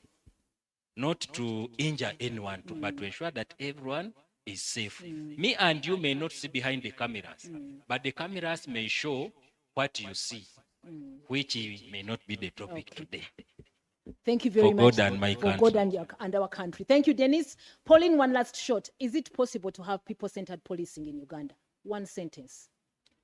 I believe that why we speak rule of law and why we keep speaking about this is that we still have hope that it can be done. I often say we must continue to agitate for this because the option is a disaster for all of us. Right. We must have rule of law and we must keep pushing as citizens, as oversight bodies to ensure that we demand a higher standard from the Great. state. Thank you, Pauline. Yes, Benson, is it possible to have people-centered policing? Can we bridge that gap? I think One to me- sentence. Yeah, I think to me I would do. I pick on two critical statements. But I said one. One is the concept of fruits from a poisonous tree. Then the other one is we get the police we deserve.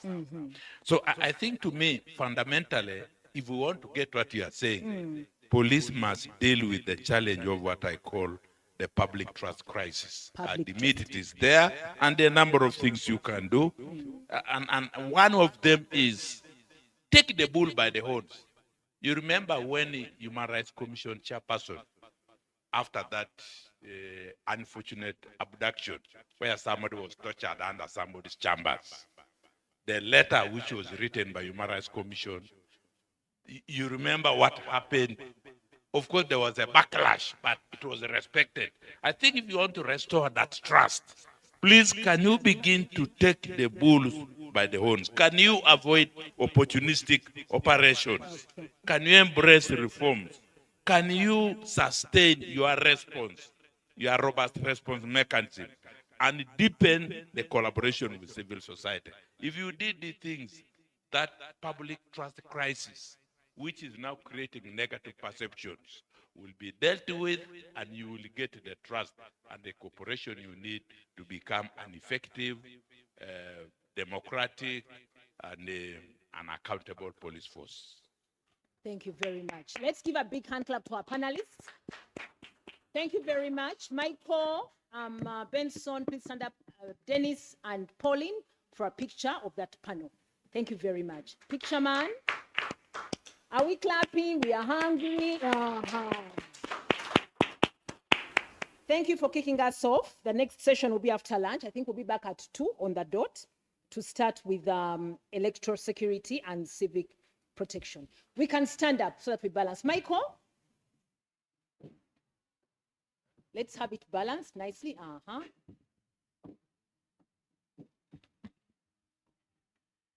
So let us smile.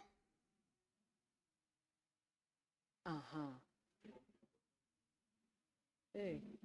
Okay. Okay, we are saying justice. 1, 2, 3, go. Justice. Nice. Benson, you're not justice. Justice. Nice. Another one. 1, 2, 3, go. Justice. Nice. Okay. Have a nice lunch. Coupons at the reception down here, our front. You've already served them. Lunch at the poolside. Okay. See you.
I am Onongo Patrick, and I joined the Uganda Police Force as a police constable, and I went through ranks from corporal to sergeant, then from sergeant I went to AIP and to inspector of police, and I retired when I was ASP, Assistant Superintendent of Police.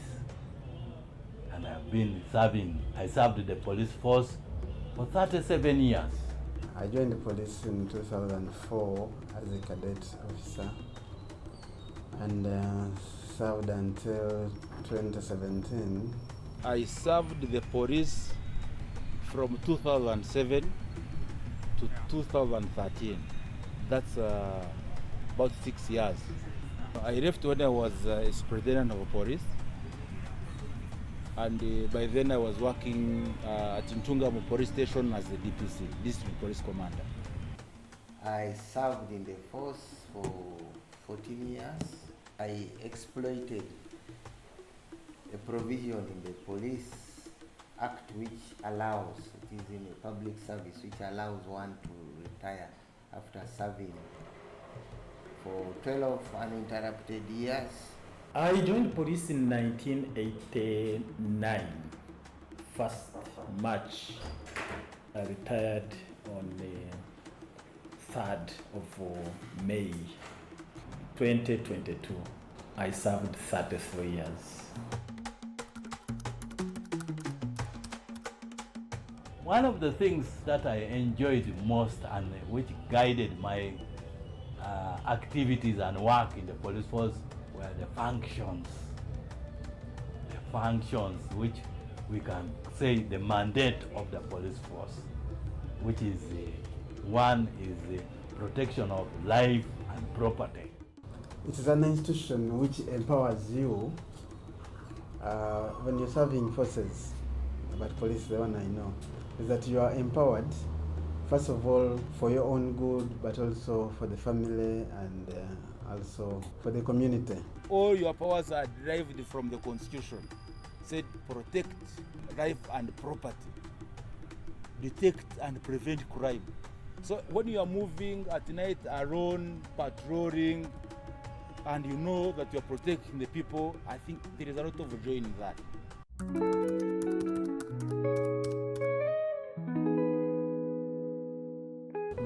The main law that guides policing, which is the Police Act, is a very good law, and it has very good provisions to help policing as a service. The challenge is always on the enforcement.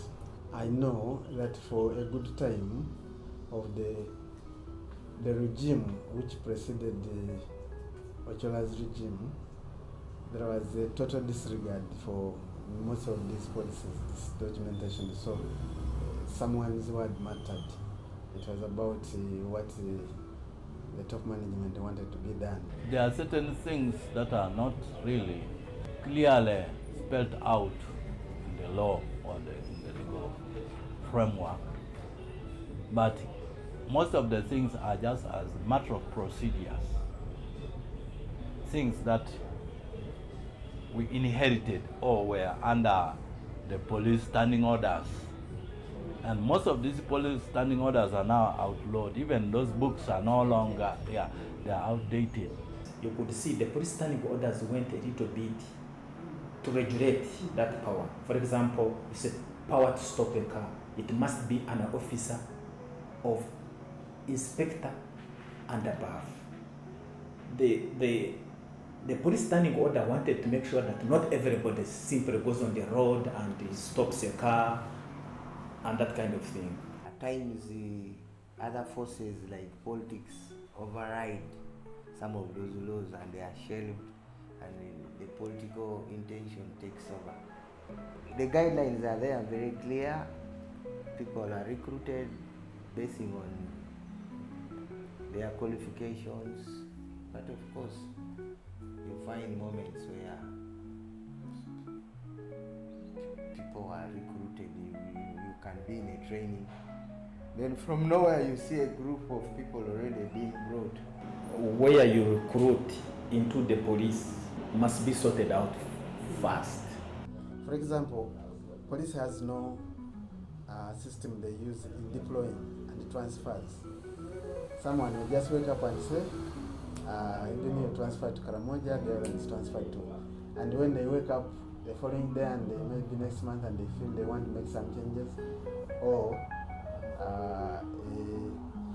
the specific policeman who is in Katwe has annoy the person when is transferred to them. So there is no policy which gets that systematically that this is when we transfer and this is how we transfer. It should be made regular and methodical other than haphazard. Because there's a time they can say, all people in Kampala are being transferred up country. It doesn't work like that. They should say that you will be in Kampala, you should, in every region, people serve there this time. And then they get transferred.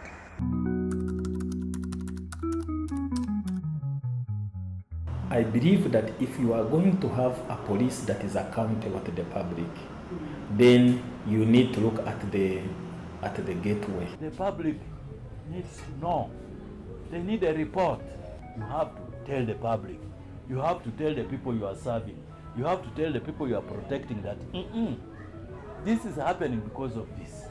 When we do things well, we are praised. The Professional Standards Unit does not act on senior officers, senior management officers of the force. It simply concentrates on small men, maybe middle management and small men. Checks and balances are not very clear to some level. PSU is supposed actually to check on those on those lapses, but time and again you have heard that there are ghost police officers. So when you hear such a kind of things, you know that actually there is issues of accountability. Someone does something out of impunity. I think we have to make it very explicit that once there is a violation of right of a Ugandan, that trial needs to be public. But if it is internal in the barracks or something like that, then we don't need.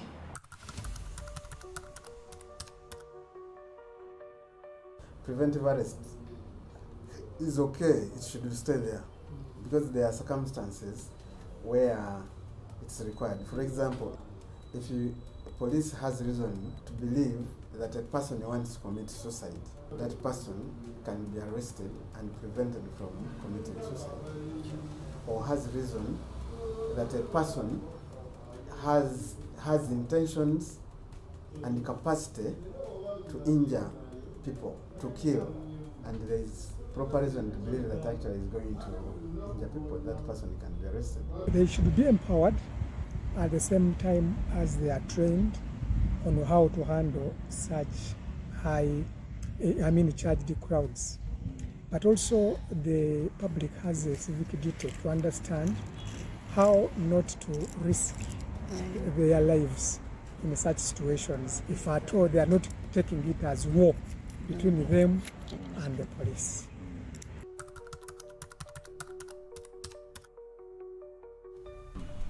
There should be a civilian component within the professional police standards, so that actually the civilian, when he's reporting, he will find some other person he can confide himself or herself in.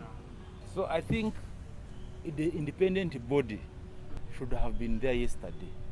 But that independent body should be having the civilian component and maybe former police officers, let me say, former army officers, former judicial officers. I'm saying former because these ones have the independent element.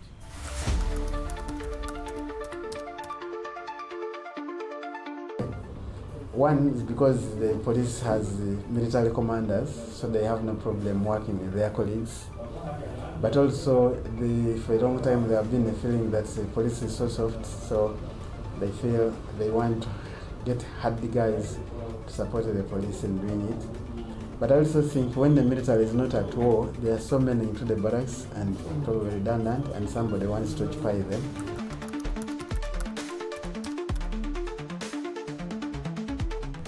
Mindset is something wide. Sometimes they call it ideological tuning. We have heard of the patriotism that has been always even emphasized by His Excellency the President. If we don't train the civilians to understand really what is at stake and what is required as a citizen, definitely we shall end up recruiting these residues, and to train them when they have matured would be a bit hard. It should be a way that police officers should be allowed to do their studies and in fact facilitated. Because they enjoyed my 5 years as a director of studies, even before as a trainer, because I had gone to school. Okay? Yet I could still have served and eaten the same money when I'm an O-level leaver. I also think that certain powers need to be regulated. Not that it is going to be wiped up as an offense, but can you put an accountability mechanism where those powers can be regulated? Once you have that, then you are going to have the legal regime that is going to help people being accountable for their actions.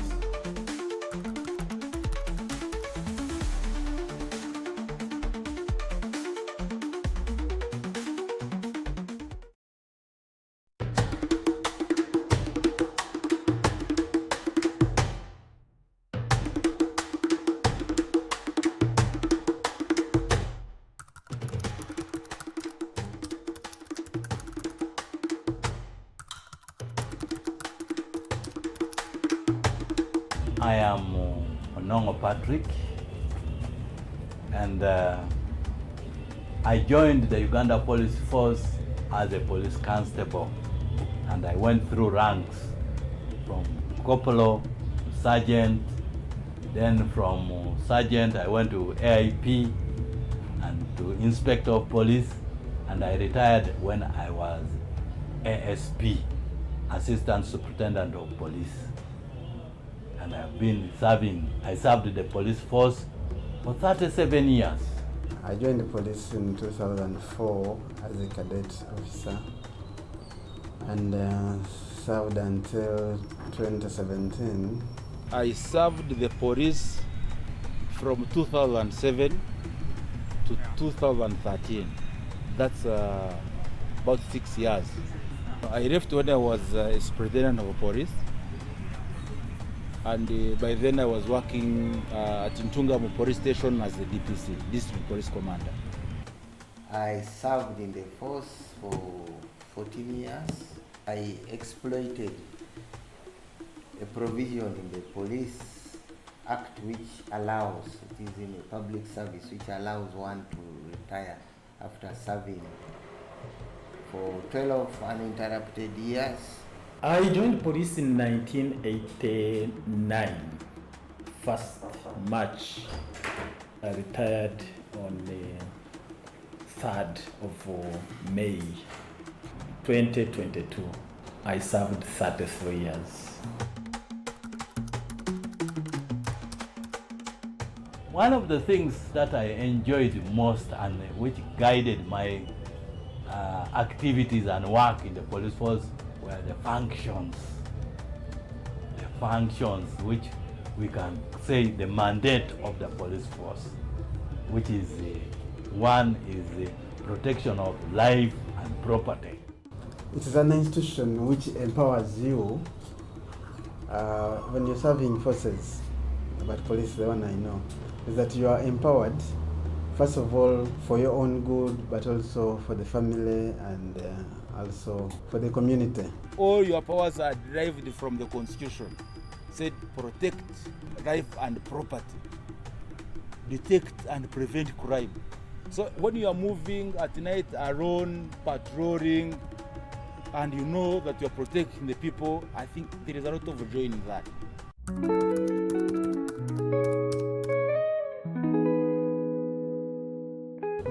The main law that guides policing, which is the Police Act, is a very good law, and it has very good provisions to help policing as a service. The challenge is always on the enforcement.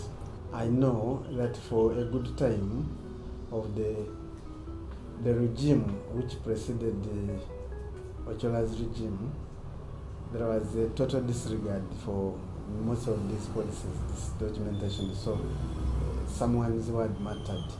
It was about what the top management wanted to be done. There are certain things that are not really clearly spelled out in the law or in the legal framework, but most of the things are just as a matter of procedures, things that we inherited or were under the police standing orders.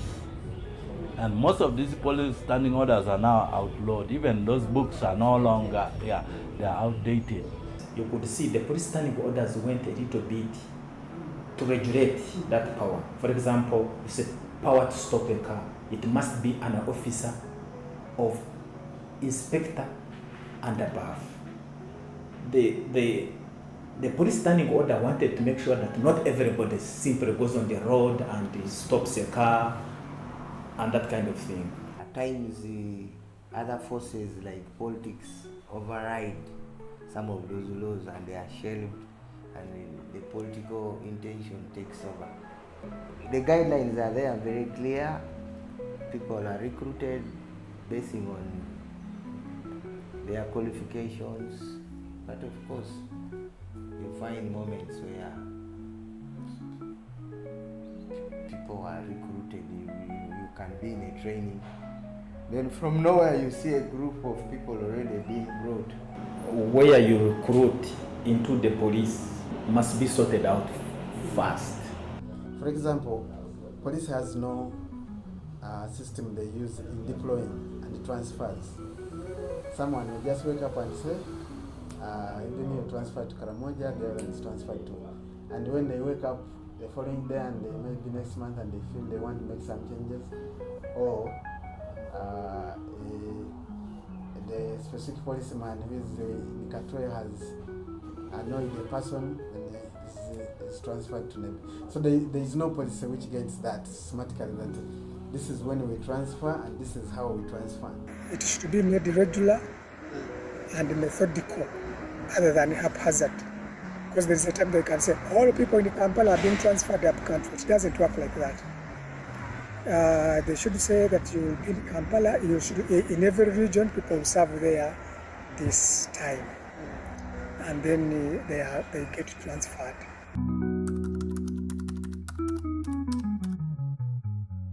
I believe that if you are going to have a police that is accountable to the public, then you need to look at the gateway. The public needs to know. They need a report. You have to tell the public. You have to tell the people you are serving. You have to tell the people you are protecting that this is happening because of this. When we do things well, we are praised. The Professional Standards Unit does not act on senior officers, senior management officers of the force. It simply concentrates on small men, maybe middle management and small men. Checks and balances are not very clear to some level. PSU is supposed actually to check on those on those lapses, but time and again you have heard that there are ghost police officers. So when you hear such a kind of things, you know that actually there is issues of accountability. Someone does something out of impunity.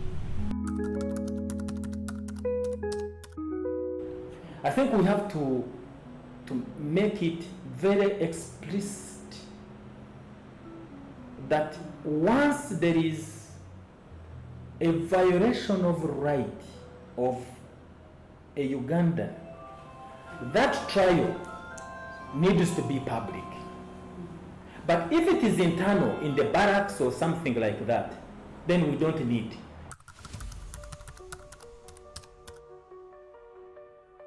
Preventive arrest is okay, it should stay there, because there are circumstances where it's required. For example, if you police has reason to believe that a person wants to commit suicide, that person can be arrested and prevented from committing suicide, or has reason that a person has intentions and capacity to injure people, to kill, and there is proper reason to believe that actually is going to injure people, that person can be arrested. They should be empowered at the same time as they are trained on how to handle such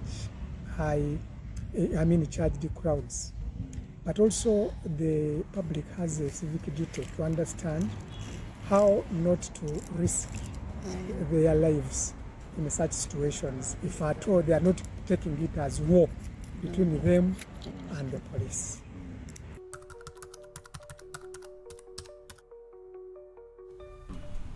There should be a civilian component within the professional standards, for instance, so that actually the civilian, when he's reporting, he will find some other person he can confide himself or herself in. So I think the independent body should have been there yesterday. But that independent body should be having the civilian component, and maybe former police officers, let me say, former army officers, former judicial officers. I'm saying former because these ones have the independent element.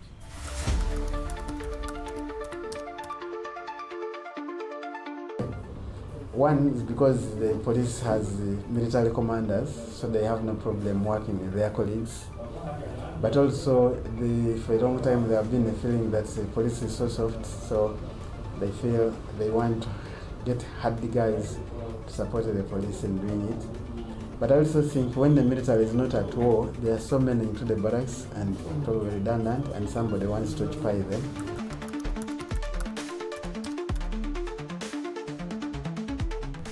Mindset is something wide. Sometimes they call it ideological tuning. We have heard of the patriotism that has been always even emphasized by His Excellency the President. If we don't train the civilians to understand really what is at stake and what is required as a citizen, definitely we shall end up recruiting these residues, and to train them when they have matured would be a bit hard. It should be a way that police officers should be allowed to do their studies, and in fact facilitated. Because they enjoyed my 5 years as a director of studies, even before as a trainer, because I had gone to school. Okay? Yet I could still have served and eaten the same money when I'm an O-level leaver. I also think that certain powers need to be regulated. Not that it is going to be wiped up as an offense, but can you put an accountability mechanism where those powers can be regulated? Once you have that, then you are going to have the legal regime that is going to help people being accountable for their actions.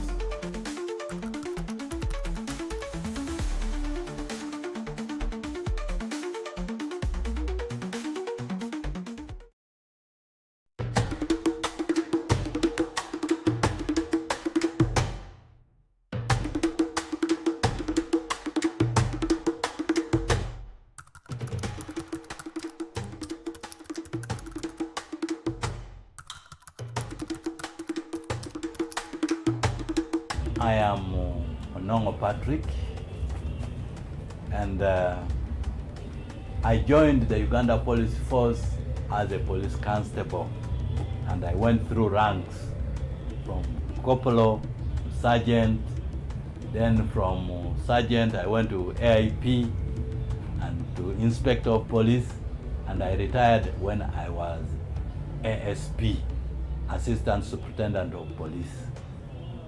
And I've been I served the police force for 37 years. I joined the police in 2004 as a cadet officer, and served until 2017. I served the police from 2007 to 2013. That's about 6 years. I left when I was superintendent of police, And by then I was working at Ntungamo Police Station as the DPC, District Police Commander. I served in the force for 14 years. I exploited a provision in the Police Act which allows, it is in a public service, which allows one to retire after serving for 12 uninterrupted years. I joined police in 1989, 1st March. I retired on the 3rd of May 2022. I served 33 years. One of the things that I enjoyed most and which guided my activities and work in the police force were the functions. The functions which we can say the mandate of the police force, which is one is the protection of life and property. It is an institution which empowers you when you're serving forces, but police, the one I know, is that you are empowered, first of all, for your own good, but also for the family and also for the community. All your powers are derived from the Constitution. Said protect life and property, detect and prevent crime. So when you are moving at night alone, patrolling, and you know that you are protecting the people, I think there is a lot of joy in that.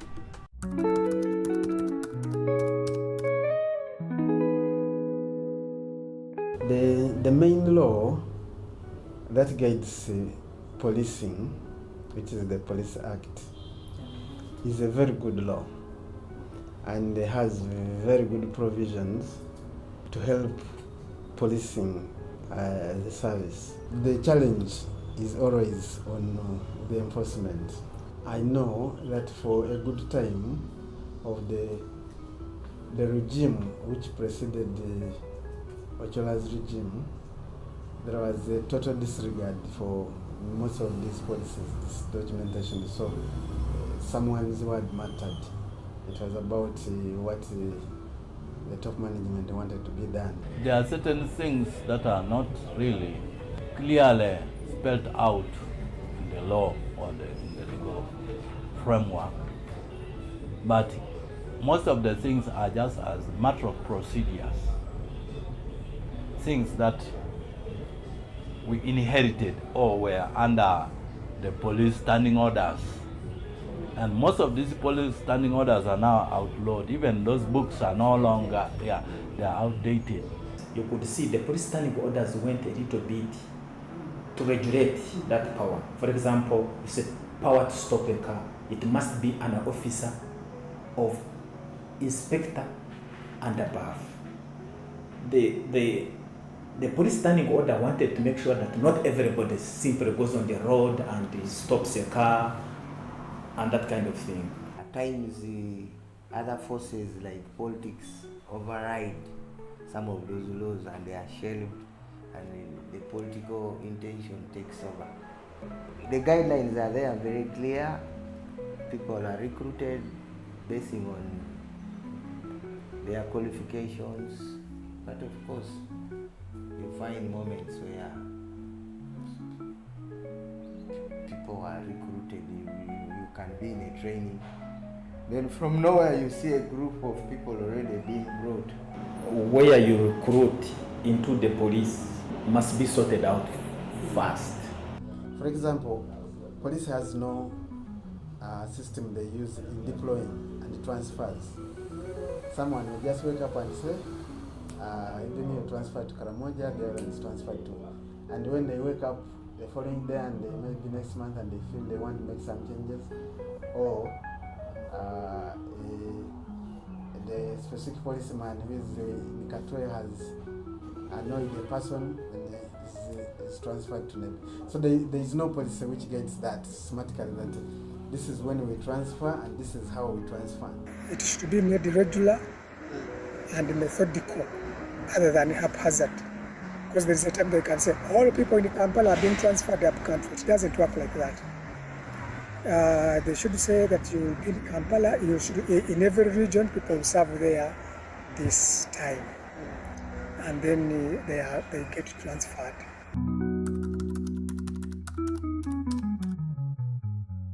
I believe that if you are going to have a police that is accountable to the public, then you need to look at the gateway. The public needs to know. They need a report. You have to tell the public. You have to tell the people you are serving. You have to tell the people you are protecting that this is happening because of this. When we do things well, we are praised. The Professional Standards Unit does not act on senior officers, senior management officers of the force. It simply concentrates on small men, maybe middle management and small men. Checks and balances are not very clear to some level. PSU is supposed actually to check on those on those lapses, but time and again you have heard that there are ghost police officers. So when you hear such a kind of things, you know that actually there is issues of accountability. Someone does something out of impunity. I think we have to make it very explicit that once there is a violation of right of a Ugandan, that trial needs to be public. But if it is internal in the barracks or something like that, then we don't need.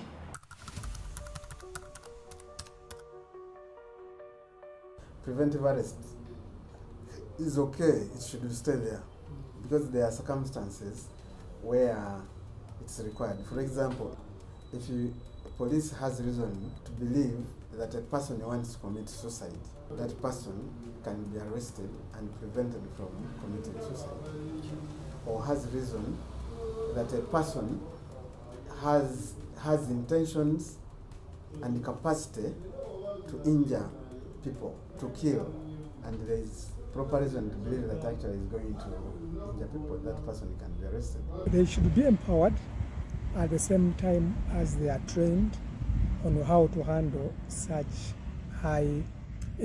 charged crowds. But also the public has a civic duty to understand how not to risk their lives in such situations, if at all they are not taking it as war between them and the police.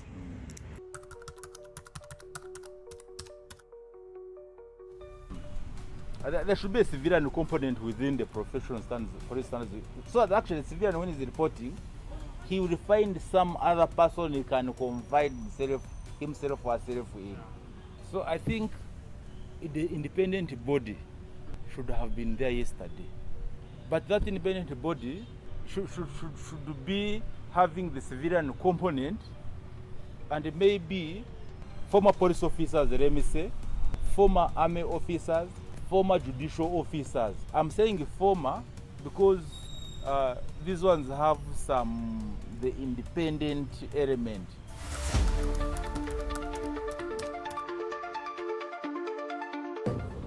One is because the police has military commanders, so they have no problem working with their colleagues. But also, for a long time, there have been a feeling that the police is so soft, so they feel they want to get hardy guys to support the police in doing it. But I also think when the military is not at war, there are so many into the barracks and probably redundant, and somebody wants to occupy them.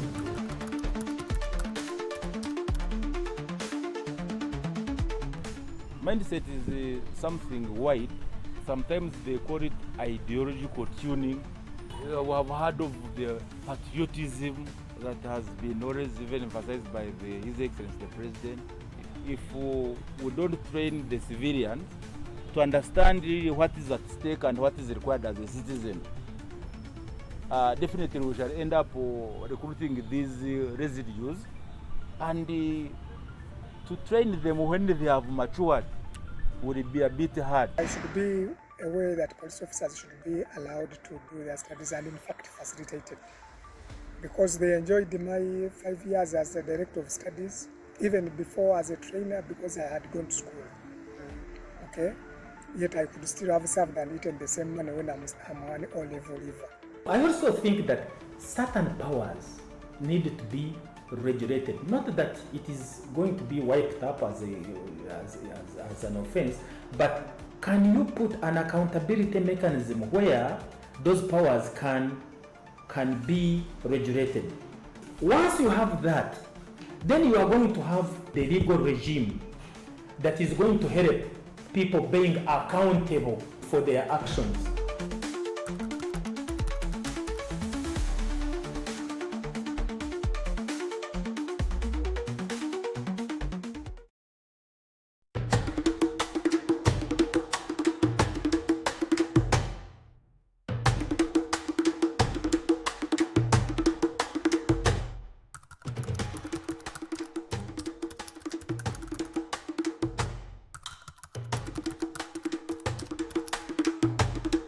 I am Patrick, and I joined the Uganda Police Force as a police constable, and I went through ranks from corporal to sergeant, then from sergeant I went to AIP and to inspector of police, and I retired when I was ASP, Assistant Superintendent of Police. And I've been I served the police force for 37 years. I joined the police in 2004 as a cadet officer and served until 2017. I served the police from 2007 to 2013. That's about 6 years. I left when I was superintendent of police. And by then I was working at Ntungamo Police Station as the DPC, District Police Commander. I served in the force for 14 years. I exploited a provision in the Police Act which allows, it is in a public service, which allows one to retire after serving for 12 uninterrupted years. I joined police in 1989, 1st March. I retired on the 3rd of May 2022. I served 33 years. One of the things that I enjoyed most and which guided my activities and work in the police force were the functions which we can say the mandate of the police force, which is one is the protection of life and property. It is an institution which empowers you when you're serving forces, but police, the one I know, is that you are empowered, first of all, for your own good, but also for the family and also for the community. All your powers are derived from the Constitution. Said protect life and property, detect and prevent crime. So when you are moving at night alone, patrolling, and you know that you are protecting the people, I think there is a lot of joy in that.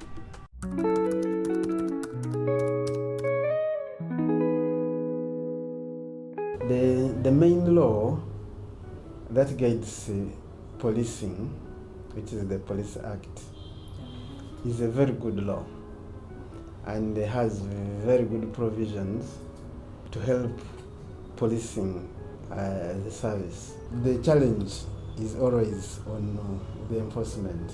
I know that for a good time of the regime which preceded Ochola's regime, there was a total disregard for most of these policies, this documentation. So someone's word mattered. It was about what the top management wanted to be done. There are certain things that are not really clearly spelled out in the law or in the legal framework. But most of the things are just as a matter of procedures, things that we inherited or were under the police standing orders. And most of these police standing orders are now outlawed. Even those books are no longer, they are outdated. You could see the police standing orders went a little bit to regulate that power. For example, you said power to stop a car. It must be an officer of inspector and above. The police standing order wanted to make sure that not everybody simply goes on the road and stops a car and that kind of thing. At times, other forces like politics override some of those laws and they are shelved, and the political intention takes over. The guidelines are there, very clear. People are recruited basing on their qualifications, but of course, you find moments where people are recruited. You can be in a training, then from nowhere you see a group of people already being brought. Where you recruit into the police must be sorted out fast. For example, police has no system they use in deploying and transfers. Someone will just wake up and say, even you transfer to Karamoja, the other is transferred to. And when they wake up the following day and they maybe next month and they feel they want to make some changes, or the specific policeman who is in Katwe has annoyed a person and is transferred to them. So there is no policy which gets that systematically that this is when we transfer and this is how we transfer. It should be made regular and methodical other than haphazard. Because there's a time they can say all people in Kampala are being transferred up country. It doesn't work like that. They should say that you will be in Kampala, you should in every region.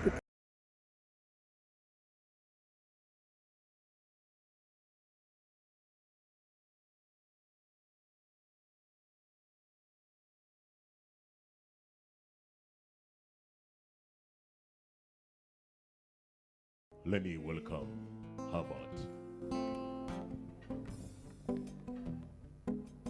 Omukono gwano gunkubanga mwenge okutula n'ennyingo okutomeza n'ebisenge. I'm too addicted to hauling a sente. Tally on expiry date. Buli kaseera njagala mbewendi jangu. Come a little bit closer, baby. Sembera wameza nechecho sita kubeyo takala kubeno ntekeyo awo sita kubeyo takala kubeno ntekeyo.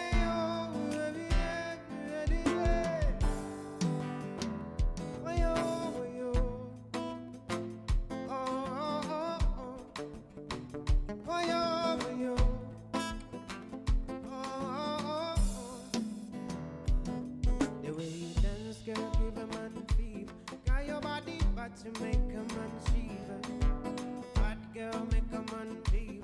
Got your body, but you make Mr. Lover Lover, and I say I don't get my holla. Anyhow you like, I could do my deal, as long as you know cause palapa. Promise you gon' treat me well. Give me the love and no be kiss and tell. No be say that I whine I know well.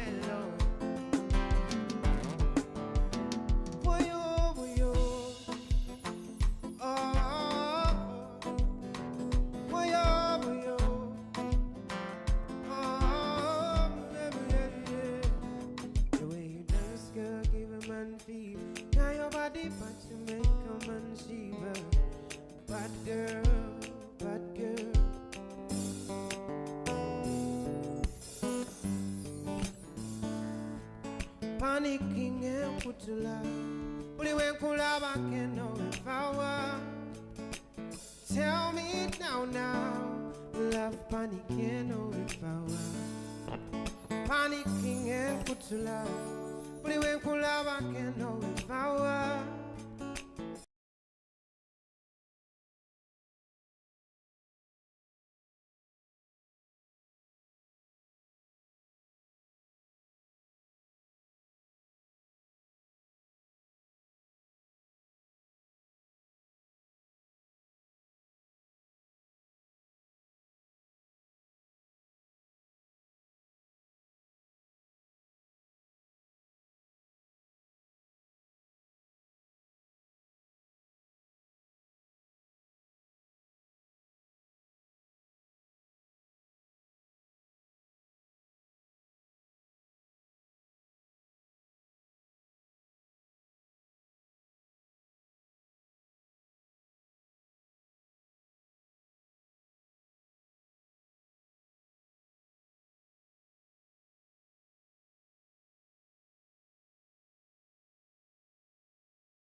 as a police constable, and I went through ranks from corporal to sergeant.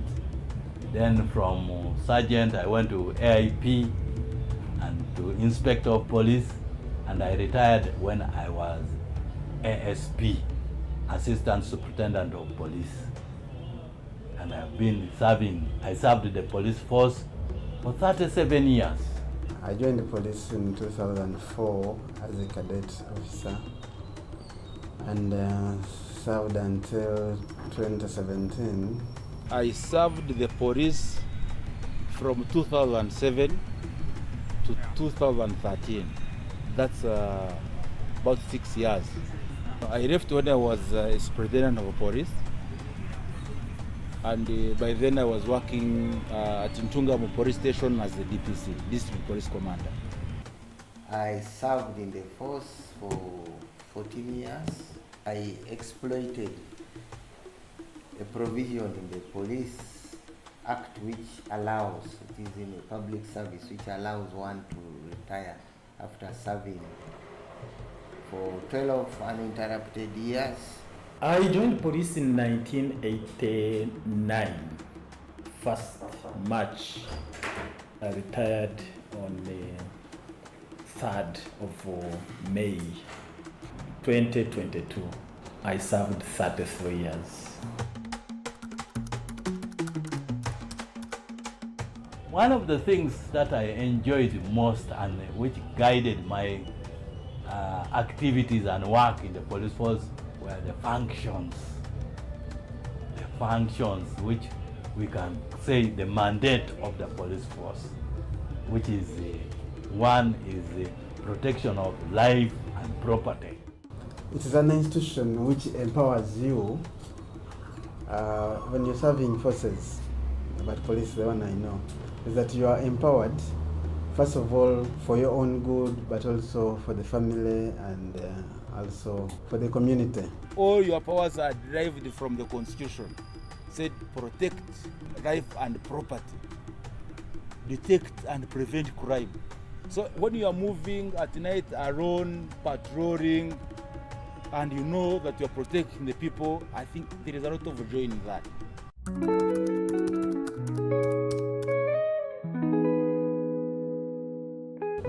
The main law that guides policing, which is the Police Act, is a very good law, and it has very good provisions to help policing as a service. The challenge is always on the enforcement.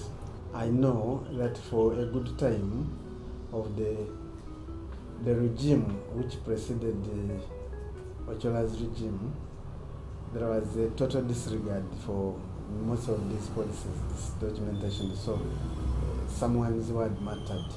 It was about what the top management wanted to be done. There are certain things that are not really clearly spelled out in the law or in the legal framework, but most of the things are just as a matter of procedures, things that we inherited or were under the police standing orders.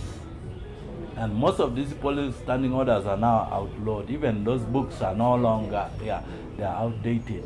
You could see the police standing orders went a little bit to regulate that power. For example, you said power to stop a car. It must be an officer of inspector and above. The police standing order wanted to make sure that not everybody simply goes on the road and stops a car and that kind of thing. At times, other forces like politics override some of those laws and they are shelved, and the political intention takes over. The guidelines are there, very clear.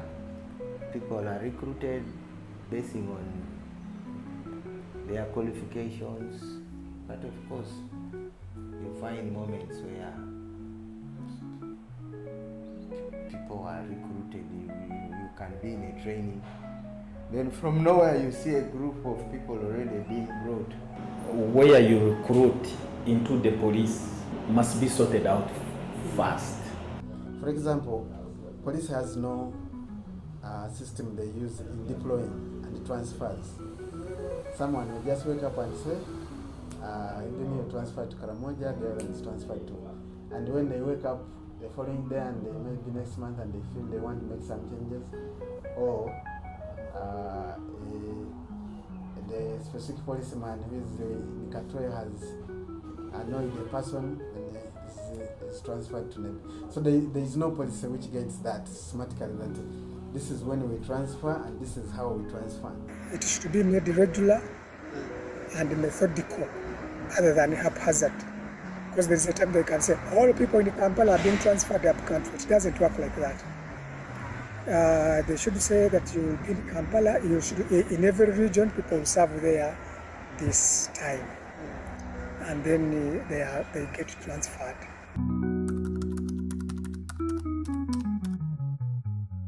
I believe that if you are going to have a police that is accountable to the public, then you need to look at the gateway. The public needs to know. They need a report. You have to tell the public. You have to tell the people you are serving. You have to tell the people you are protecting that this is happening because of this. When we do things well, we are praised. The Professional Standards Unit does not act on senior officers, senior management officers of the force. It simply concentrates on small men, maybe middle management and small men. Checks and balances are not very clear to some level. PSU is supposed actually to check on those kind.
Actually, because it's very emotive during elections, we ask Electoral Commission, but you're the people who are organizing this election. You are supposed to be here. You're supposed to know everything else. How come this is happening to candidates so and so? Where is your role? Why are you keeping quiet? I remember, I think the questions were too much at some point in time.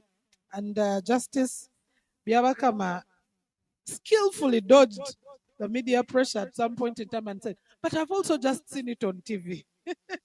But in actual sense, he hadn't. He had known what was going on. But of course, after a lot of conversation behind, they did address a press conference and cleared out everything that was happening. So where is the role of the Electoral Commission and the insights coming in when it comes to the work of police during the electoral season? And ladies and gentlemen, allow me invite Mr. Kayondo Abubeke, who is from the legal department, a legal officer from the legal department of the Independent Electoral Commission. Ladies and gentlemen, let's give him a round of applause.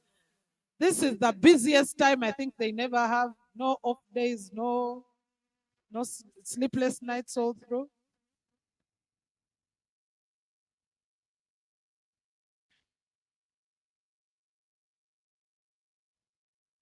The fraternity of justice access points, the security agencies around, Mr. Ndifuna, who made the first presentation here, could not have mentioned other security agencies, could have only mentioned the police. But for purposes of security, it is not always one secure force. There could be other forces. And there is a force which we usually forget, and that is the force of the Creator. We don't usually talk about it, but it is always there. And that is where we start from, and then we do other agencies. The various stakeholders, Uganda Human Rights Commission. We are very humbled as Electoral Commission to have been invited to partake this very important discussion, convention on policing.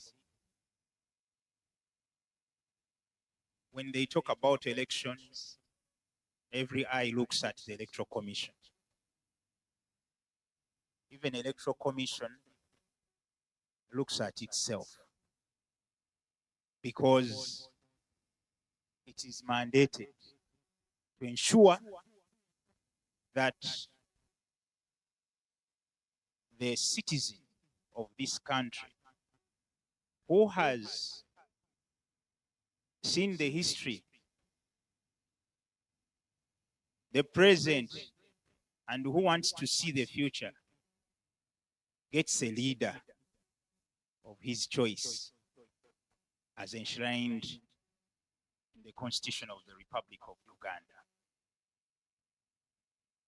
The insights that I'm going to share with this audience, I'm sure you know all of them. I will just be reminding you or reminding ourselves about these insights. Because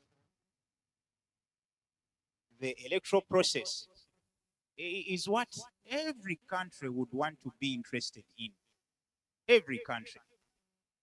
And therefore, it has to be a concerted effort for all of us to ensure that there is a delivery of that mandate, the Constitution.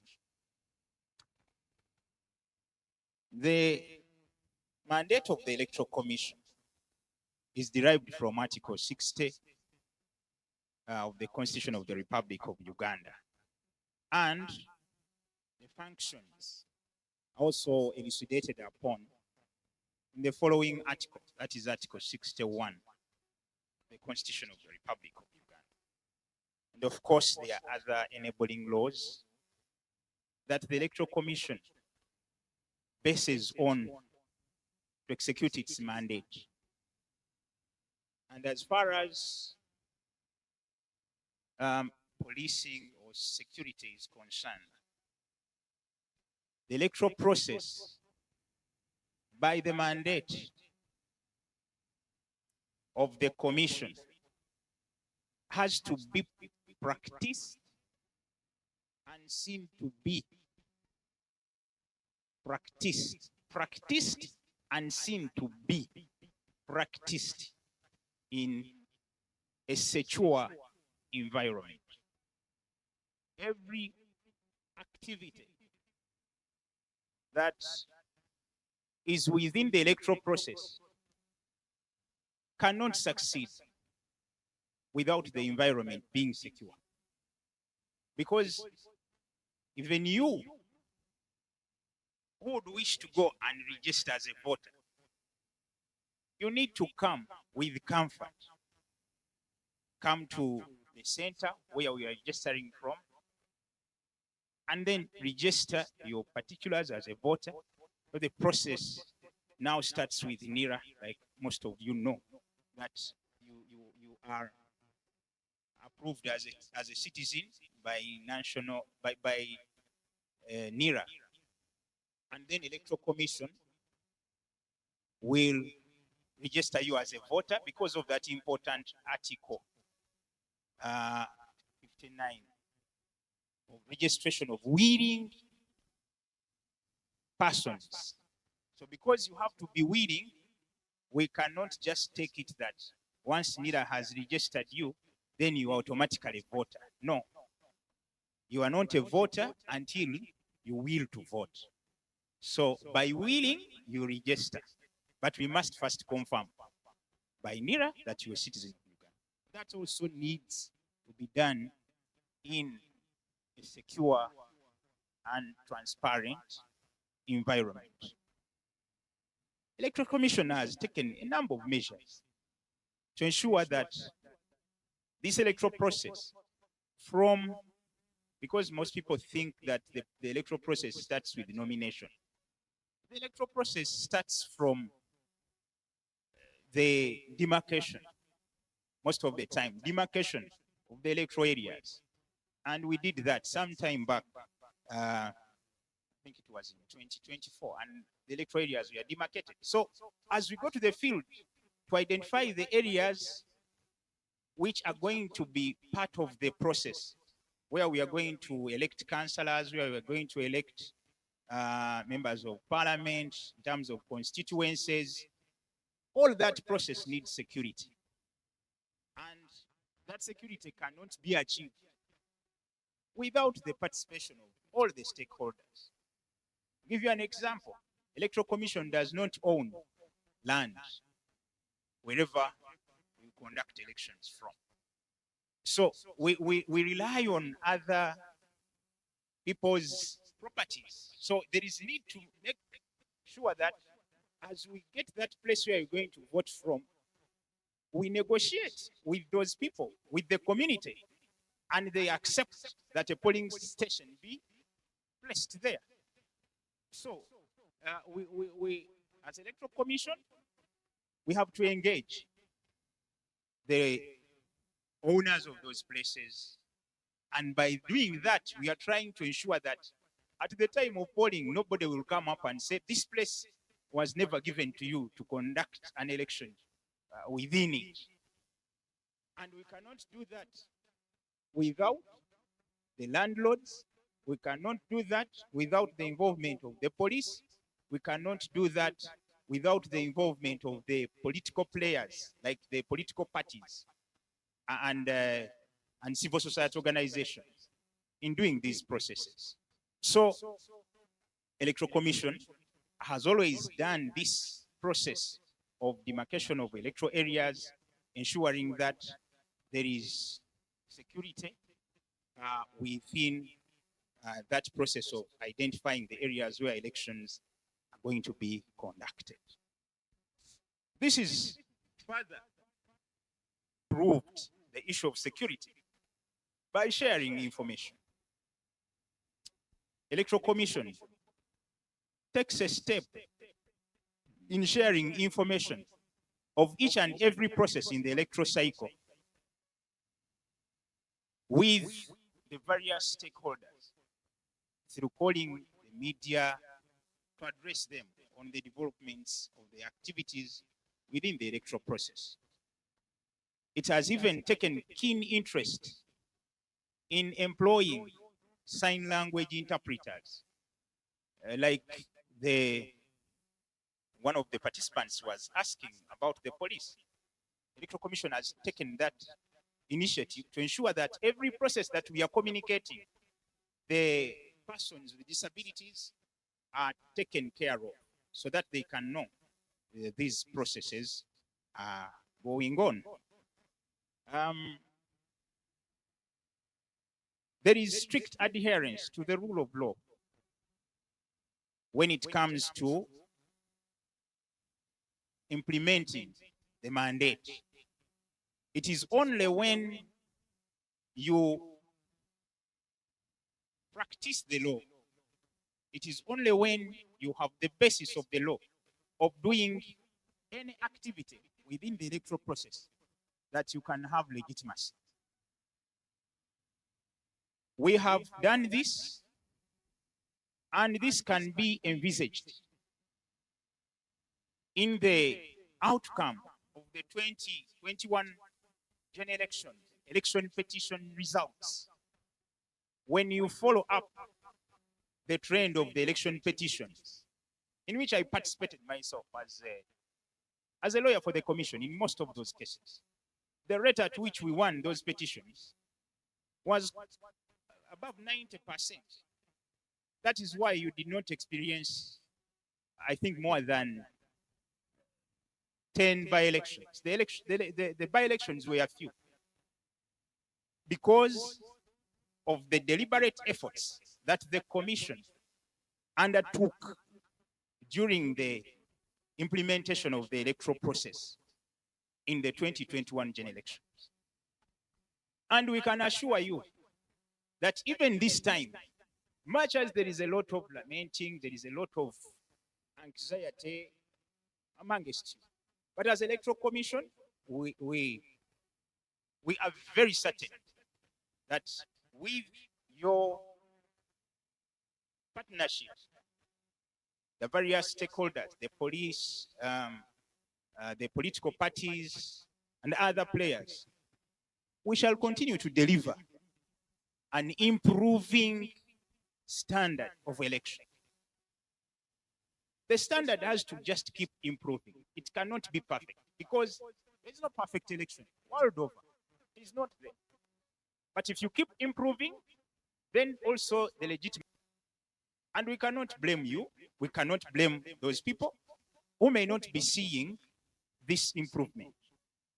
But I'm sure when we identify some of these changes or these various steps that the Electoral Commission has taken, the standard is improving.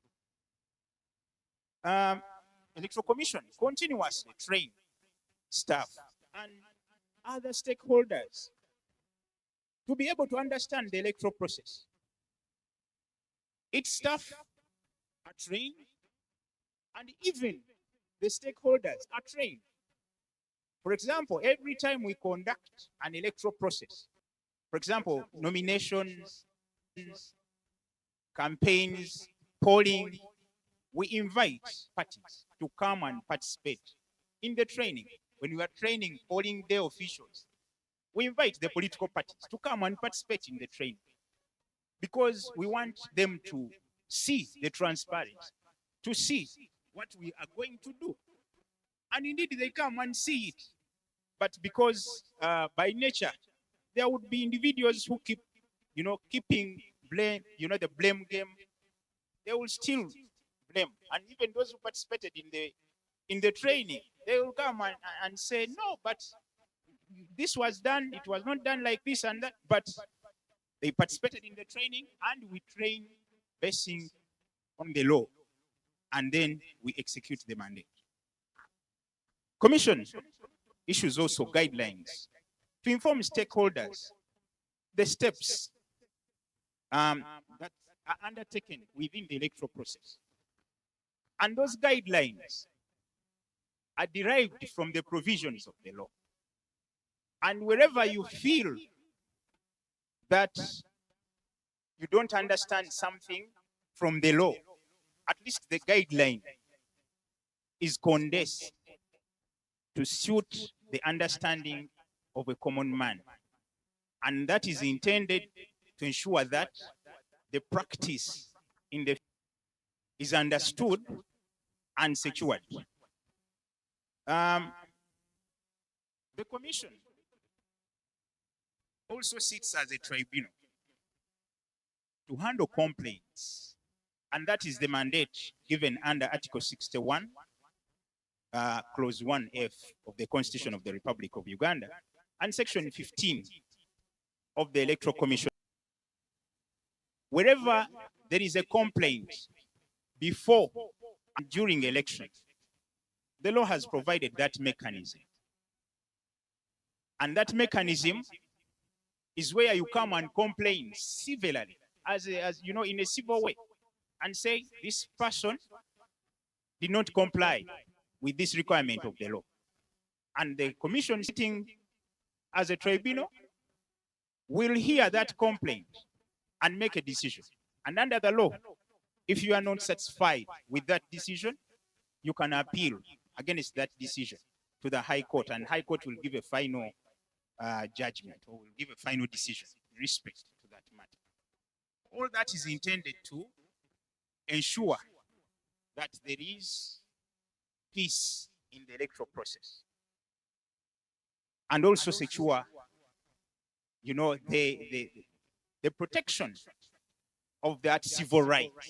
That if somebody has an issue, he can come and make a complaint, and the Electoral Commission can hear and determine that decision, and it doesn't give a final decision. Decision which is made at the lower level by the returning officer can be reversed or confirmed by the commission. And that's not the end of the road. It can still be reversed or confirmed by High Court as a final decision. And as I conclude, commission makes proposals. After general election, commission will look at gaps and say there is a gap here, there is a gap here, and then we make recommendations to the line ministry, Minister of Justice and Constitutional Affairs, that such areas should be amended. And they are amended, we are improving on the standard and the acceptability of the results. And as we speak now, we are waiting for Parliament to make those amendments, and we will be more than willing to implement them, even if they may be late. But as Electoral Commission, our mandate is to implement the law as and when it comes. It doesn't matter whether it comes late or it comes early. That's another institution to examine. But ours, it is to implement. Finally, we've had elections of special interest groups from village level. As we speak now, we are going to the district level. They are peaceful, generally speaking. And people have elected those committee members to occupy those offices. In terms of the youth, in terms of the persons with disability, in terms of older persons, and soon we are going to have election of non-unionized workers at sub-county level. I think it is next week. So generally speaking, we still have challenges. The challenges are there, but we cannot solve these challenges individually. I want to finish with this statement, that a credible, regular, free, and fair election can only be achieved when each stakeholder performs its role with limited or no blame game. The country belongs to all of us. If it goes into shambles, we shall all be affected. Therefore, it should be a concerted effort for all of us to deliver a beautiful result of election so that we can give the glory of the name of this country as our motto says, for God and my country.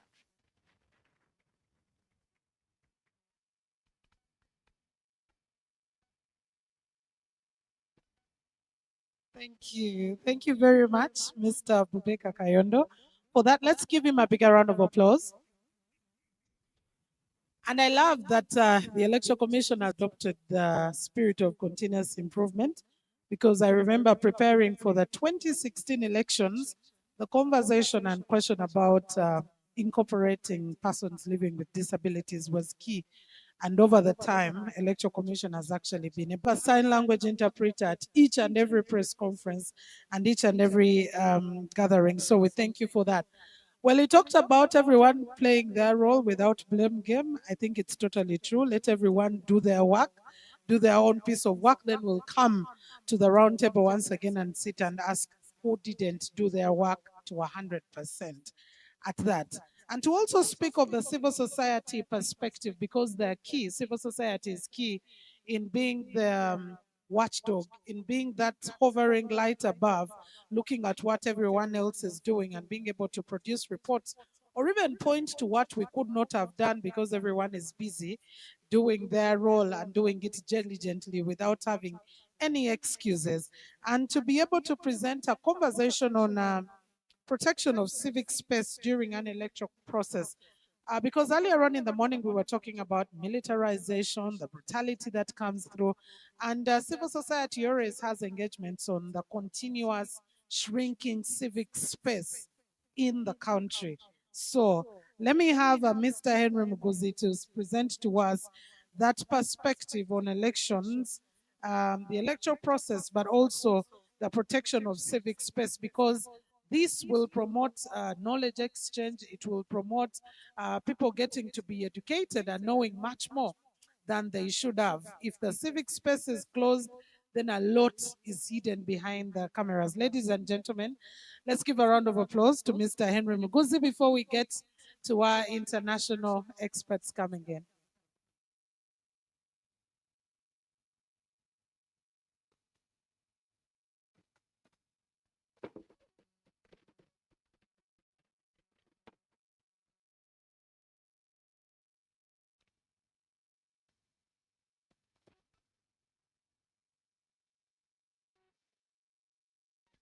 The eyes are on. So, good afternoon, ladies and gentlemen. So, as introduced, my name is Henry Muguzi. I am the executive director at the Alliance for Finance Monitoring, which is a civil society organization that follows the money in politics and public institutions. But I also coordinate the African Election Observers Network, which is the apex continental body that coordinates networks of citizen observers across Africa. And I'm happy that just to reinforce the words maybe used, in a democracy, the role of civil society cannot be overemphasized, because democracy cannot operate well without checks and balances. Those checks and balances are produced or made by civil society and the media. So today I have been asked to speak about protection during an election electoral process, but I'll also speak about rights protection strategy.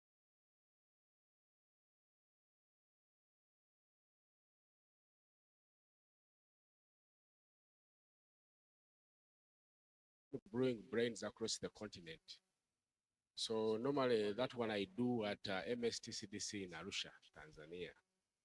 So I remember designing this course called Shrinking Civic Space. That was 2013. So we designed the course, and it was trying to interrogate how civic space has shrunk. But recently, in another continental arena, I met one of the trainees that had partaken of that training. And in that arena, I was still speaking about civil society. I mean, about shrinking civic space. And the question was, at this civic space that has been shrinking for over a decade, at what speed is it shrinking?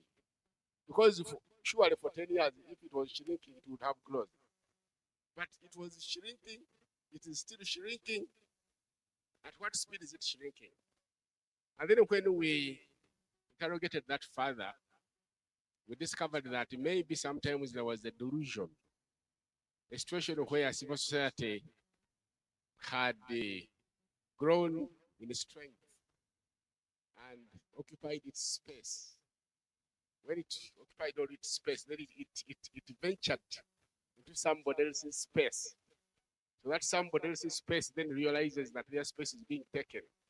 Then they try to claim it back. And when they're claiming it back, then we are saying that our space is shrinking. Because if it was to shrink, it would have closed already. But the other thing would be that maybe it is not shrinking, because maybe we should talk about it shifting. Because those of us that work on democratic accountability, elections, governance, constitutionalism, rule of law, human rights, when we are claiming that our space is shrinking, our colleagues that work on planting trees, providing humanitarian assistance, will say for us ours is there. So which one is which? But having said that, the role of civil society, the role of citizens in an election be overemphasized. The citizens of any are the most important stakeholder in any election. Civil society represents citizens. You cannot delink civil society from citizens, because how does civil society get to form? These are citizens that come together, sharing a common either discrepancy or issue of concern. They organize and form civil society organizations, so they are the citizens themselves. And therefore, they need space to operate. Quite often, electoral management bodies these days have decided that they will issue accreditation to civil society organizations to observe an electoral process. And we have contested that over the continent. Our argument on the continent, and this comes we are here to stay. Others, foreigners, come here to observe, they go seek accreditation. But as we have a permanent engagement in the governance of our own country, and remember, we have always said that the foundation stone of democracy is governance. We have a permanent engagement. So except for activities that are controlled, activities such as a polling station, because that has to be controlled, activities such as telecenters, those have to be controlled. As citizens across the continent, we should be able to not even seek accreditation. We should have the rights to participate in the political electoral processes of our own countries without being gagged, controlled. Participate as citizens, because if I'm going to vote, do I need to be accredited to go and vote? Maybe you can say you have to register. But along with that, allow me to speak about rights, political rights. Often when we speak about these rights become, these days, everything is rights. So it's become a catchy phrase. But when we speak about political rights, there has to be a group of citizens that protect these. So if I asked you, for example, in our country, the right of citizens to participate in choosing the officials to govern them, who protects it? Who protects the right to vote? The right to be nominated? The right to campaign? The right to participate in the campaign events of a candidate of one's choice, or a political party of one's choice? The right to openly support the political party or candidate that you that you support, who protects these? These cannot be protected by security agencies. They have to be protected by citizens themselves organized as civil society organizations. So you cannot link rights now with the civic space. Because civic space, for rights to be protected, you need civic space. The rights, such as the fundamental freedoms of expression, of assembly, of speech, require civic space, both physical civic space and soft or virtual civic space. Of course, in a country such as ours, you notice that most of the physical spaces where we used to assemble and exercise our civic rights have been taken away. If you come from districts, the people that the colonial machine, which we thought was very ruthless, made sure that in every part of the country you have things they named as bomber grounds, right?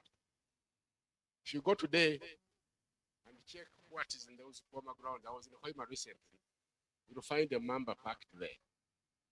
If you came to your city, Kampala, and went to Constitutional Square, those days when we were fighting corruption with my good friend Benson there, we would have activities there. Can we do that anymore? If you take away civic space, if you take away physical space, you have actually shrunk the civic space, because we must assemble and talk, discuss over issues of concern. Then we are able to, to enjoy the other forms of civic space. And so, as it is, I think a lot has to be done. When it comes to elections, one of the biggest shrinkers of that civic space have been this subject we're talking about today, electoral security. And I want to speak about that, I think, in the next few minutes I have. Security, elections are a civil exercise, right?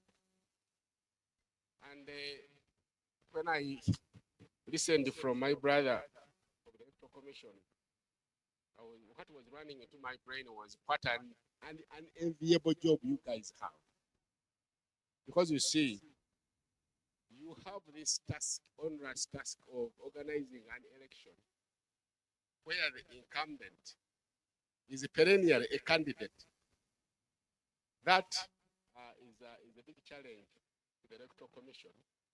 And of course, we need to understand that first and foremost, so that when we are pointing fingers, we are able to understand the context in which the Electoral Commission is operating. Now, when you have an incumbent that is perennially a candidate, that overbearing effect cannot be avoided. Because first of all, he's the commander-in-chief. He has appointed everyone, including the commissioners and technical staff, not only in the Electoral Commission, but also in other government departments.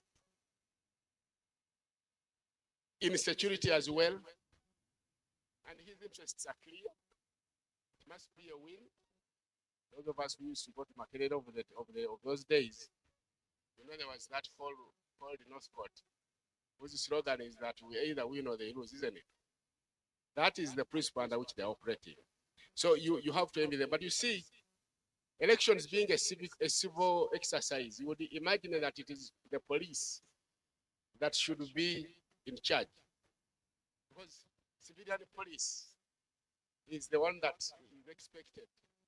The framers of democracy as a practice expected that civilian police would be the one to maintain security, because the truth has to be told.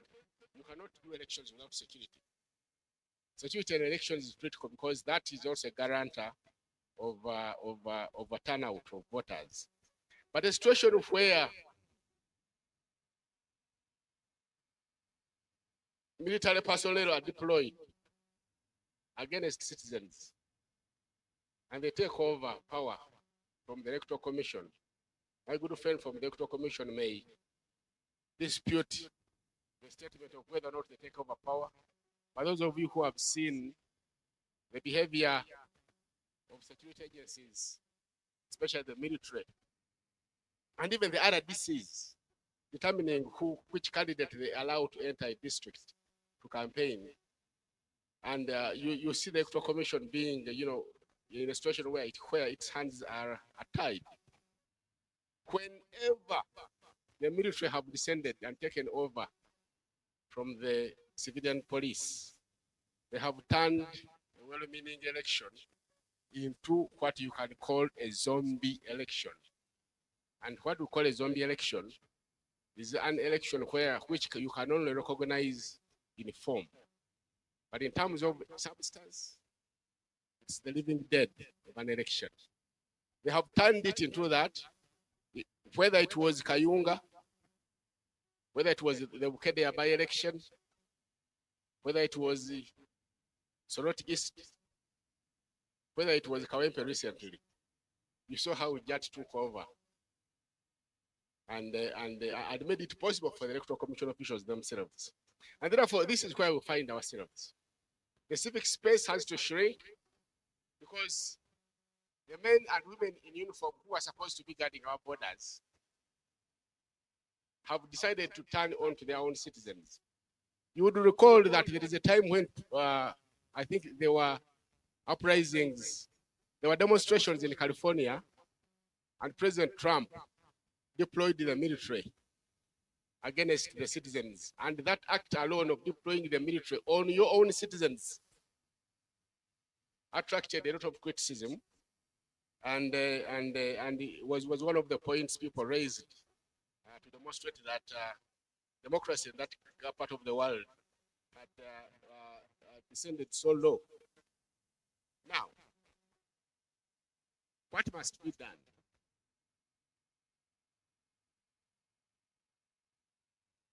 My good colleague talked about all stakeholders in an election taking responsibility of ensuring that the election we conduct is free and fair and is meaningful to the citizens, because we have seen countries where elected governments have been overthrown on grounds of an election, previous election, not being understood or perceived to have been fully credible, free and fair. Whether it was Gabon, or Burkina Faso, or Niger, or Mali, you see that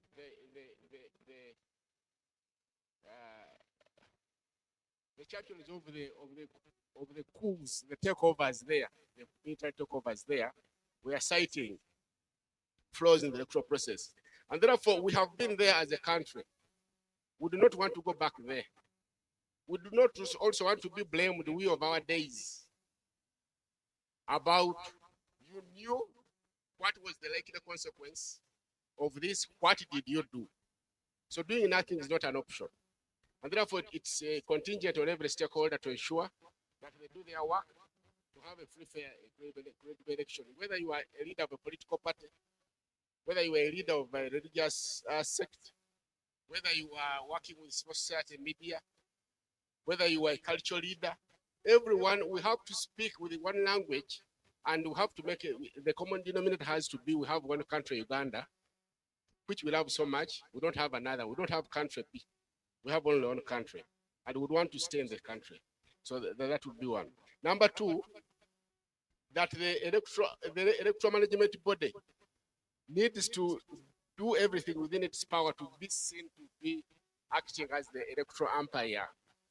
Those of you who have participated in games, you know the role played by an umpire. If you are the referee, refereeing over, and remember elections are a very emotive exercise. So you are refereeing a match, the derby, Express Villa. And one of the players comes and kicks the other player, and the ball breaks. And you, referee, say, I have not seen. Continue playing. You will see that the spectators might descend into the arena, and the consequences will not be liked. So a situation where,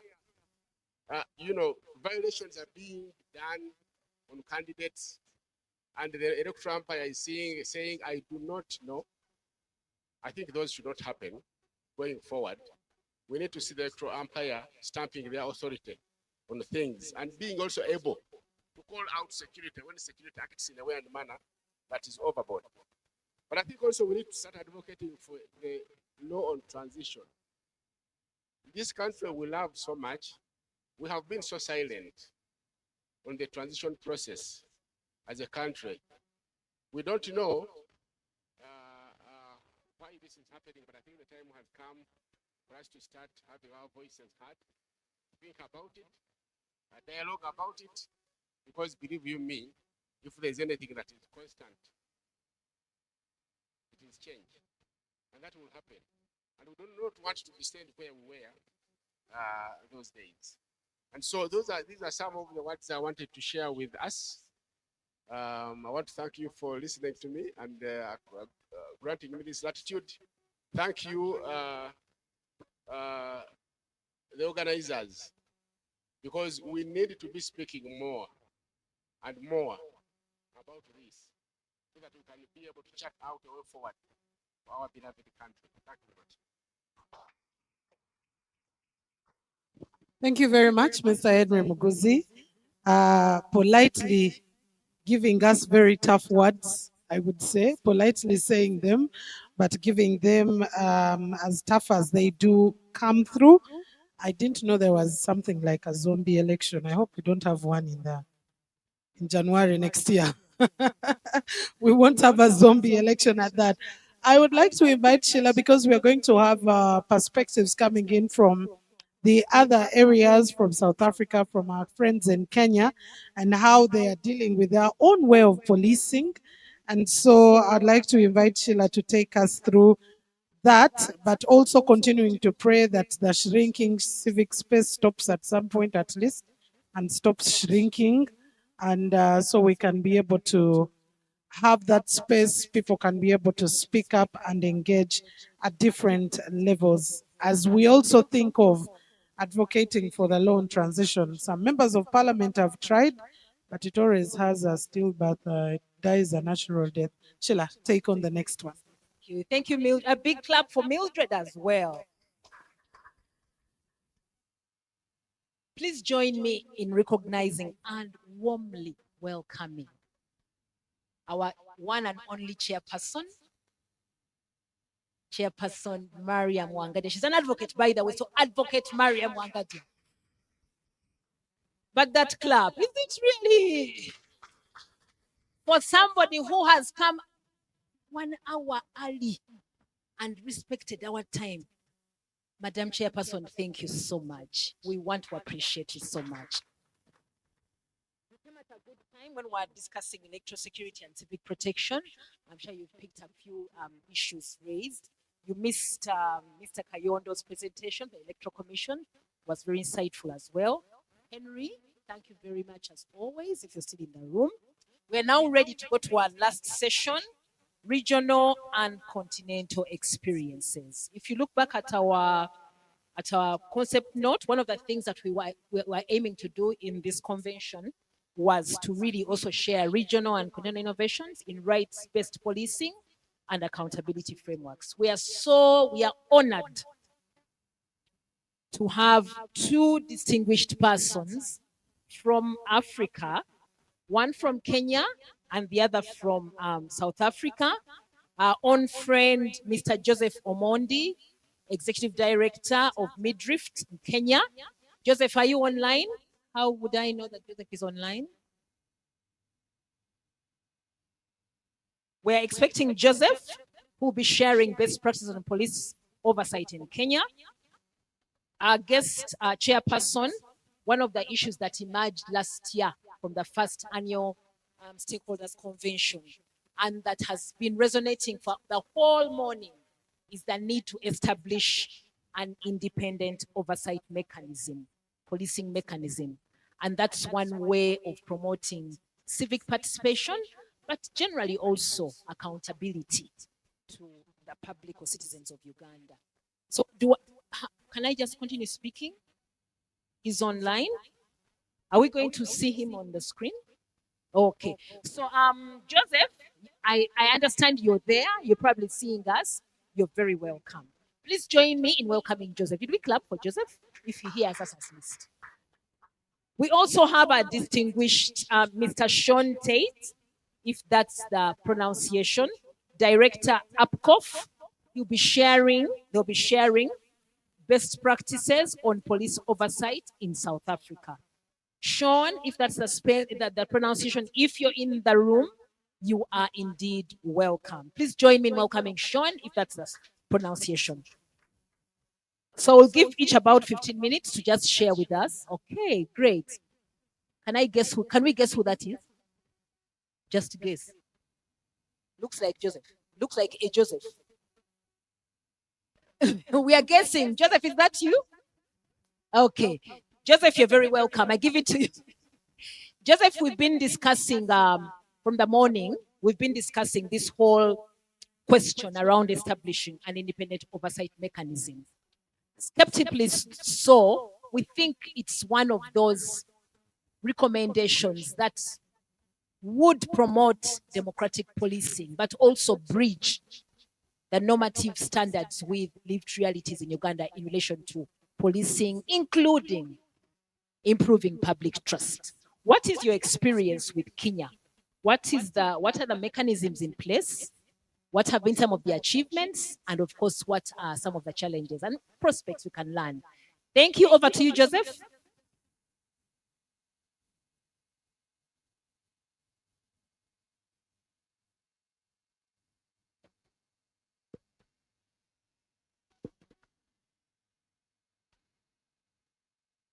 Joseph, are you muted? Or is he muted?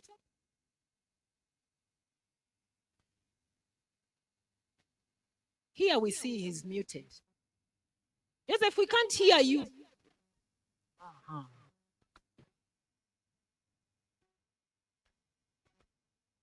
We still can't hear him.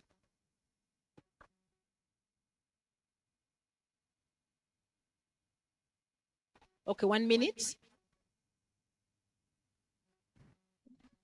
Joseph, are you unmuted? Can you confirm that you can hear us now? Yes, we can hear you. Thank you. My name is Calvin. I will be doing this presentation on behalf of Joseph Omondi. Yes, so coming from the Human Rights Network. So you'll allow me to share my screen.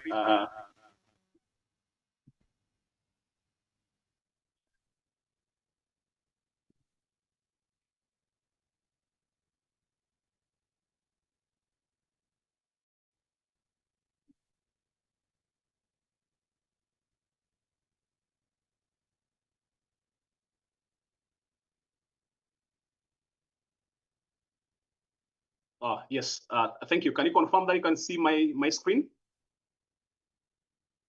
Thank you. So we'll be sharing some best practices of police oversight in Kenya. But I think before we do that, then we'll begin with just a little bit about Midrift. So Midrift Human Rights Network is a non-profit organization which is operating in Kenya since 2008, but basically to foster a culture of peace and security, good governance, human rights, advocacy. But this is exactly where we promote transparency, accountability, civic participation, and institutional strengthening and development. Our work is anchored around 3 thematic areas, one of them being peace building and conflict transformation. We also work around issues of good governance and human rights advocacy. Then we also work around institutional strengthening and development. And mostly operating here in Kenya, in some of the major counties here in Kenya, Nairobi, in the Kerio Valley belt.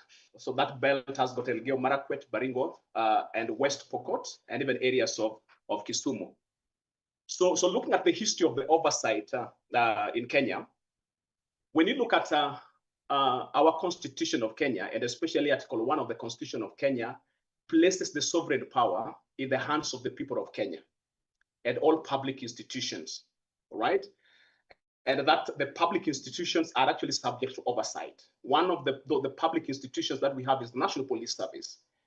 Again, when you look at Article 244 of the very same constitution, then highlights the objects and functions of the National Police Service.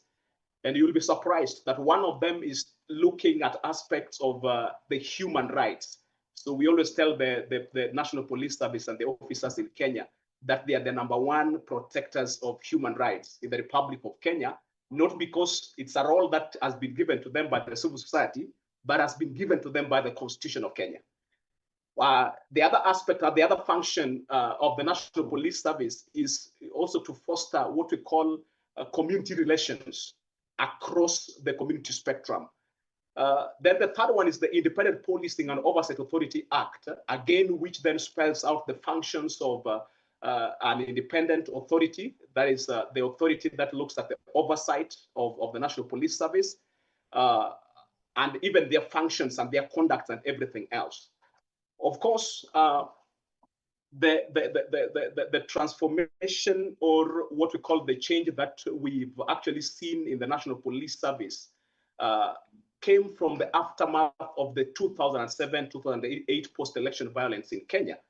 And there are two commissions which were actually established during that time. The first one was the Waki Commission, which was established in the year 2008. And then the Philip Ramsey Commission, again, task force, which was established then in the year 2009. The two, just like that, then some of them will be operating way beyond the powers that are actually been given to them. So that is very important now for us now to checks and balances. And the checks and balances are actually put as a result of this oversight authority. All right? So there is an authority called the Independent Police Oversight Authority. Now, one of its objectives is to hold the police accountable to public in the performance of their functions. This is a civilian oversight body, all right?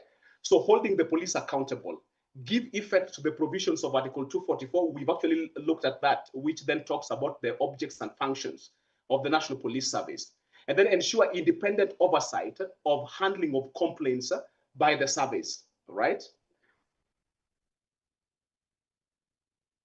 Then when you look at the functions, one of their functions is to investigate deaths and serious injuries caused by police in their actions. And we've actually seen that a lot happening, and I think we will delve much more deeper into that. Even in the recent demonstrations that have been happening in the Republic of Kenya, we've seen the conduct of police officers. So one of the functions of the authority, therefore, is to investigate the deaths, all right? Then receive and investigate complaints by police officers. Now, police officers can also lodge complaints by themselves, all right? So their work is also to do that, monitor policing operations affecting the public, then monitor, review, and audit. IAU is the Internal Affairs Unit, Investigations and Actions. It is also a body under the National Police Service, but internally, that looks at the conduct of the police internally. Then conduct inspections of police premises and detention facilities, review the functioning of the internal disciplinary process, facilitate access to authorities' service for the public, and then publish findings of its investigations, monitoring, and audits. Make recommendations. Okay? Now, these recommendations are very, very important for us because it is through the recommendations that then the institutions responsible for taking up those recommendations then are supposed to take up the recommendations. Be it the recommendations that police stations are not operating as they are supposed to operate, they are not spacious enough, there are no units in those particular police stations, then this particular authority then gives that recommendation then to the necessary bodies. Then it also reports on all its functions. All right? Now, one of the things that then we ask ourselves is that then what are some of the best practices then on police oversight, especially when you look at the jurisdiction of the Kenyan setup.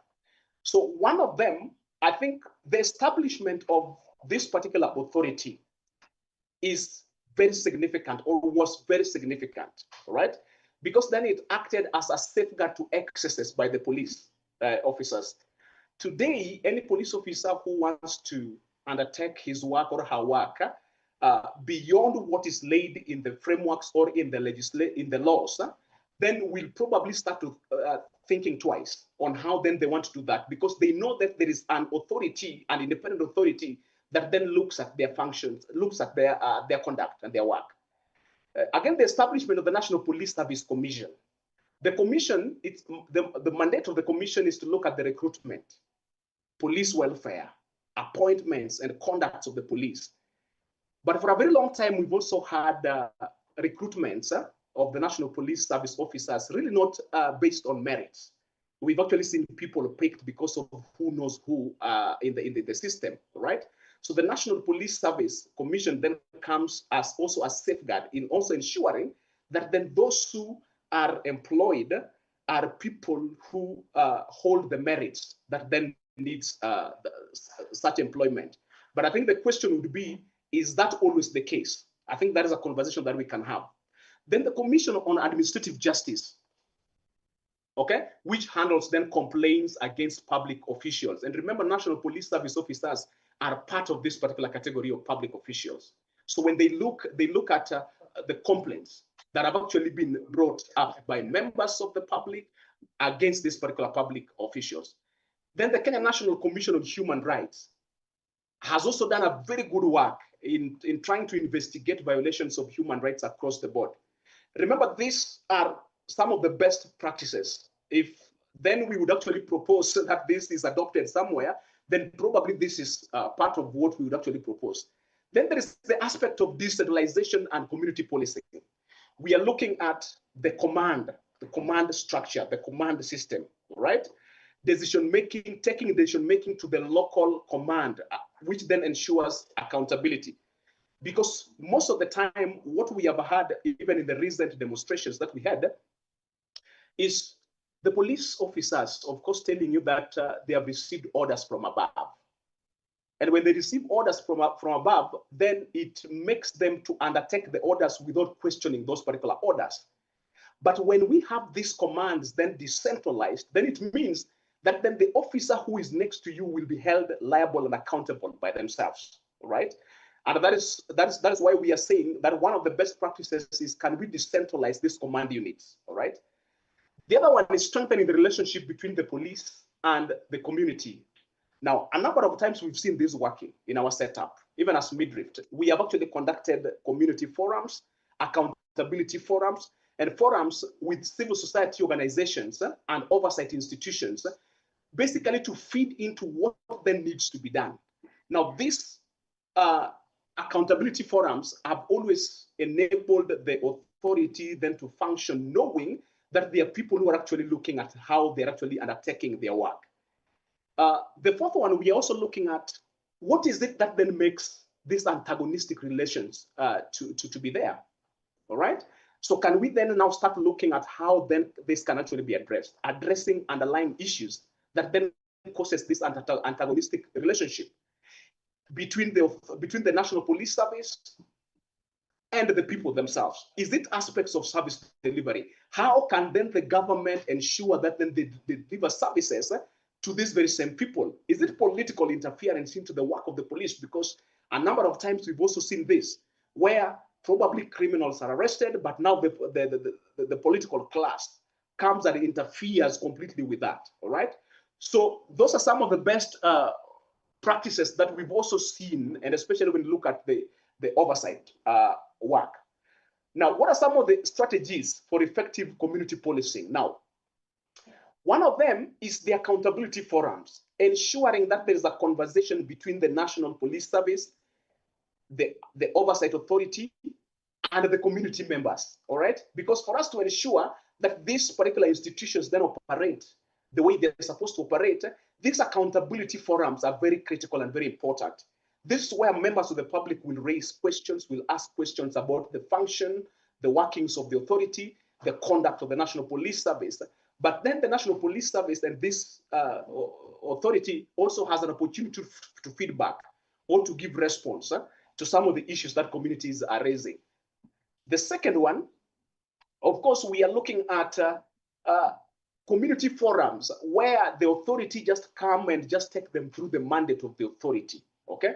Because one of the gaps that then is there is what we call the knowledge gap, the information gap, all right? Members of the public do not understand the roles of the authority. the authority sometimes also do not understand some of the very key things or the things that happens at the community level. And therefore, having these community forums also makes members of the public to understand the role of the authority, right? The other strategy that we believe also can make community policing effective is regular updates by the authority. For a very long time, we've not had regular updates by the authority. All right. Now, the authority, the body, the members of the authority that actually just came just the other day have now started utilizing some of the recommendations that we've actually been giving them. One of them is having regular updates. All right, where they tell us what are some of the cases that they've actually received, what are some of the cases that they're actually investigating, what is the progress in the investigations, what are some of the cases that they have taken to court, what are some of the convictions. Because members of the public wants to see this more often. Now, when that happens, then even the trust between members, the community members, and the authority begins to increase, all right? But we're also looking at how then can we also strengthen the local policing structures. Now, in Kenya, we have a very robust local policing structures. They might probably be having some little teething challenges here and there, but these are structures that exist. The Nyumba Kumi is a security program that then looks at 10 households, where you ensure that then there's security within the 10 households. Then there is the community policing committees are attached to the various police stations. They're also looking at what is then the relationship between members of the public and the National Police Service. So these are structures that are actually operating in Kenya. But how do we promote then transparency and accountability in policing, and especially when you're looking at the Kenyan setup? One of the things that we have constantly been doing is training of police officers on matters of human rights-based approaches, philosophies of people-centered policing, because then in our conversation, then one of the things that really kept on coming is that police officers really appreciating the trainings, because when they received the training was sometimes back, right? And when they are trained through some of these things, you realize that most of them come out with the new ways of looking at how then they interact with members of the public. So these trainings have really been very helpful in terms of promoting transparency and accountability in the policing. Now, creating awareness to the public on the existence of police accountability bodies. Members of the public, majority of the members of the public do not understand the existence of some of these police accountability bodies.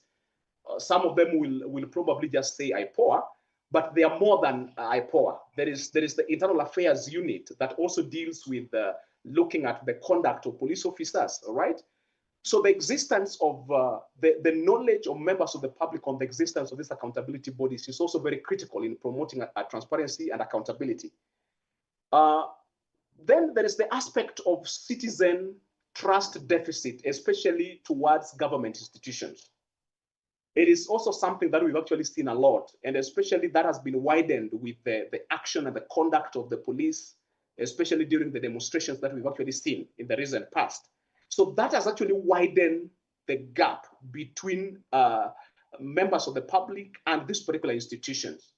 IPOA is one of them, then National Police Service, and therefore constant conversations, especially that brings on board these particular institutions, will be very critical in addressing this particular deficit. Then lack of adequate resourcing to the authority is I think one of the challenges, but I will also capture this as what then can be done then to promote transparency and accountability. Because when you resource this authority, you will ensure that enough human resource and speed investigations happen, all right? And that then will speak into issues of transparency and accountability in policing. We're also looking at addressing the overlapping mandates of various institutions, especially in the Republic of Kenya. We have IPOA, which is the Independent Policing Oversight Authority. We have the DCI, Directorate of Criminal Investigation, and Internal Affairs Unit. There are some of their mandates that are actually cross-cutting. Some of their mandates are almost similar, right? So sometimes it becomes very difficult for an authority which has been given the mandate, for example, IPOA, to undertake its work objectively, all right? So we believe that when you address the overlapping mandates, especially of these institutions, we are going to be promoting the transparency and accountability in the entire system. And then we are also having not a very strong witness protection mechanism, right?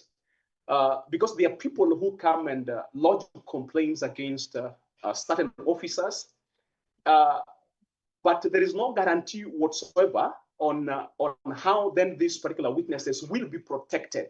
So I think also strengthening the witness protection mechanisms then will also help members of the public really to come out knowing that they are actually safe, protected under this particular mechanism.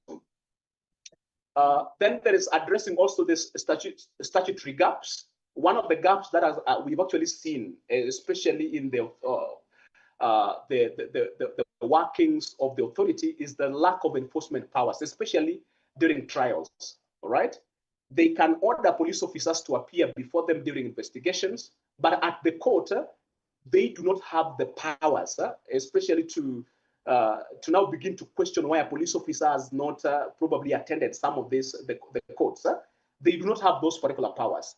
But the second thing is also delay in court systems. Court systems always tend to delay a lot. And when they delay sometimes, then they deny what we call the accountability aspect part of it, then is also denied.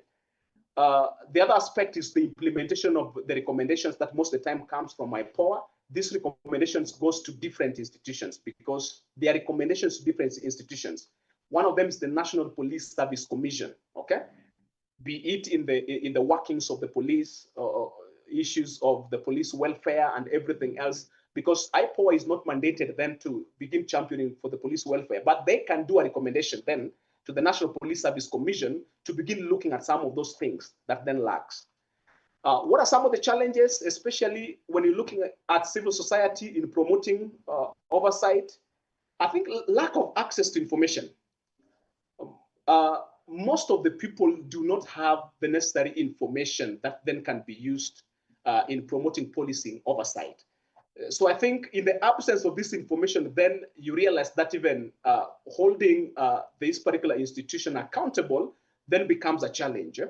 Then we're also looking at police-community relations. Of course, members of the public will fear now reporting some of these cases, and especially if they delay, if the court process then takes a long time, if there is no better relationship then between the police and members of the public, and there is also no what we call the witness protection mechanism, then members of the public will fear reporting some of these cases, all right? So poor police-community relations, I think, is also a very big challenge. Then political interference, of course, I explained this. Then donor priority changes. Some of the donors today are running away from giving funds that will go into the engagement of police, all right? And especially because of the violation of human rights that have happened in the past, okay? Then, of course, the issue of resource constraints is also a very big issue on our side. Thank you so much. That was really, really insightful. Thank you so much. Did you say you're Joseph? Did you say you're Alvin? No. My name is Calvin. I was doing this on behalf of Joseph. Yes. Joseph Calvin, thank you very much for, yes. for that really insightful. Those are the things we're really deliberating with, the mandate, but also the resourcing. Who resources IPOA? Is it donors? Is it government? No, it's actually the government, the Republic of Kenya.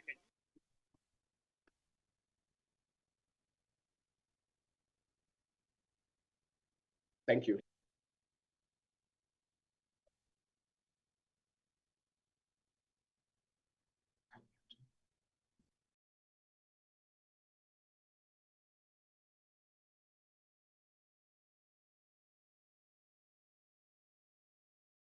Unmute.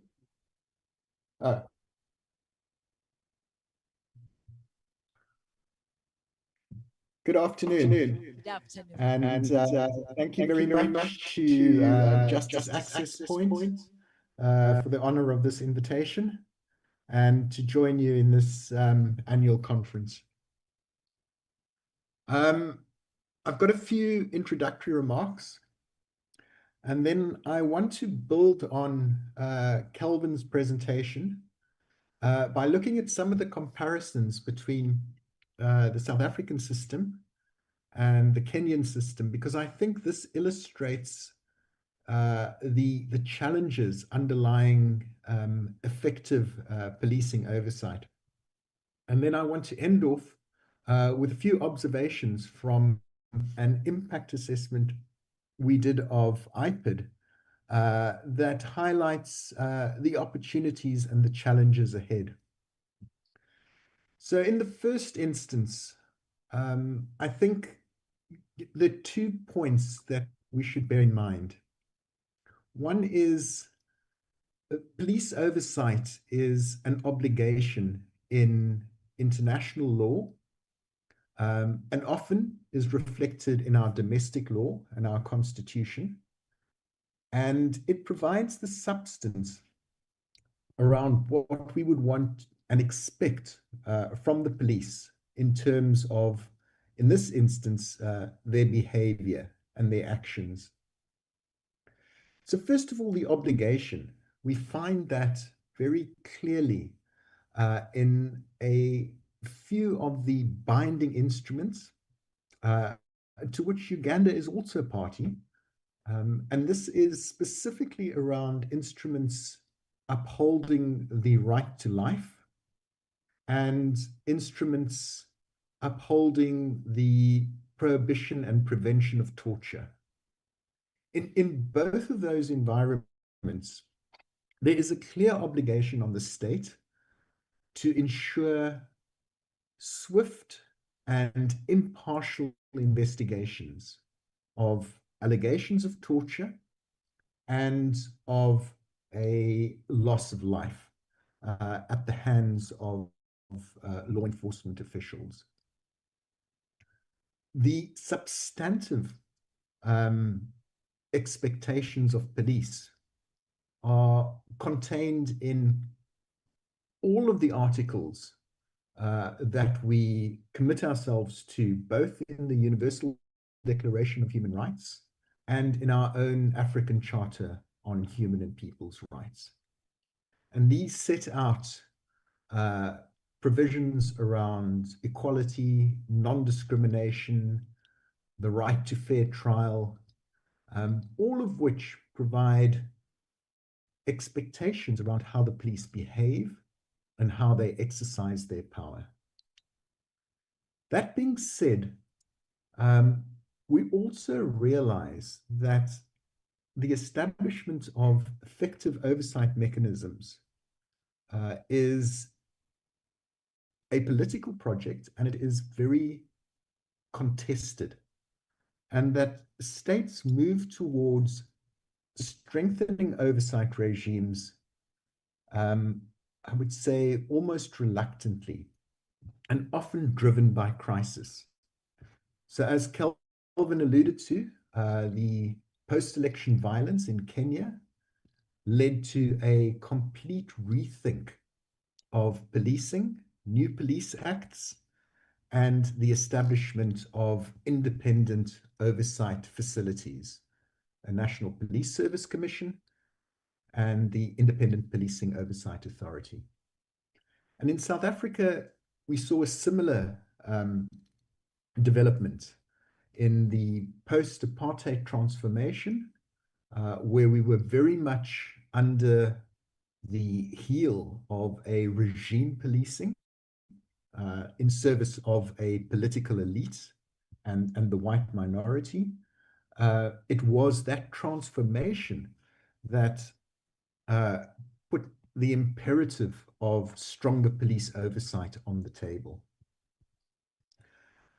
I would argue, and I continue to advocate, that we should not be waiting for these crises, but rather we should act proactively, use the opportunities before us, and think carefully through what it is that we want to see in terms of our journey towards democratic, accountable, and human rights compliant policing.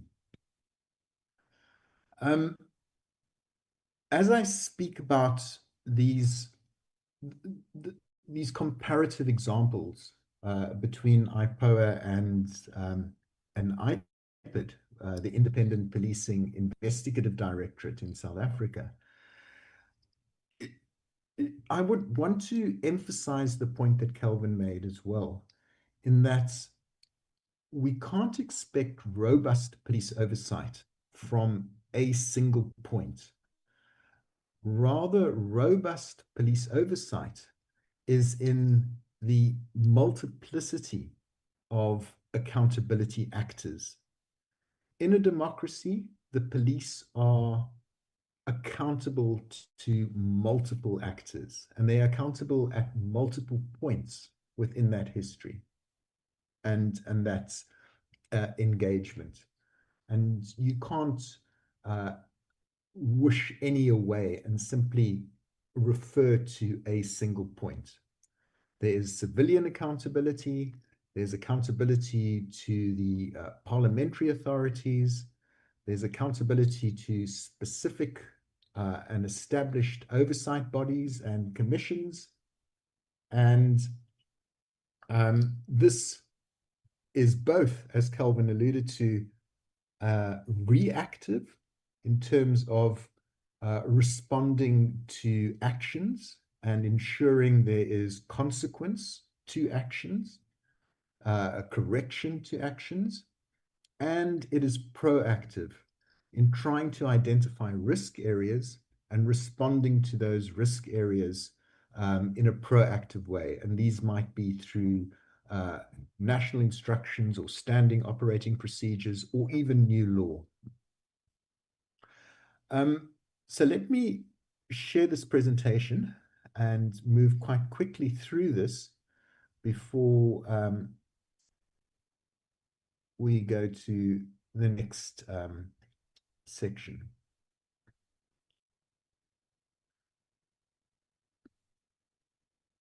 So as I said, I think using the opportunity of a reflection on IPID and IPOA illustrate some of the areas of challenge when it comes to effective oversight.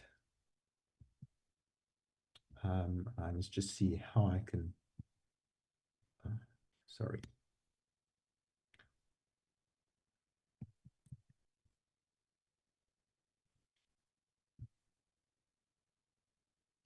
The slide is not working, so I'm just going to go out of this and reshare in its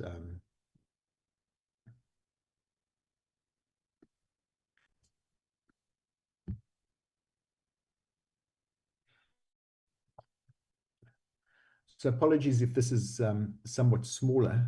I can't seem to move the slides.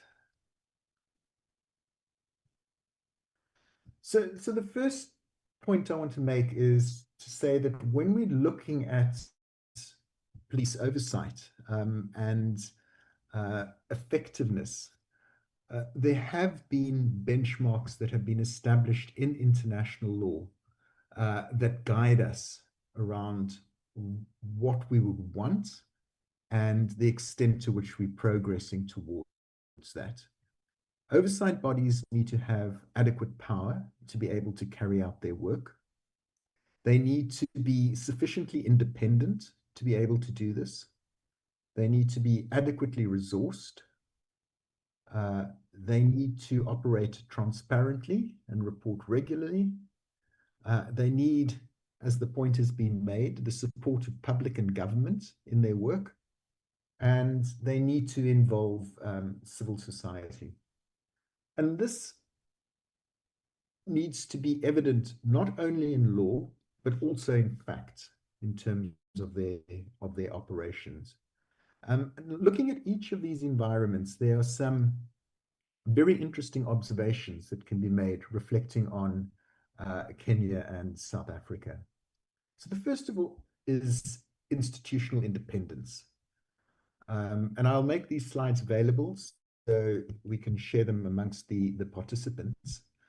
But there's significant difference in how the two organizations are established in Kenya and South Africa.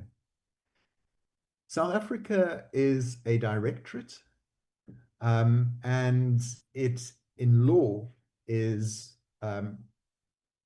written to be institutionally and operationally independent, and that it must be independent, impartial in the exercise of its powers and the performance of its functions, and that these are done without favor, prejudice, or undue influence.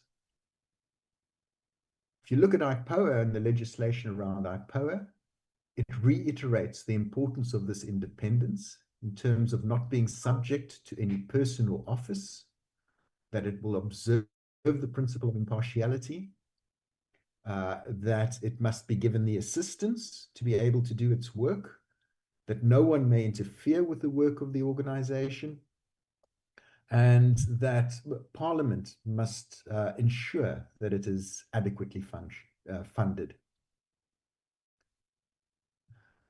Going back to those benchmarks, and interestingly, they were developed by the then UN Special Rapporteur on extrajudicial killing, Philip Alston, who was also writing, very importantly, as reflecting on the post-election violence in Kenya and a way forward, and recognizing the importance of independent policing oversight in terms of addressing that and preventing its reoccurrence.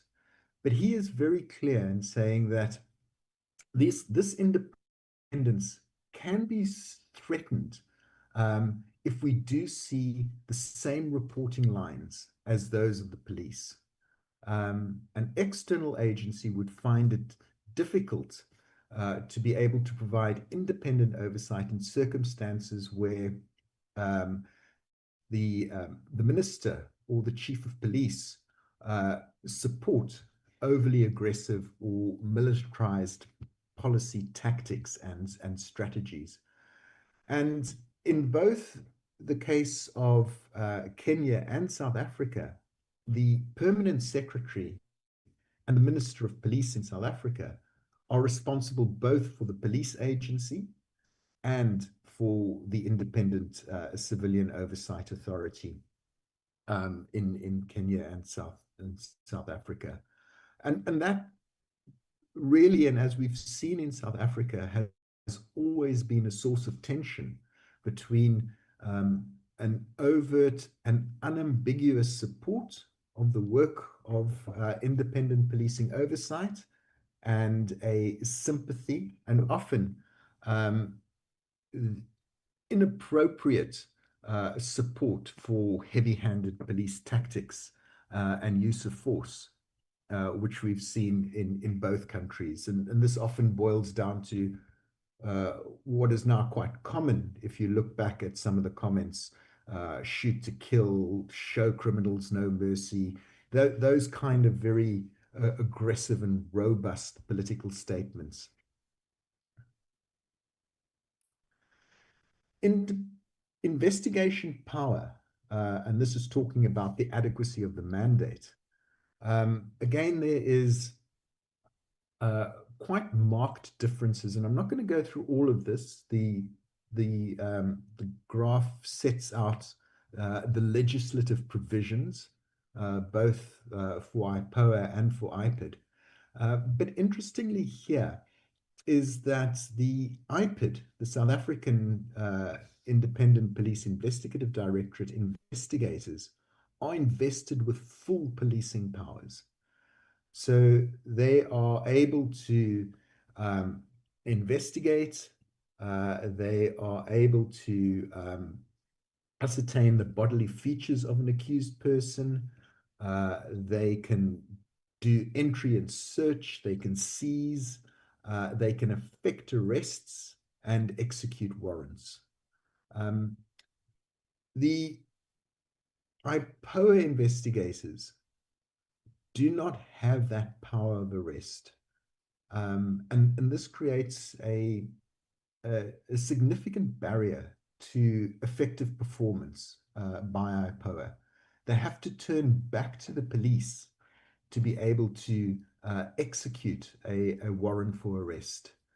And this often creates obstacles, barriers, and challenges to the expeditious execution of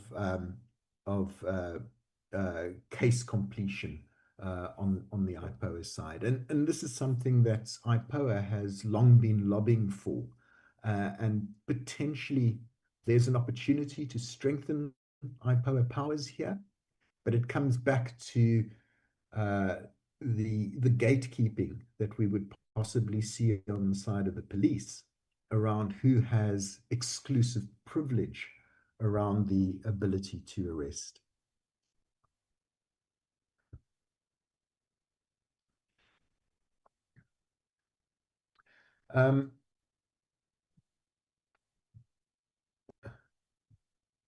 What we see on the IPID and the IPOA side in terms of the ability to exercise mandate is the extent to which there is compliance from police to the execution of that mandate. In Kenya, the question of notification, although it's a statutory obligation in law that anything related to the IPOA mandate needs to be reported to IPOA, and this ranges from deaths in custody, deaths as a result of police action, assaults, allegations of torture, rape in South Africa, that this notification is often not provided or is manipulated to such an extent that it doesn't get through on time to the IPOA investigators.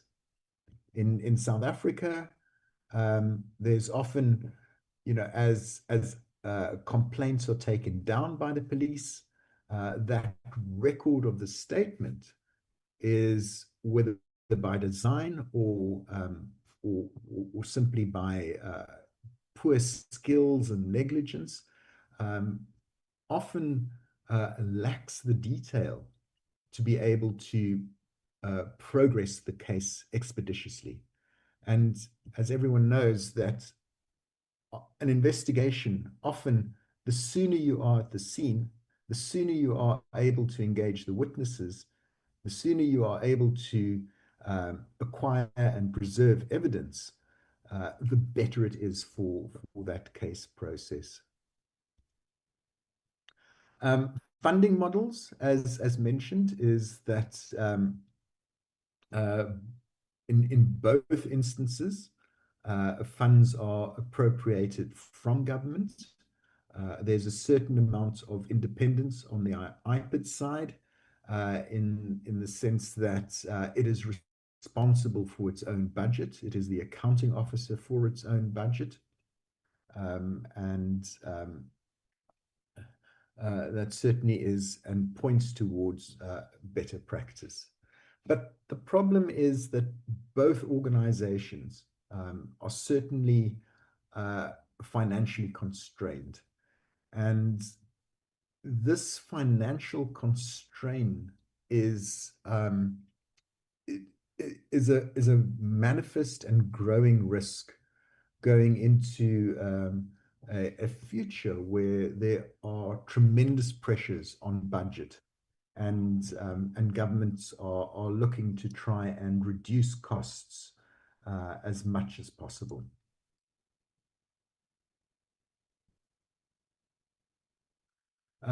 Governance represents a very interesting departure in terms of the IPID and IPOA situation. IPOA is governed by a board of commissioners, and IPID is led by an executive director. The board of commissioners in the IPOA sense, and in my opinion, provides a certain level of protection to the organization.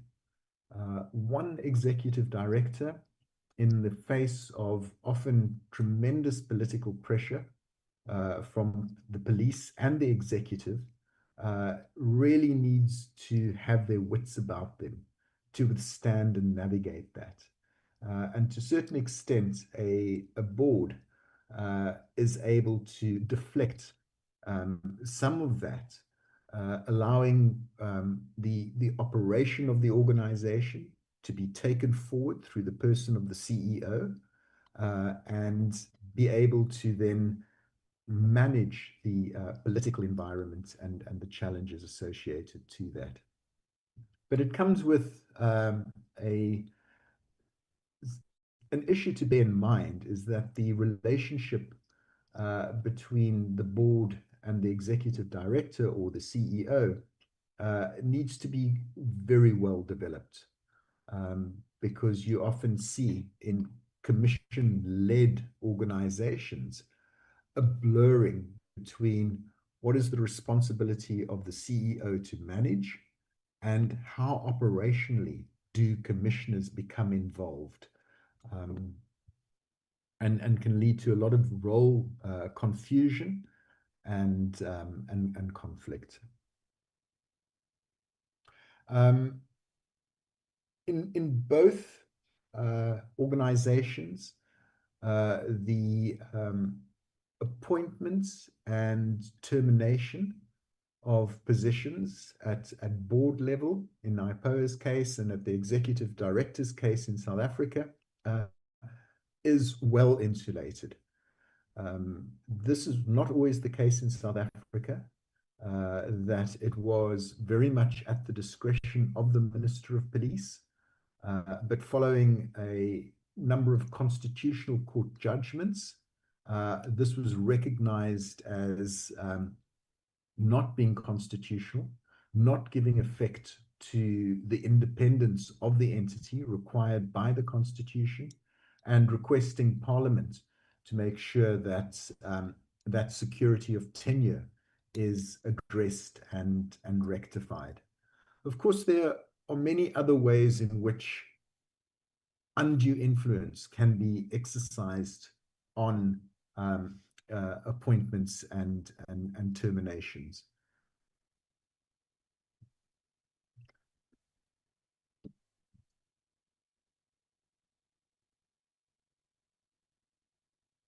Our own advocacy really speaks to the appointment process and the extent to which those appointments are more competitive and transparent, and that Parliament has a far greater role in the appointment than what is currently the case. And I think here the IPOA applications, interviews, and referrals for appointments to the political authorities, I think is stronger than what we would want to see. As I mentioned, policing oversight carries with it both a reactive and a proactive component. I think, as Calvin mentioned, there is a very strong proactive element in the IPOA mandate, allowing it to identify systemic challenges and address those through reports and reviews. This proactive mandate in IPID is far weaker, and in fact was weakened through the legislative reforms that created IPID. Initially, it was the Independent Complaints Directorate, and it had a proactive inspections component. That was removed in the establishment of IPID to focus the directorate solely and specifically on investigations. In one way, it is seen as focusing the mandate in a very resource constrained and very overloaded environment. But on the other, it takes away the ability of the organization to use its knowledge and very detailed understanding of what is happening and why it's happening through its case and investigation work, and to be able to use that in a proactive way. So I want to turn now to the last part of the presentation and just have a look at impact. And I think this is a useful example, and I can share links to the research as well, is that we often measure the performance of oversight on output. How many cases resolved, how many cases outstanding, but we don't often look at impact. And this is quite difficult because, in terms of measuring it, you either have to look at the prevalence of abuse in an environment where the oversight authority exists and where the oversight authority doesn't exist. But it's impossible to do that. And there's no other data source other than what is being presented to the organization. The way in which this impact assessment was undertaken was to look at the perceptions of key stakeholders. And those were the police officers, and a survey of their perceptions, of complainants, and a survey of their perceptions, and of the IPID investigators themselves, and a survey of their perceptions, and to try and bring this together to understand, was this making a difference? And if so, what difference was it making? So the questions really looked at, again, do people know of the existence of the organization and its functions? Why did we report? What was the level of our interaction with that organization? What were our views on the impact it was having? And any recommendations for improvement. And the results were interesting and not surprising. Well, there was one result that was very encouraging. But on the complainant side, we were encouraged to see that the complainants did have an understanding of the IPID mandate. So after 30 years of democracy and 30 years of these complaint organizations, they were becoming part of the parlance of society in general. We knew what they were, we knew why they were there.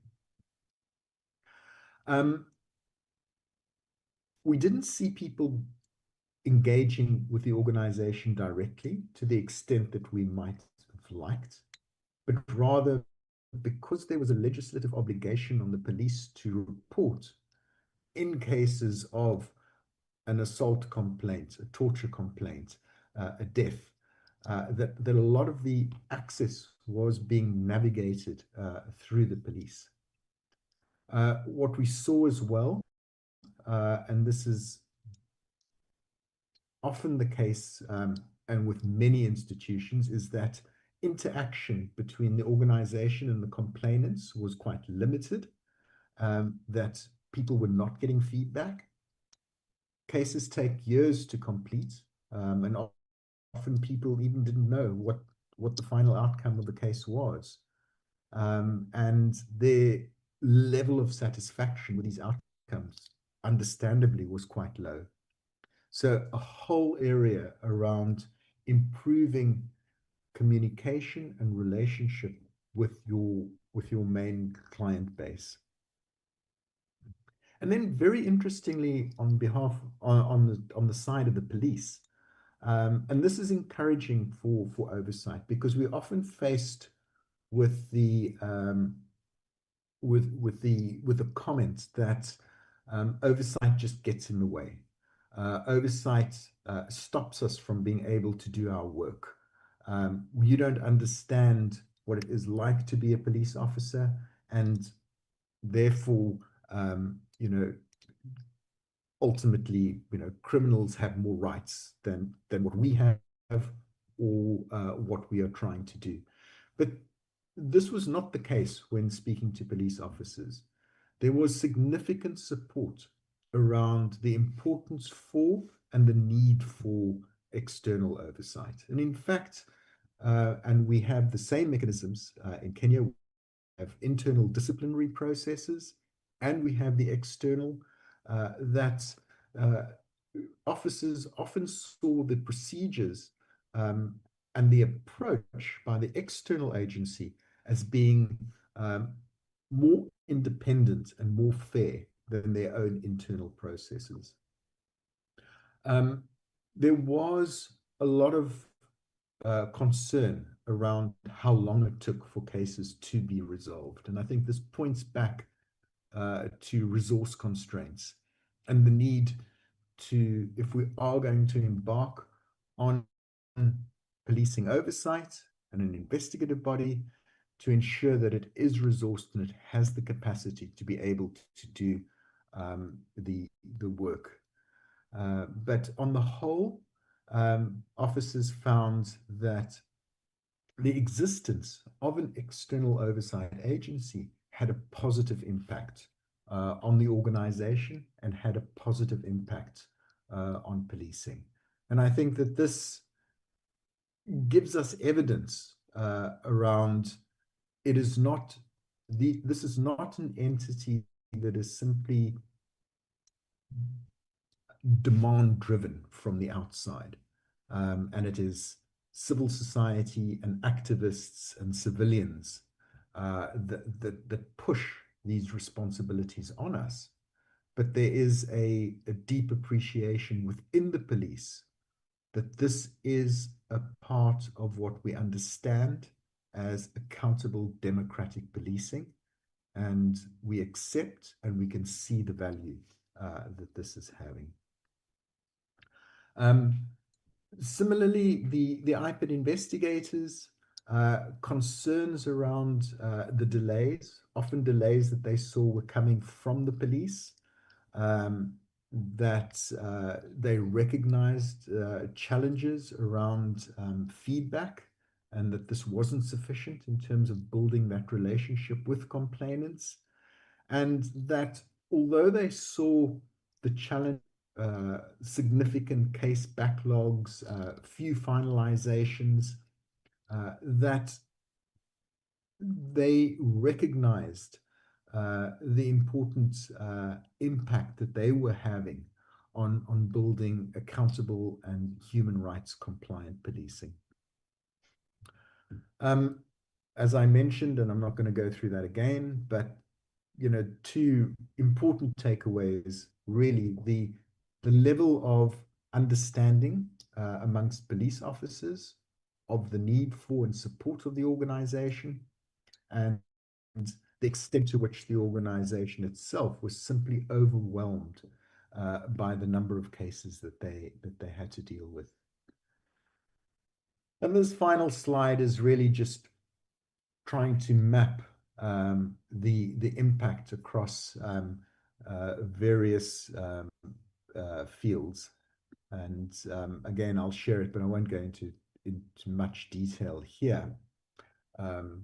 But the extent to which, on the complainant side, and seeing the impact, this was really undermined by the lack of communication and poor procedures, that there was a clear acknowledgement by the police themselves of the benefit that the organization was having. And certainly, in terms of this kind of impact assessment, really demonstrates that this is that this project delivers value. It is incredibly difficult, one, to establish and build up in law, one, to build up operationally, to be able to achieve a complicated mandate, and one to live and work in a highly contested environment where there is popular narrative around the need to respond to crime. There is political pressure around one seeking to demonstrate a more effective police. And in some instances and in some jurisdictions, obviously, a manipulation of policing actions for other ends. So, you know, even in this complexity that we will work and that we will continue to work in, there's growing recognition of the importance of these facilities. So I'll stop there. Thank you very much. Warmly appreciate Sean. Thank you, Sean, for that incredibly useful comparison between IPID, that's the Independent Police Investigative Directorate in South Africa, and IPOA, the Independent Policing Oversight Authority. We've been discussing this from last year, but your presentation around the complexities, yours and Calvin's presentations. First, the fact that it's an obligation by the state. Oversight is an obligation, which is also rooted in international law. That's very instructive. Oversight is contested. It is surely contested, particularly by governments, sitting governments, but also very helpful to hear that the police in South Africa were very positive about the mechanism. There are things you have mentioned that we need to take care of as Uganda as we start to think about establishing one. If we do, the question of independence is something you've thrown out there. The investigative powers and what that means, funding and what that means for its efficiency, the governance that was really instructive, a board vis-a-vis a secretariat, the good and bad and the ugly around that, the appointments, what does that mean in terms of composition? Who is appointing the appointers or appointees? The mandates and role is something you have pointed, and of course the impact. I like the impact.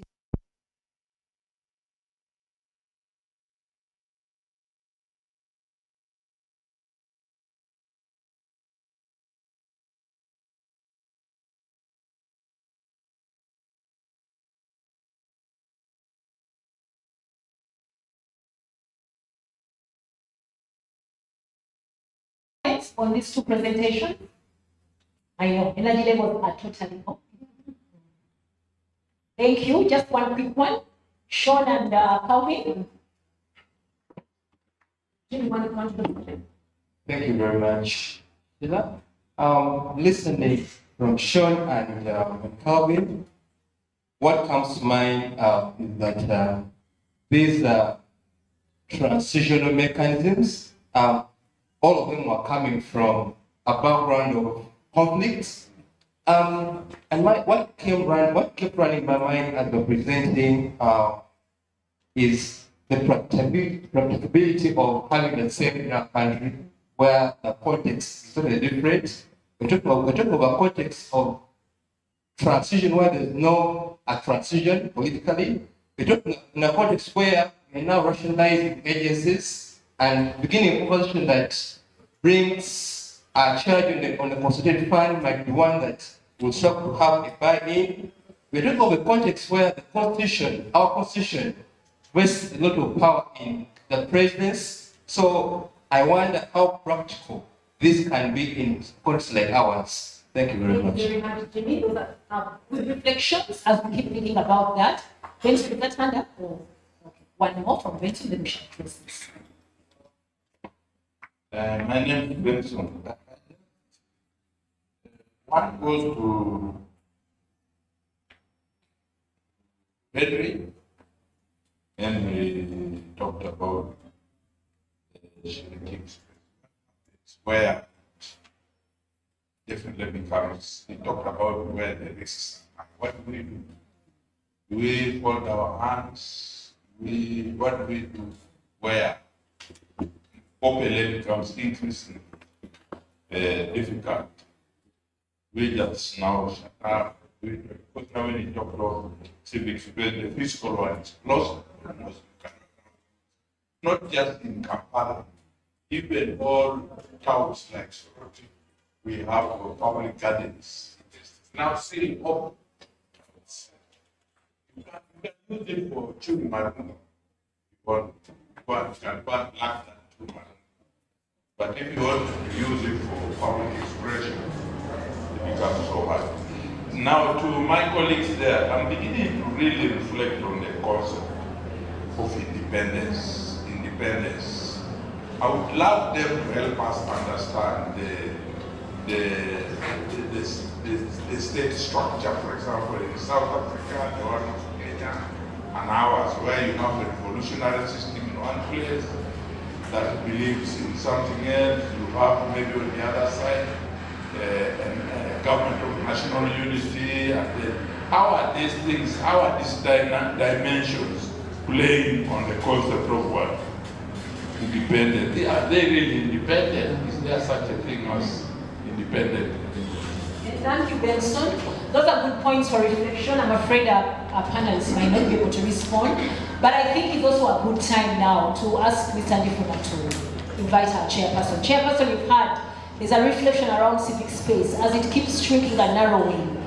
What do we just sit as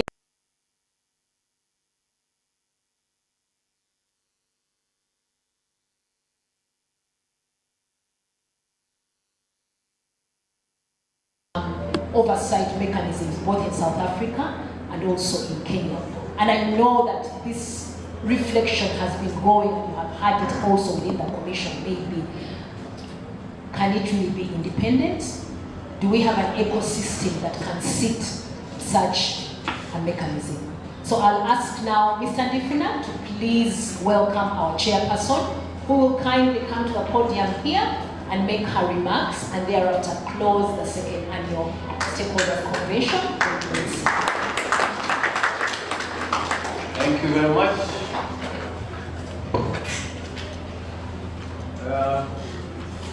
Madam Chairperson, Uganda Human Rights Commission, we've had a very interesting conversation this morning, premised on an important theme, namely democratic policing and public trust, and interrogated the nexus between the normative standards and the lived experiences of our stakeholders. In this conversation, we've had the state and non-state actors. Had the Uganda Human Rights Commission, the Independent Electoral Commission, Uganda Police Force, and civil society actors drawn from within this region and the different parts of the country. We have also had interventions from other countries, from Kenya and South Africa, as you've seen at the tail end of this conversation. Now, this particular national convention is the second. It's a year plus since we last had the first one. I would like to reiterate that these conventions have been conducted in partnership with the Uganda Human Rights Commission, and we appreciate this is part of the journey we've walked under a memorandum of understanding we have with the Uganda Human Rights Commission. And we appreciate that the Uganda Human Rights Commission has made it possible for us to have inroads in the security sector, which otherwise would be difficult for us.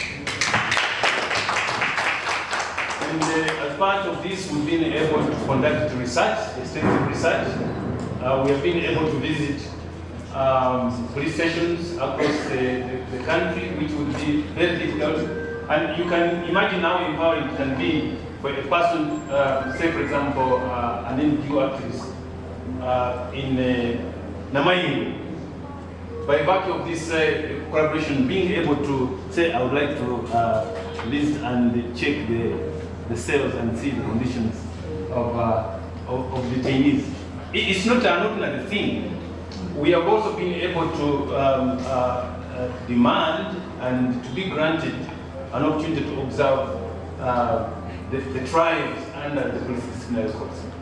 And this is something that we want to consolidate, that citizens are able to observe these trials. To the this second annual convention, I would like to say it has been exciting. We had the representation of the police, and we have also had the keynote address delivered, which backdropped our conversation in a unique way, exciting, provocative. And I can say we have had an open conversation. We have laid it all. We agreed from the very beginning that we will not cheer either, but we will not be insulting each other either. And I can say we have achieved it all, and so we are excited that you are coming to cap it all, and also to give us hope that we can move on and again have another cycle and continue building the police we want. We said that the police should be professional.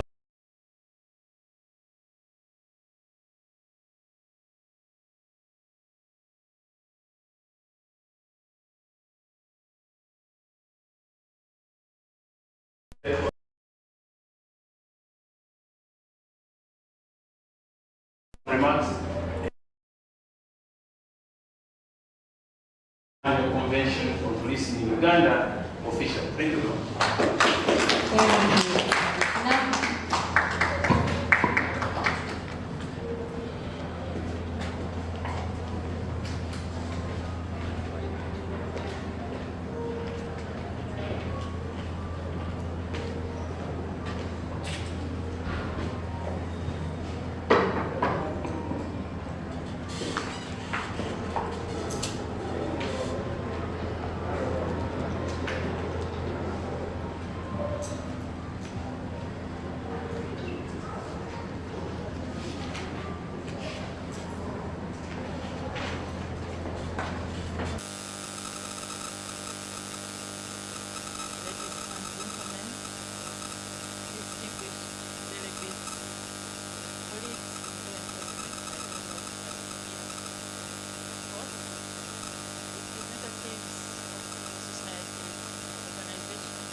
Organizers Justice Access Point for inviting us under Human Rights Commission part of this timely and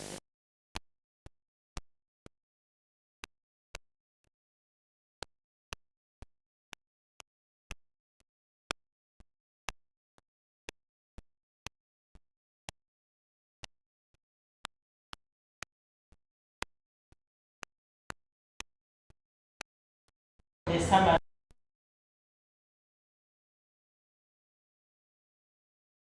Before I delve into my remarks, on my part and on behalf of the Uganda Human Rights Commission, we want to pay tribute to the Uganda Police Force for the sacrifices they make every day, every hour, every minute, to keep each one of us secure and safe, for maintaining law and order, and for ensuring public safety.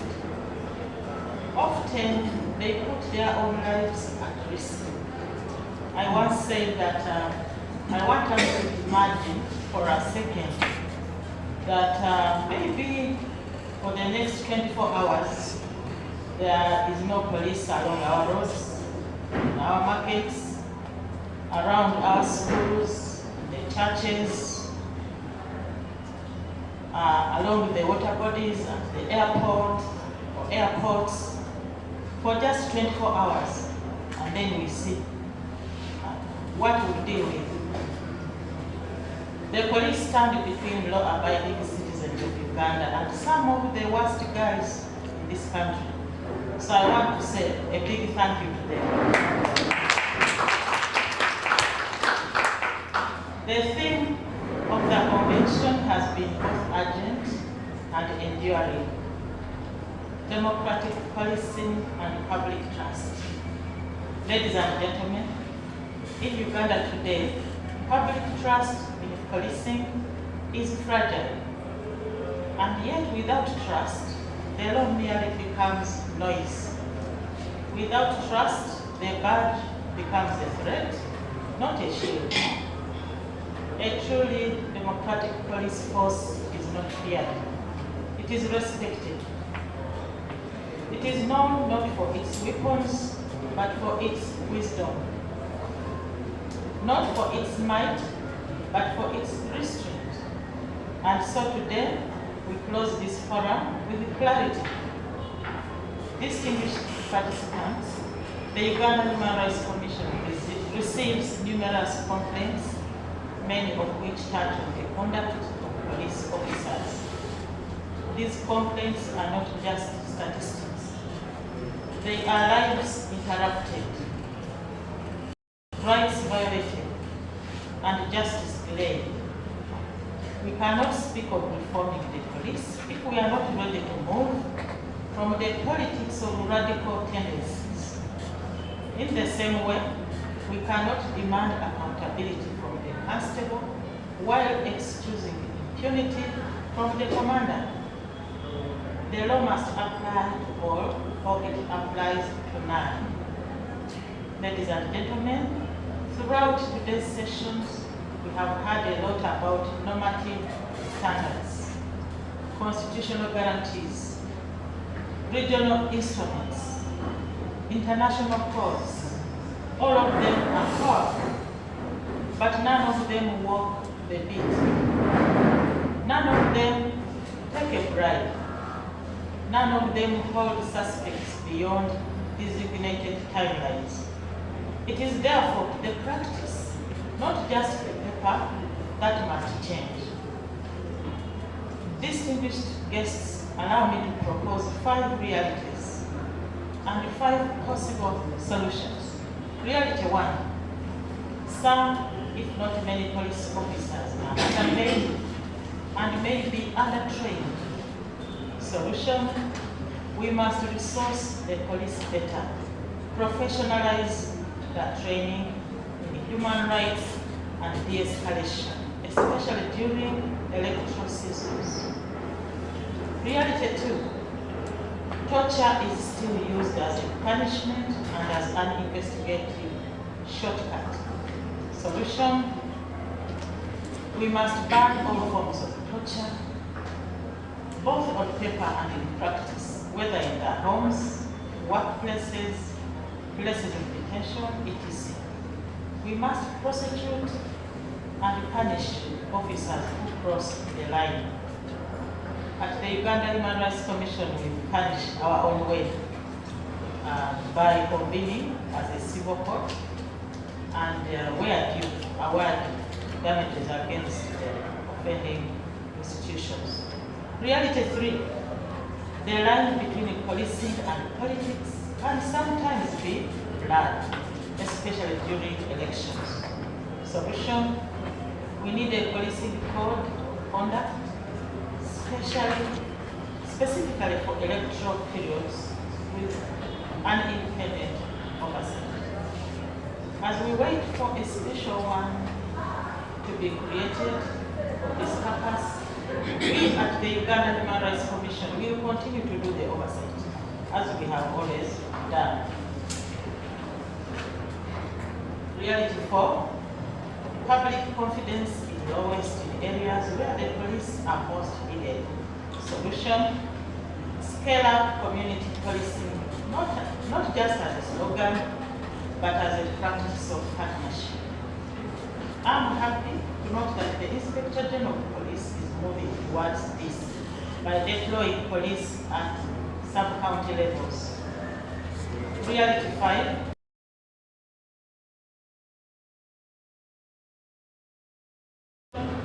we must reward and protect whistleblowers. We must strengthen the police professional standards unit and let its disciplinary outcomes be public. Ladies and gentlemen, last year's communique gave us 17 solid recommendations. Some have seen progress, others have not. Let this convention produce more than new ideas. Let it produce new urgency. At the Uganda Human Rights Commission, we are ready. We have strengthened our detention monitoring teams, and we are developing community feedback mechanisms for policing. But we cannot do this alone. We need the police themselves. We need Parliament. We need you. We need the people. Because the police are not just enforcers. They are our neighbors. They are parents. They are citizens in uniform. I know they know this well. I have often heard them use the slogan, once an officer, twice a civilian. And anyway, when they retire, they return to us and engage with us and do what we do for them. You saw one of them venture into the primary election and something horrible happened. Okay? And I saw the reaction of his colleagues who are still in service. And so he tested the reality some of us test every day. So they are part of us. As I conclude, let me say that we must rehumanize the conversation. We must reject the mentality of us versus them. After all, these policemen and women come from us. They are our children, brothers, fathers, uncles. Almost everyone among us here has a relative, whether close or distant in the police force. We must build a culture where safety is not exchanged for silence. Ladies and gentlemen, every society polices itself according to the values it holds dearest. If we cherish fear, we will get a force of fear. If we cherish dignity, we will get a force of dignity. May this convention not end with actors, but with accountability. Let us go from talking about trust to earning it. And thank you. And lastly, I have the honor to declare this meeting closed for God and mankind.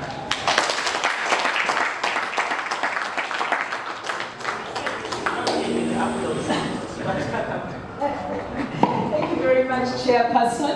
We will take a picture with the Chairperson. We'll ask all the panelists who are around to take a picture with the Chairperson. Chairperson will take a seat right there. Henry, please join the Chairperson. Abubeka, if you can. Benson, if you have any, Michael, please. Chair here. Chairperson, take a chair there. Yes.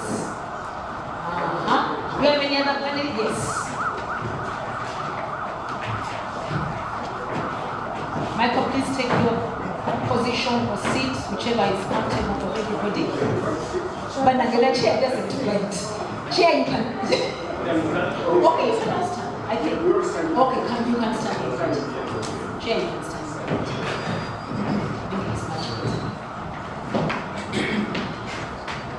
Just one. Can we have a lady representative? On that. Can we have a lady representative from the participants? One of the ladies, please come. It is balance. Lady, thank you. Yes. Very quickly? Yes. Thank you. Henry. Sorry, yes. Wait for gender training. Yes, one minute and we do this. Let's wait for Mama to come in there. Okay. So, gentlemen, professional pictures, you don't stand there, just to fun. Step please. Take an angle like this. Like that. I'm such an old feet. That's so you're standing Great. Okay. We can say justice. 1, 2, 3, go. Justice. Nice. Thank you. Thank you very much. The convention has been closed. We can go home. We have to go. Okay?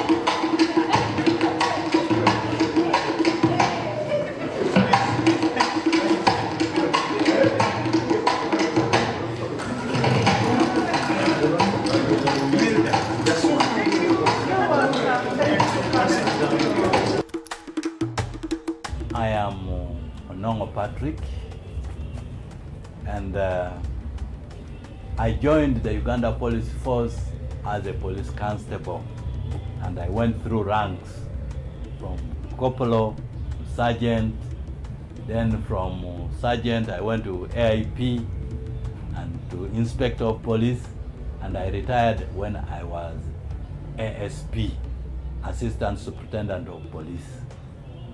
And I've been serving, I served the police force for 37 years. I joined the police in 2004 as a cadet officer and served until 2017. I served the police from 2007 to 2013. That's about 6 years. I left when I was superintendent of police, and by then I was working at Ntungamo Police Station as the DPC, District Police Commander. I served in the force for 14 years. I exploited a provision in the Police Act which allows, it is in a public service, which allows one to retire after serving for 12 uninterrupted years. I joined police in 1989, 1st March. I retired on the 3rd of May 2022. I served 33 years. One of the things that I enjoyed most and which guided my activities and work in the police force were the functions which we can say the mandate of the police force, which is one is the protection of life and property. It is an institution which empowers you when you're serving forces, but police, the one I know, is that you are empowered, first of all, for your own good, but also for the family and also for the community. All your powers are derived from the Constitution. Said protect life and property, detect and prevent crime. So when you are moving at night alone, patrolling, and you know that you are protecting the people, I think there is a lot of joy in that.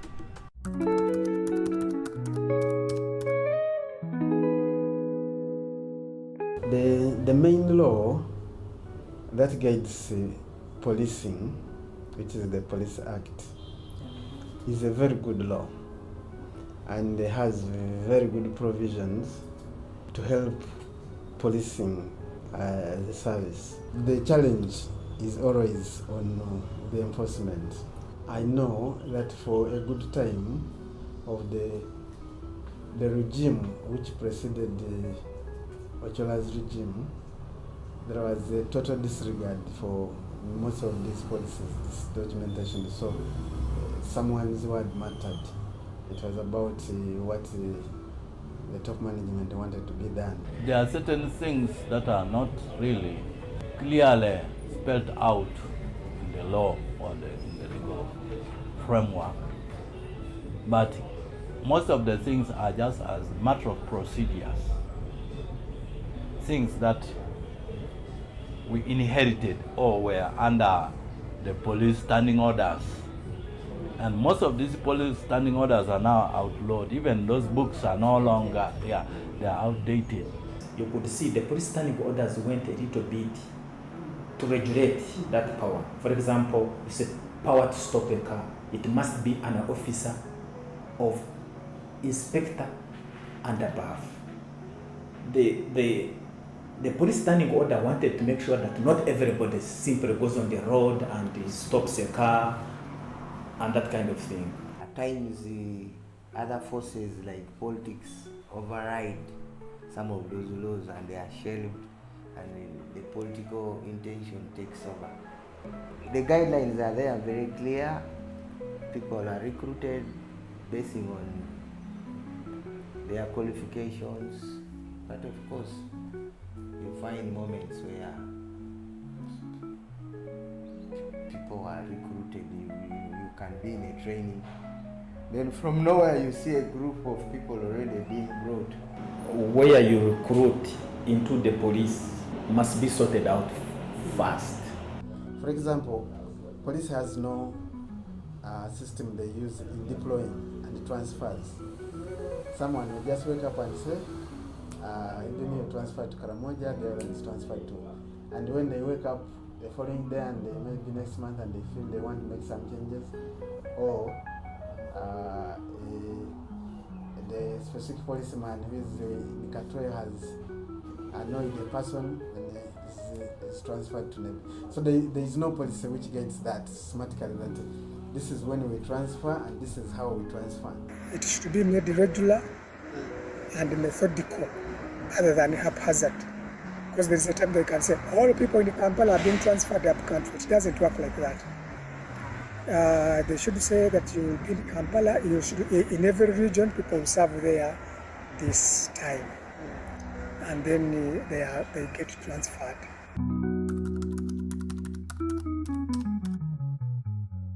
I believe that if you are going to have a police that is accountable to the public, then you need to look at the